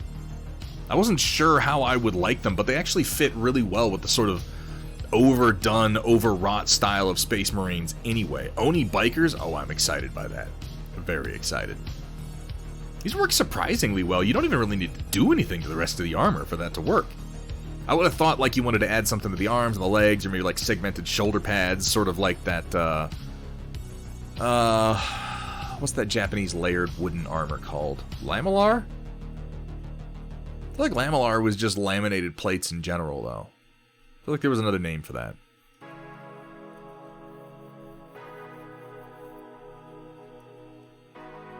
I'm digging the colors. Really digging the colors, and I like the division with the white left shoulder pad there. Yeah, those are pretty good helmets. Now, did you have these printed for you, Ren? Lacquered? That's more of just a description, though, because it's lacquered wood. I feel like there was another name for it, Walter's Workshop. But I can't think of what it is, so I can't definitively say that there is one.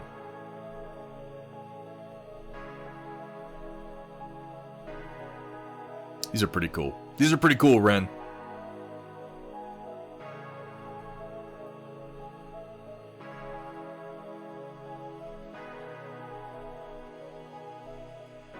Mark V armor. And Halo ODST backpacks. Oh, I can't tell with the backpacks. Let me see. I guess they're narrower. Yeah, because the usual Space Marine backpack would extend out real far with the vents on either side. I'd love to see some shots of them from behind, if you feel like it, Ren. Just to get a feel for the rest of the modifications. Here we have from Cavtankerous Miniatures. Here's the current TO&E for the Scarlet Crusaders. Thinking I'm going to upgrade the Orion to the 1M, swap the Jenner and Panther for a Koshi and Loki, then start the company C with a lance composed of a Shadowhawk, Wolverine, Hunchback 2C, and the Panther.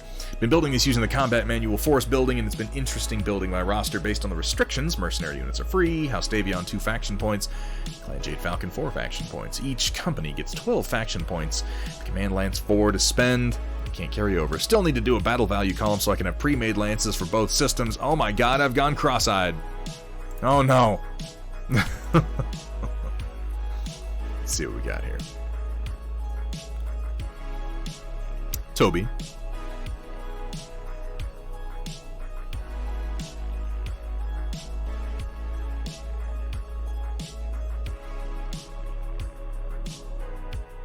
Marauder Archer Warhammer Rifleman. No, it's fairly punchy. Recon Valkyrie, Stinger, Phoenix Hawk, Wasp, one that can definitely move. Fire Lance with a Cataphract, a Bushwhacker, Puma Prime, and a Night Star. Okay, okay. And B Company, Heavy Mech Company, Heavy Battle Lance, Atlas, Marauder, Orion, Axeman. Always love seeing an Orion in there. Classic ON1K. Blackjack Jenner, Panther, Wolfhound, Support Lance. Yeah, it's a good place for the Blackjack. I feel like it gets maligned a lot, but I rather like it. Jenner's the same way. Panther and the Wolfhound are sweethearts, though. Awesome Battlemaster, Thunderbolt, Catapult. Oh, that's some hurt right there. Woof. And a 9Q awesome? That's a whole lot of hurt. Damn. Oof. Ren, thank you so much for hanging out, man. Really loved seeing your work. Hope you had a good night. Sleep well.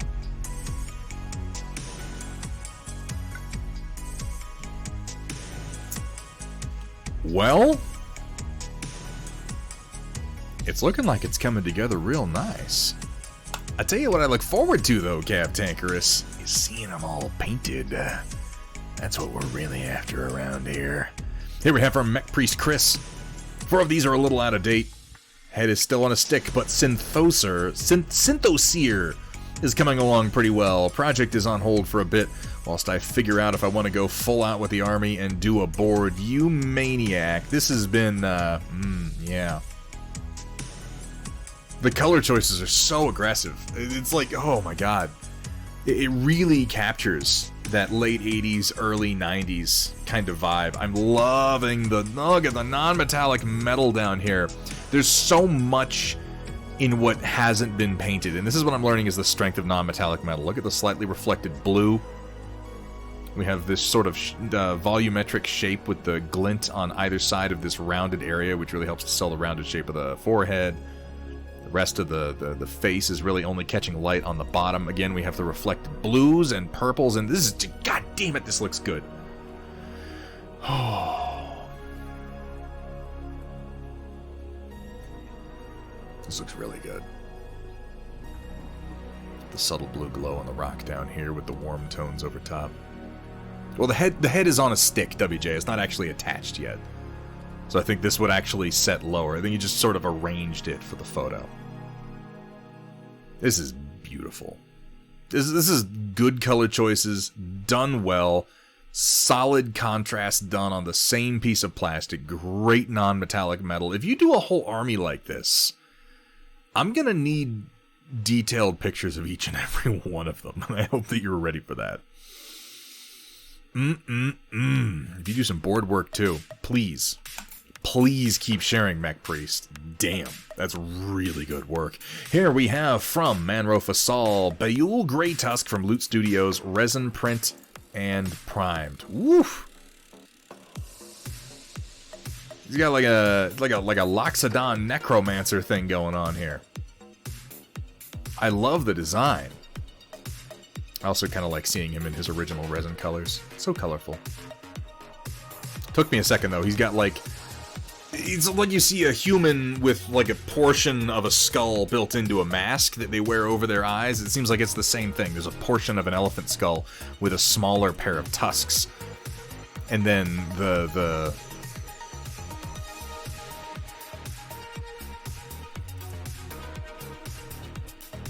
Are there bones in elephant trunks?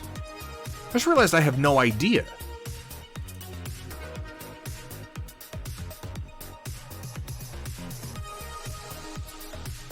No, I didn't think so. So those would have to be like a spinal column. Yeah, it looks like a spine. But either way, arranged on top of his tusk is almost like a bone armor. Yeah, they're all soft tissue. They're like big muscles. They're very, very strong, I know that. No, I'm not talking about... Jesus Christ, Toby. Probably a giraffe spine. I'd buy that. Yeah, I could work with that. This is a really cool piece, and I'm very interested to see how you wind up painting it. Is it just the top? Yeah, it looks like he has a plinth, so I'm guessing this is a bust rather than something that's going to have legs. Very cool. Elephant trunks can hold up to 4 gallons of water. Get slapped. Thank you for the information, Riot Sister. They're strong as hell. One of them broke Tippi Hedren's leg in the movie Roar when it lifted her up. Literally all it did was wrap its trunk around her leg and lift her up into the air, and it just squeezed so hard that it broke her leg. What the engineer should have been. Fuck you, Ridley Scott. I mean, I broadly agree. Fuck you, Ridley Scott, you maniac. Here we have from the Tobean Lord. A little bit of practice. Oh, this is what you're talking about with the animation. That's pretty smooth. I like it. He's giving them big old cat blinks. I really, really like your kind of like rough style. Not rough in the sense that like the lines are rough. It's all very clean, but the design of it is all like a little bit of scruff we got, you know. We got the unique shapes on the horns. You shouldn't watch Roar. It's a fucking mess. Oh, kitty cat. How regal. God. Anyone who's had a cat, though, of course, knows that look in their eyes. Oh, they get it. Oh, they do. This is lovely work, Tobean Lord. Gotta add that chicken scratch somewhere. And then complete with the spade tail and all. Very nicely done. Tobean Lord, I'm so glad to see you back at work and so glad to see your work again. Thank you for sharing with us tonight. Here we have from Punexpected. Won't be around for the report this evening, but here's my nearly completed Kiki from Nico Galaxy. So much freehand. I'm glad to see that she ultimately survived the drop. And yeah, lots of little bits of freehand. It looks like all over the patches. We have on her can of, is that Slurm? Did you actually write Slurm on there? You did. It does say Slurm when I zoom in real close. Tank on her patch there. We have a little bit of kanji, it looks like. A little lightning bolt like the Flash. You got freehand on her arm computer. You have the fucking comedian's pin on her shoulder, complete with the blood droplet. Punexpected, this is just loaded with references.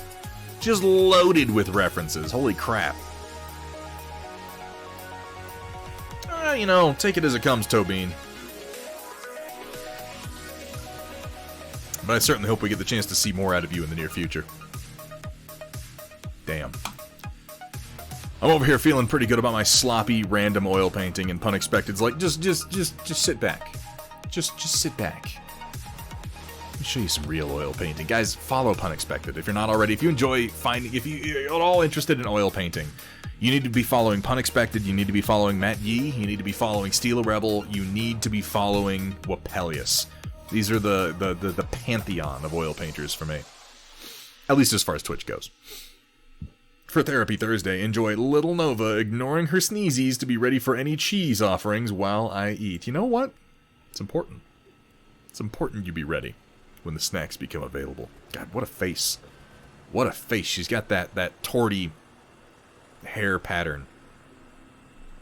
A really, really aggressive torty pattern, too.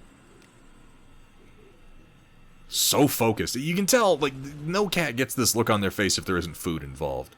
That's the I might get to eat face. Oh, adorable.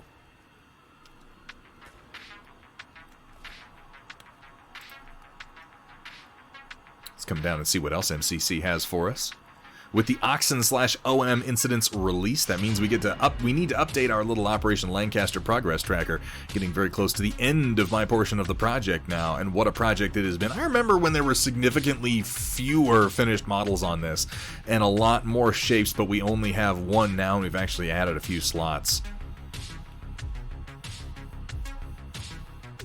God, those tanks are so fucking huge.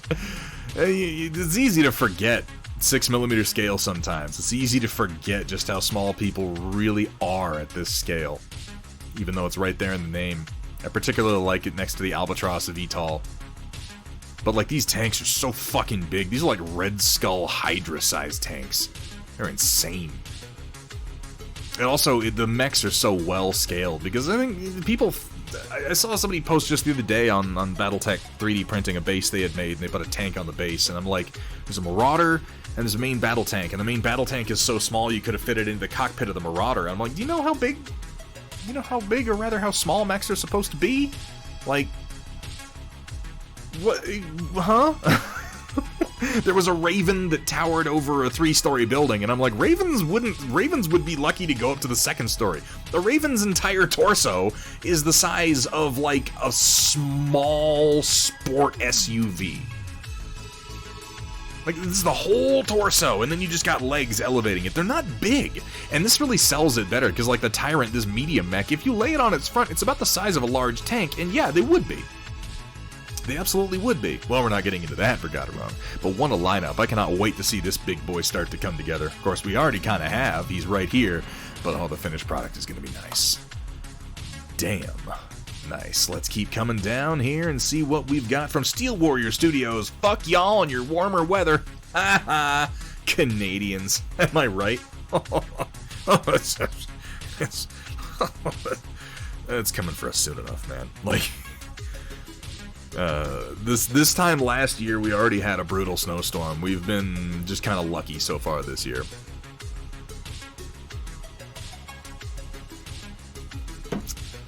Well, you know, keep the workshop warm, man, because you just started a sale. I hate to see that green status drop too soon, Steel Warrior. Here we have from Vergaderung. Haven't gotten much progress the past couple of days, but I've got a plastic syringe now for the glue, so static grass will happen as soon as the 4mm tufts get delivered. Also ordered some plum tufts, dark blue tufts with bright red flowers, so that might be nice sprinkled in here and there to further pick up the Marik Militia colors. Ooh, that's clever. Ooh, that's clever. That Sulphur River is so just like, wow, it slaps you in the face, doesn't it? So damn close to done on this Vergaderung. I cannot wait for the finished detailed pictures. What a board with all the crystal forests, the alien plants. I'm gonna get you the new set of files just as soon as possible, because I feel like adding in like the generators and even the wind turbines is gonna go a long way to adding interest to a board like this. Not pictured as the whole drop base and most of the fluid works. Yeah, just a little in the corner, just a little bit over here, you know, the necessary parts. I can't wait to see this. I cannot wait to see this. Here we have from, wait, what does that say? This is from Sam Mini. Oh, shit. Here's the big bust from Alexei Konev. I think his name is Conrad Cruz. We have Conrad Cruz, who would be his, like, South American cousin, I think. But Conrad Kurz. Basic mapping is done. Still have to do the blending. Yes, yes, yes. Conrad. Indeed, the Primarch of the Night Lords. The most emo of all the Primarchs. And that is including... What's his name? What's the Raven Guard Primarch? I can't remember his name right now. He's also quite emo, though. Kurz is just that much edgier. I enjoyed the book Lord of the Night, I have to admit. Korax. Yeah. Which is just Raven. Like, God, these names are so unimaginative. Yeah, because it's like curse with a Z. My favorite still is Lionel Johnson. Oh, Lionel Johnson. Who's your Primarch? What the fuck is happening? What? Damn. Okay. Well. Welcome in, everybody. Talon19, thank you so much for the follow. Welcome to the stream. Welcome to the Storm Chasers. Zambies and Min-Max Mini. We did. Well, hold on a second. Did y'all just coordinate this? This is like a 1-2 punch you got going on here. Ladies' night. Okay, I see how it is. Was there a multi-stream? Is that what's going on? Ganging up on me. Ganging up on me, chat. Okay, alright. Zambies and Max. Thank you guys so much for the raids. Welcome in, folks. We are towards the end of, let's see, towards the end. We still got a little bit to go of our stream right now in a segment that we call the Storm Report, which is a community art review segment. So we're going over some minis that members of the community have posted, and we're just kind of commenting where welcome, and generally taking a look and keeping up what everybody is doing. Demat, thank you so much for the follow. Welcome to the stream. Welcome to the Storm Chasers. What were you two working on tonight, Zambies? Yeah, Zambies, don't even worry about it. Everybody's always like, I hate to raid and run. You've been streaming. Go get you some sleep. Zambies, thank you so much for the raid. Working on Curse City, I'm gonna have to go check it out. Thank you again. And Min-Max Minis also, thank you so much for the raid. Thank you both for bringing your people in. I hope you had a fantastic stream. I hope you sleep well, and I'll see you on the next one, Zambies. We've been oil painting tonight. We've been working on some Battletech figures, just kind of experimenting with some new techniques, and now we're doing our own little art review. Pretty new to Warhammer 40k, having a lot of fun with the interactive community, been pretty open and supportive. Well, you know, Talent, a lot of people have gotten started in not just Warhammer 40k, but wargaming in general in the last couple of years. It might have something to do with a lot of us having a whole lot of free time to spend indoors. But either way, welcome to the hobby. I hope you've been enjoying it. I'll say you've come to the right place, and when I say the right place, I mean Twitch. Because there are some truly fantastic painters here on Twitch that I have personally had a better time learning from than just watching videos or reading online tutorials. Something about it being more interactive, being able to ask questions and have them answered. People like Zambies, like Min-Max Minis, like Wapelius, like Drax, like a lot of the really prominent members of the online mini painting community here are incredibly helpful.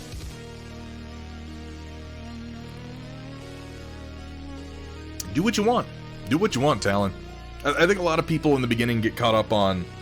When I first started in 40k, which was way too goddamn long ago, I got really hung up on what's canon, what's legit, what chapter should I do, and then I like launched full on into I want to make my own, and I've since circled back around to doing like studio schemes. So just honestly do whatever you want. Do whatever you want. It's a wonderful outlet for creativity. Phaedros, welcome in, my friend. Yeah, it's been a little while. And Discord as well. Yeah, if you're not a member of the Discords of some of the amazing streamers here on Twitch, you really should be. I know Zambies has a Discord. I think Min-Max does as well. I'm not a member of it if Min-Max has one, and I do apologize for that, Min-Max. You know, there's so many Discords. There's so many Discords. But we've got one at Thunderhead Studio, and it's one of my favorites. I realize that just sounds so incredibly self-serving. Hey guys, did you know I have a Discord? Did you know I love it? It's pretty great. How you doing today, Phaedros? It's good to see you, man. There are no stupid questions, Talon. Particularly if you're new. Like, there might be questions people are used to hearing, and people might not always want to. I would note too, like, joining the Discords for these painters that you like, Talon, is one of the best places to ask questions. Asking streamers questions live on their stream, some will be very willing to answer you. Very rarely will we give you truly good answers unless we take some time out of what we're doing to do it. And I only say that because, I mean, you know, bear in mind everything that we're doing while we're streaming. We're paying attention to chat, we're paying attention to OBS, we're working on our own thing. Like, it's very difficult from our perspective to come up with good advice just on the fly. And a lot of times people will just say almost random shit. But on the Discords, you can usually get some really good discussion. Oh, is Min-Max part of the Brush Coven? Well, then I definitely am. Yeah, the Brush Coven's a fantastic Discord. No, Trotsky, that was not a challenge. You don't need to do that, Trotsky. No one, please don't. Well, I'm glad that you're having fun. We're gonna jump right back on into it. I'm glad to hear that, Manro, because that's why I do it. This is from Sam Mini, who has recently begun streaming, but has been a painter for a very long time, working on this bust of Conrad Kurz, the Primarch of the Night Lords from Warhammer 40k. And I think just before the raids, I was talking about having read Lord of the Night, which is one of the. It wasn't. It's Black Library, but it was before they started doing their 30k series. It was just like a standard book. I really liked that one, though, because it dealt with a Night Lord who was from the Horus Heresy and knew Conrad Kurz before his death. And he got lost in the warp, and then he pops out like 10,000 years later, and the Night Lords have fallen to chaos, but he is a Night Lord, and he's still, like, not down with the Chaos Gods. It was a really interesting perspective. I really enjoyed that book. This is so... Sam Mini. I gotta stop encouraging these amazing painters to post to the Storm Report. I have to. But is there a chapter based on the Lord of the Dance? You're thinking of the Emperor's Children. It's just, oh my god, look at the red glow coming up from inside the armor, the incredible amount of lividity to the flesh down in the cheeks here, the really pale flesh up here, still contrasting with the colors chosen for his he was always described as having like kind of, what's the word I'm looking for? Not oily, but just kind of almost ratty hair. Like he didn't put any real effort into it. Conrad was unpleasant to behold. He just sat around moping pretty much all the time. Love the work done on the skulls up here, and particularly these spikes on the giant shoulder pads. And so much non-metallic metal gold has gone into this piece. It is disgusting. Sam Mini, this is lovely. Had his name wrong. Yeah, it's Conrad Cruz. It might be like a state senator in Texas. But no, this is Conrad Kurz. Easy to remember, as Vergaderung noted. It is Curse, but with a Z, because all the Primarchs are named as if they were named by a 13-year-old, because in the beginning they were in fact a joke. Gradually they became serious. Lovely, lovely work on this, Sam Mini. I cannot wait to see where this goes. Very, very nice. Your first 40k piece, too. 40k is an interesting setting to paint in. Very, very interesting setting to paint in. You can do grandiose, really, really over-the-top, really vivid paint jobs, or you can find minis set in the same universe that are really grounded and like lots of earth tones. So it all depends on what you want to paint. Trying to push myself to do more hand paintings, and that seems to be the thing in this hobby. Not necessarily. Do it if you want to. May do a lot of airbrushing for things like vehicles, since I'll have a lot of surface to spray, but highlights and details will probably be hand painted. You know, his thing, Talon, is try everything. When you're painting, try everything. If there's a technique and you're interested in it even a little bit, try it. These are all tools. Each and every one of these techniques is a tool, and there's no cheating in this hobby. I know people like, it's like a meme. Oh, I cheated at this. Oh, Nolan Oil is skill in a bottle. Oh, I'm cheating. There's no cheating. These are all tools, and you need to try all of them to know if they work for you or not, because there are as many ways to paint as there are painters painting. So try everything. Take what works, leave what doesn't. Fill your toolbox with as many tools as you can, because you don't know when you're going to come up against the situation that is just right for that tool.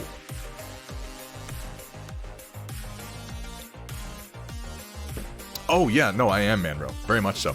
So, let's see what we have from Manro Fasal. Stripped my Imperial Fist, redid the primer with green-brown skeleton bone mix. Then base coat with Averland Sunset Strong Tone Wash. Built back in the sunset and blended in Demonic Yellow. Pictures just showed I needed to blend the legs again. Next we'll work on a brighter highlight and metal. This is already looking better. This is absolutely looking better. This yellow is much smoother and much more nuanced than it was the last time we saw it.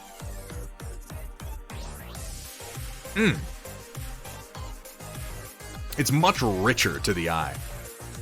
Now, I'll say you've still got room to grow in your yellows, certainly. I don't think that's going to come as a surprise. Yellow is a very, very difficult color to paint.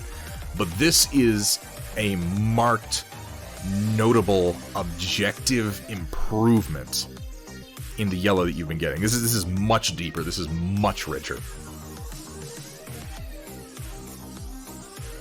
As I said the other night, hobbying is this: the attempt to achieve the best results for you, parenthetical, with the least amount of investment in the most comfortable time frame. I'm going to agree with that because you use the word hobbying. I think that's accurate.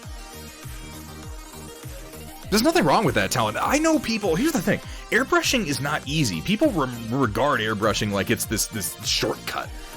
And it's really, really good at doing some things very simply, yes. But there are artists out there who have refined their use of the airbrush to a point where they can paint entire minis using nothing but the airbrush and get better results than some people get painting by hand for hours and hours and hours and hours. Well, you know, better is subjective. But, like, if you like it, practice with it. You'll never know what you can do until you try to do it. And there's absolutely none of this is a competition. I mean, unless you're, you know, in a competition. Unless you're like, I'm joining a painting contest. Then yeah, it is. But broadly speaking, none of it is a competition. The only person you should be trying to do better than is yourself from yesterday. So if you like it, try it out. keep pushing it. Your methods are not going to be the same as anybody else's. This is fucking gorgeous, man, Rofusol. Yes. Yes. Yes, yes, yes. Keep going this direction. Because as soon as you start mixing in things like the black and or reds for the edges of the shoulder pads, the little bit of detailing, your purity seals, stuff like that, like, this is going to pop so nicely. This is a huge improvement.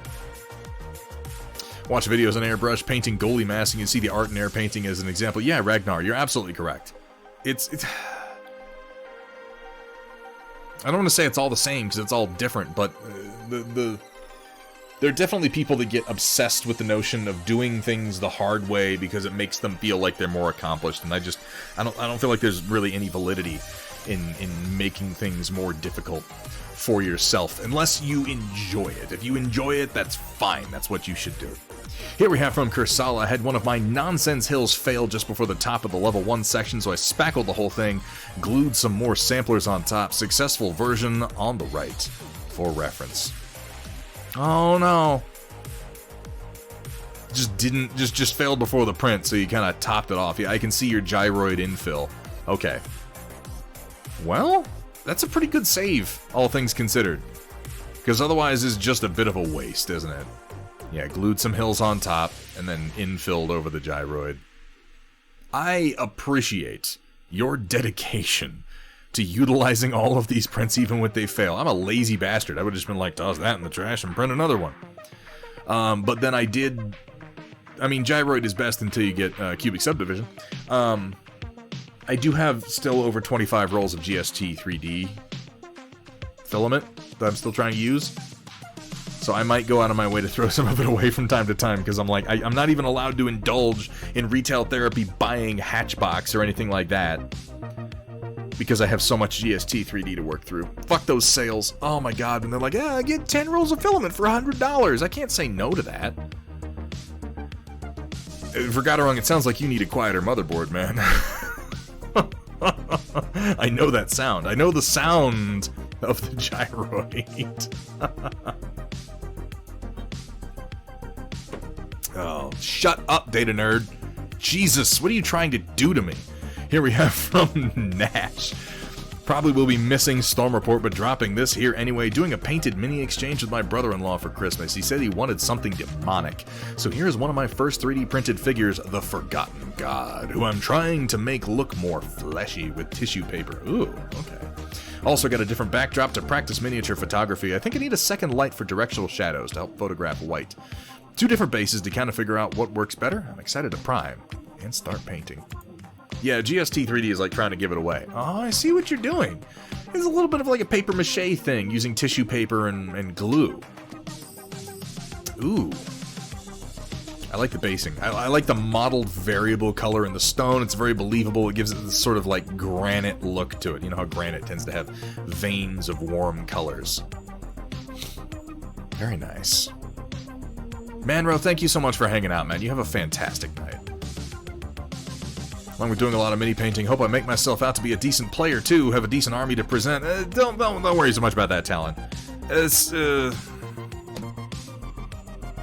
If it's something that you're interested in, like really interested in and enjoy, you know, more power to you.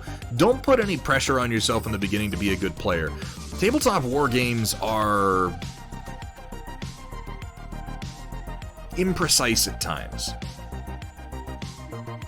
If I could give you any advice, it would be to worry much more about just enjoying yourself as you play. If you have a particularly competitive mindset and you really want to take it competitive, like if that's how you have fun, that's fine and that's what you should do. I personally have a better time in tabletop war games when I play like fluffier, more thematic lists and don't pay as much attention to things like game meta. And I know you've probably heard that from other people too, but I just like to reinforce it. Because chasing the meta is a recipe for frustration.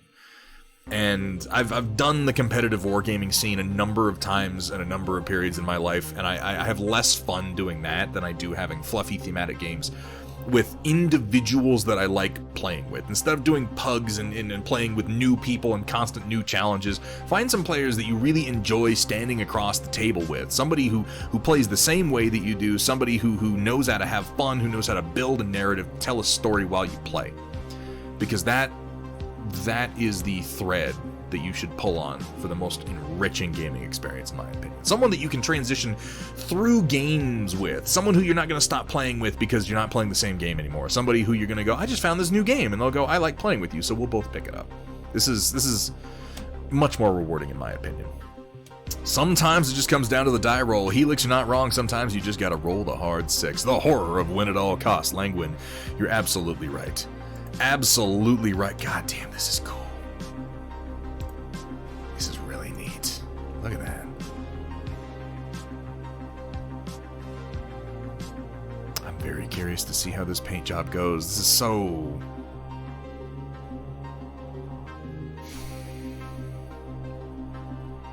all the little shapes. It reminds me, the shape of it and the muted palette on the base, it reminds me a little bit of like John Blanche art. It's all kind of rough. It's all kind of ragged. I want to know where this is going.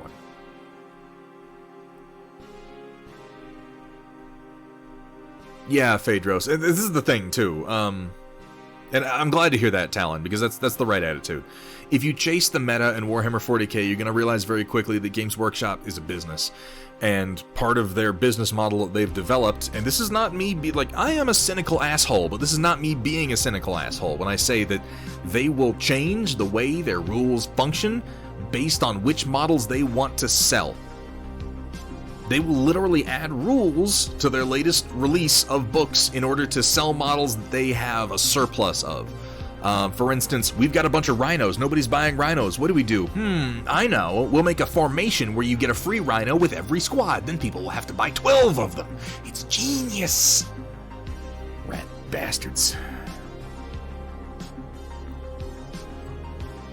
Super Knight just doesn't like it when I beat him.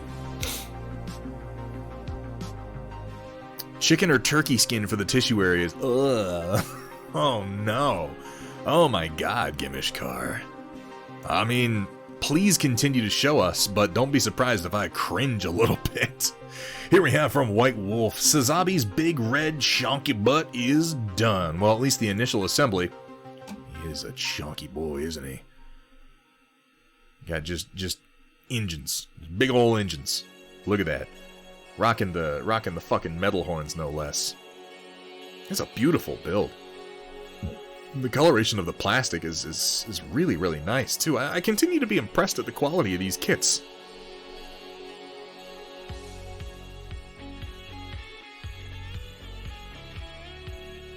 Oh, it's good, Talon. Talon, it sounds like you already have enough experience in the realm of the hobby to not fall into some of the worst traps. I got on young, and it took me a while, and I fell for a lot of them. But, you know, welcome to the hobby, and have fun. Really, this is the most important thing. You're not wrong, Supernaut. That did teach me that Baron Zemo in Marvel Crisis Protocol is a nonsense character. I went on to use him against several other people, and yeah, Baron Zemo is fucking crazy. See how the other game studios are living that poverty life. Dude, Games Workshop has such a huge and immovable market share. They have so much inertia, it's crazy. If it's building plastic models, I'd say that there's enough to translate that over, Talon. I mean, I'm a terrible idiot all the time, but, you know, what are you gonna do? Lovely build. And look at little Evie. Oh, she's having a nap. Oh my god. That reminds me, I need to get some more PVA glue. I always like your workshop so much, White Wolf. How big is it? About this big compared to the high-grade Zaku 2. Damn, that is huge. I continue to love that Zaku 2, though, particularly with that huge rifle and the little flight stand that it gets to go on. All these kits are so wonderfully built. Nicely assembled, decals well applied, no obvious assembly marks. Lovely. Just lovely. And this just in, here it is compared to the Master Grade Wing Gundam Endless Waltz version Ka. Kind of has this, you're kidding, right? Look with how I currently have him posed. He does a bit. A little bit of the like, what the fuck are you doing? Come on, man. Space shrug. No, I don't want to remember that Gimishkar. There are 3 evolutions, and that's all I need to know. Rifle shoots flechette rounds that have a beautiful spread against ship hulls. I've always loved flechette and/or needle rounds. They're such an interesting concept, aren't they? Lovely build on the Endless Waltz version. You remind me, Endless Waltz is one of my Christmas movies. I do watch it pretty much every year around Christmas. I don't think I did it last year. I think last year might have been one of the first years that I didn't watch it. Admittedly, as the years have gone on, I tend to skip some of the scenes. Just like, let's get to the scene where Hero is recovering Wing again real quick. Let's get to the part where the serpents are fighting against Death Scythe Hell and Heavy Arms. I always fucking laugh in that movie when Duo is fighting Troa and Troa's in one of the serpents. They're trying to infiltrate the colony. And Troy is just standing there unloading the big double arm cannon at him. And Duo's like, wait a second. I know that pilot. I know this style of combat. And I'm like...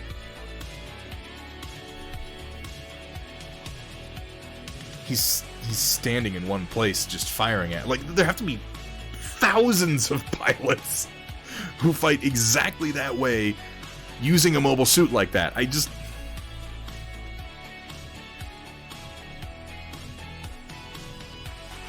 Okay, Duo, whatever the fuck you mean, man. Yeah, sure. I know that style of yeah, it's whatever. It's silly. It's all very silly. But the best kind of silly. Here we have from... Oh, that's Machine God by units from the Fortress Mini Southern Assault Tourney, which looked like it was fun. Not a lot of special technique or anything here. Painted them on time constraint. Composition was a Tundra Wolf 3, Summoner M, Novacat C, Novacat G, Bushwhacker X1, Bushwhacker X4, Gauntlet 10A. Decided to go for a burst and some survivability with anti-air capabilities and a bit of speed. Had no clue what the objectives would be until the day of. Man, was I not prepared. 1-2 tied 1, lost 3 severely. It's a neat scheme though. Got like a little bit of a pumpkin patch look to him with the orange next to the green. Really dig the basing. Simple but effective. Black crackle paint over a green base from the look of things. I particularly like how the Bushwhackers came out here. The Novacats look particularly pumpkin-y to me. I think it's just because of how bulbous they are normally. I continue to love these sculpts. Many of these sculpts were done by Machine God and Papa Bear. I think all these ones in the back, and then the Bushwhacker. I don't think you guys did the Bushwhackers. These must be Polygon Masterworks. Hey, what's up, Gene Slicer? How you doing, man? It's the green and the orange and the fact that we're so close to Halloween that has me thinking pumpkins. That must be what it is. I like how you worked in a Ragnarok in there. Wait, no, it's not a Ragnarok. It's just the profile of it that's making me think it's a Ragnarok. Wait, which one is that? Hold on. Thunderwolf Summoner. It's our Summoner. Okay. Got our Novacats, our Bushwhackers. This would be the Gauntlet. Thank you. So that's a Thunderwolf. Oh, okay. I realize I'm not actually familiar with a Thunderwolf. Yeah. Hey, what's up, Drew Boob?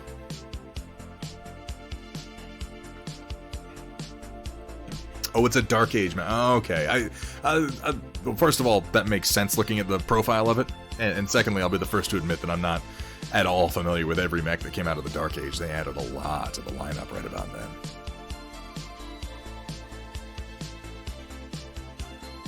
It looks like it might be based on the Ragnarok they did. I don't know. I'm going to have to look at it again. Maybe it just has a very similar profile. Either way, I could strongly recommend the Patreon that Machine God has. Well, change the name. Used to be called Some Assembly Required. I'm not sure what it is called now. But if anyone wants to post a link to their Patreon, please feel free to do so. They have some really nice prints. Coming down, here we have from Arc Rave. Since Thunderhead mentioned it's always sunny... Wait, what? No, you don't. What the fuck? First of all, I haven't seen the live-action Lion King.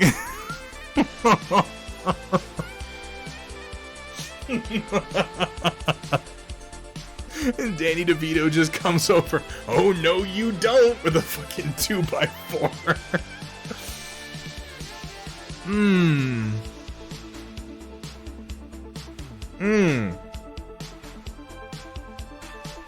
Wow. I don't know how many of you have not seen It's Always Sunny in Philadelphia, but I cannot recommend it enough. It really probably only makes sense if you've seen The Gang Gets Taken Hostage. Here we have from Papa Bear, the other half of that Patreon that I just mentioned. Some mechs looking for things to knock off tables, or someone named Clan Instablu. Oh, Char wait, what? Okay, yeah, sure, that works. Ooh, we got some more of those some assembly required mechs in the form of these Mad Cat and are these, hold on, did he do a Mad Cat Mark III? And I didn't notice? I know his Mad Cat poses are some of my favorites, same along with his catapults. But did they do a Mark III and I didn't pick up on that? A Mark III stand-in, okay. I like the color choices. They're all very original Gundam. Which, I guess I'm just putting together what you wrote along with this picture, because that was definitely on purpose. I'm so clever. I read things and I just understand what it is that I'm reading immediately. I certainly don't sometimes move past them and then realize later what they meant. God. Yeah. Damn, those catapults. They're not I can say catapults. Mad Cats look really, really nice. Your Nova Cat remains one of my favorites. The Nova Cat is just such a uniquely profiled clan mech. I don't like most clan mechs. I'm not even that huge a fan of the Mad Cat, even though it's as iconic as it is. But the Nova Cat, for whatever reason, has always appealed to me. Maybe because it appeals to the just fire everything in an alpha and shut down nature of my playstyle. Like a proto-Mad Cat. Yeah, I guess he's saying it's a stand-in, because a Mark III would have more of a bulbous, round cockpit, whereas this is more melded back into the torso, and it has this odd pyramidal structure. This is a very interesting sculpt, Papa Bear.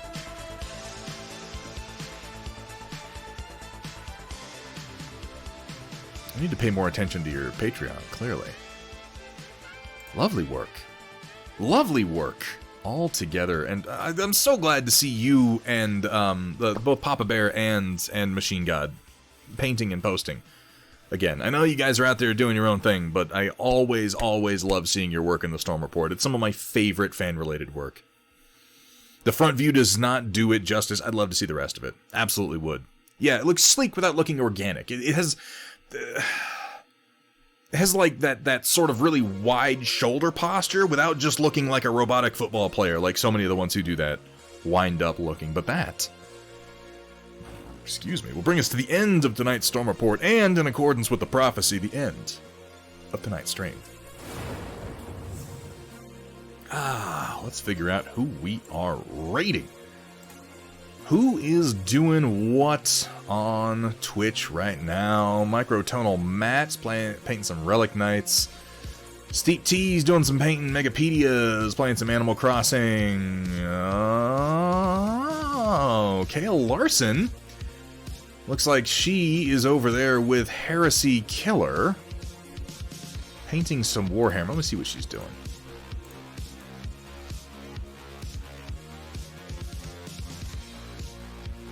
Working on an Angron bust from the look of things.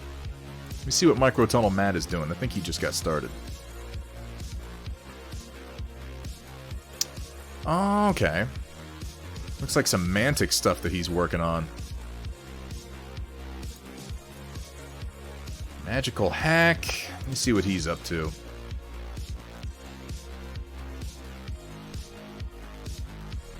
Painting some guard tanks from the look of things.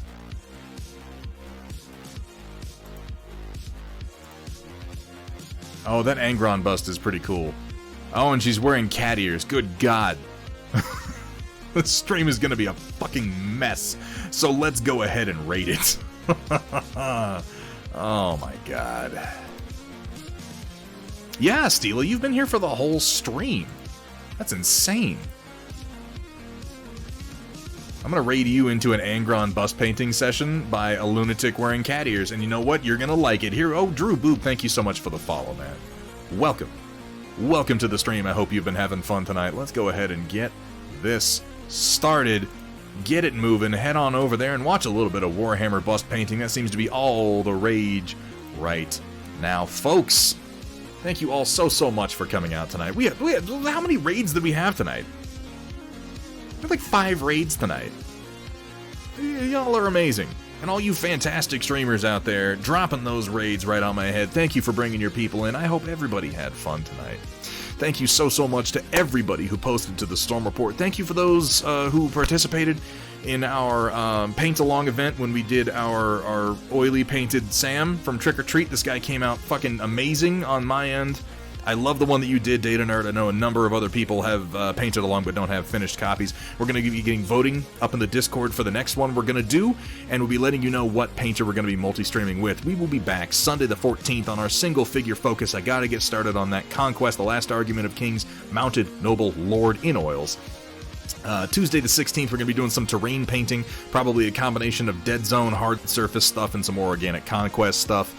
Thursday the 18th, we'll be doing 3D modeling in ZBrush, and then November 21, 23, 25, 28, so you know is going to be a stream break over Thanksgiving, possible stream during that time of some games being played. I will let you know the day of, or before, if I can. I gotta let you guys go now. I gotta go get something to eat. Huge thank you to my mods as always, so until next time, keep on painting.